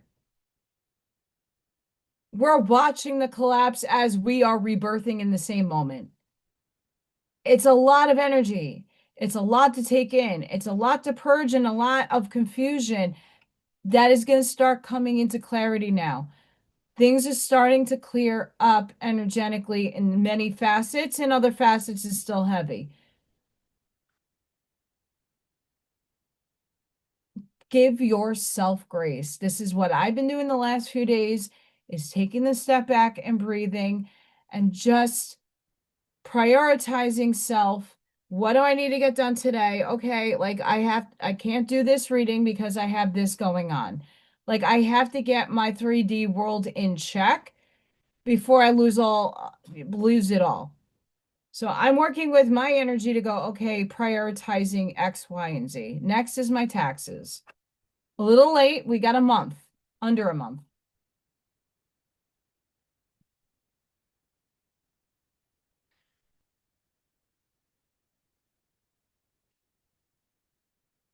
Batshit crazy. Batshit crazy. Batshit crazy. I hope everybody had a good St. Patty's Day. Did you drink your spirits?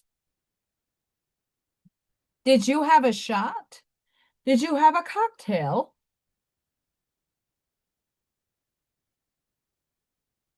What did you have?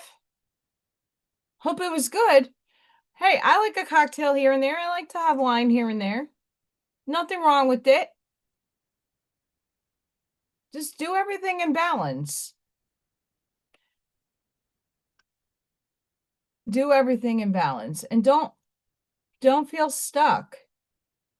I still feel stuck in many reactionary points in my life, but I see that there is finally a light being shown in the void that I can go toward. Carol Ann, go towards the light. Ah, distortion voice, poltergeist. You're moving through the muck. Your roots are getting lower.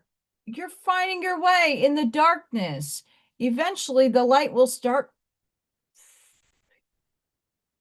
Oh, shit. Now I got to contend with birds and bees and this and that. Fuck. We're not plants, by the way, but we still got to contend with those things. Um,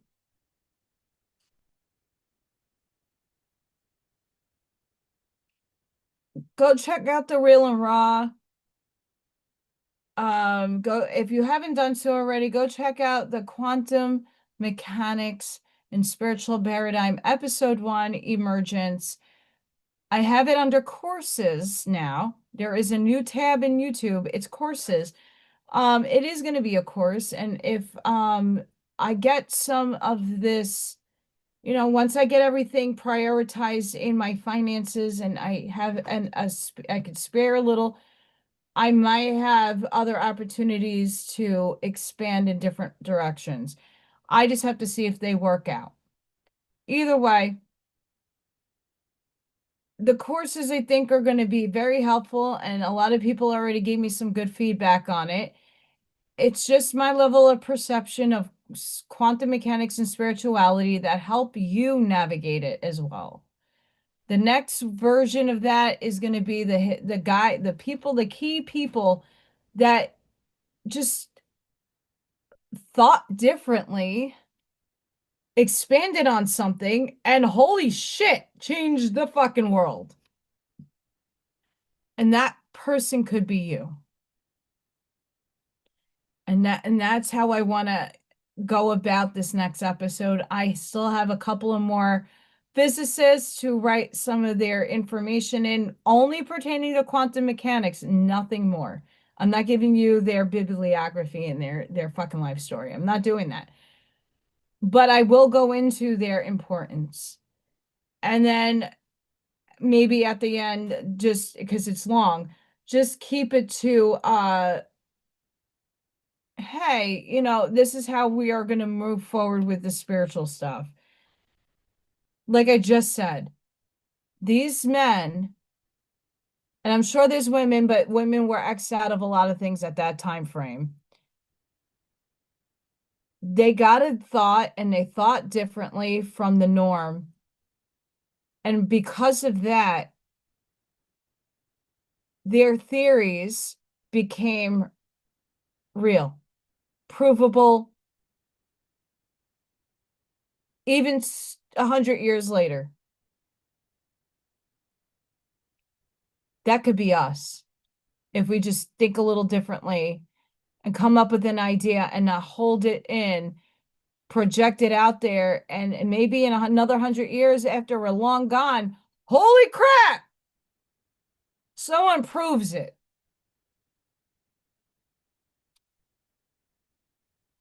How beautiful of a world will that be?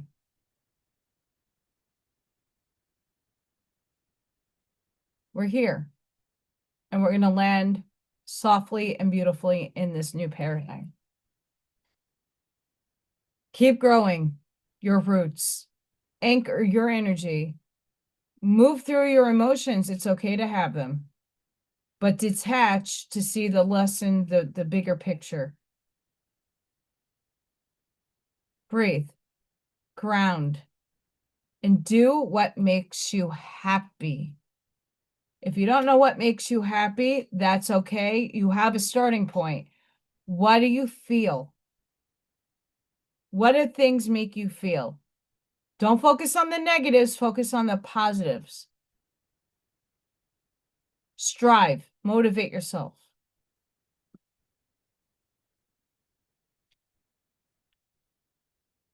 Sending each and every one of you love, light, compassion, grace, shielding, and protective energy. Please go within. Be the physical shoulders. Some people need a hug. Be that hug. Even if you don't agree with them, be the hug. Be the lighthouse. Those seeds that you are, that cracked and now is growing roots, still sprinkle your seeds, because they're too eventually are going to crack and their roots are going to grow, and eventually a lot more people are going to see their truth but expanded. Right, wrong, or indifferent. We did craft today. I hope everybody had a blessed and beautiful St. Patty's Day and patron saint of Cat Day, St. Gertrude. I love the cats. I rather the cats, and I love clovers too. I'm Irish. I got a kiss from Freya this morning, so that just makes my day.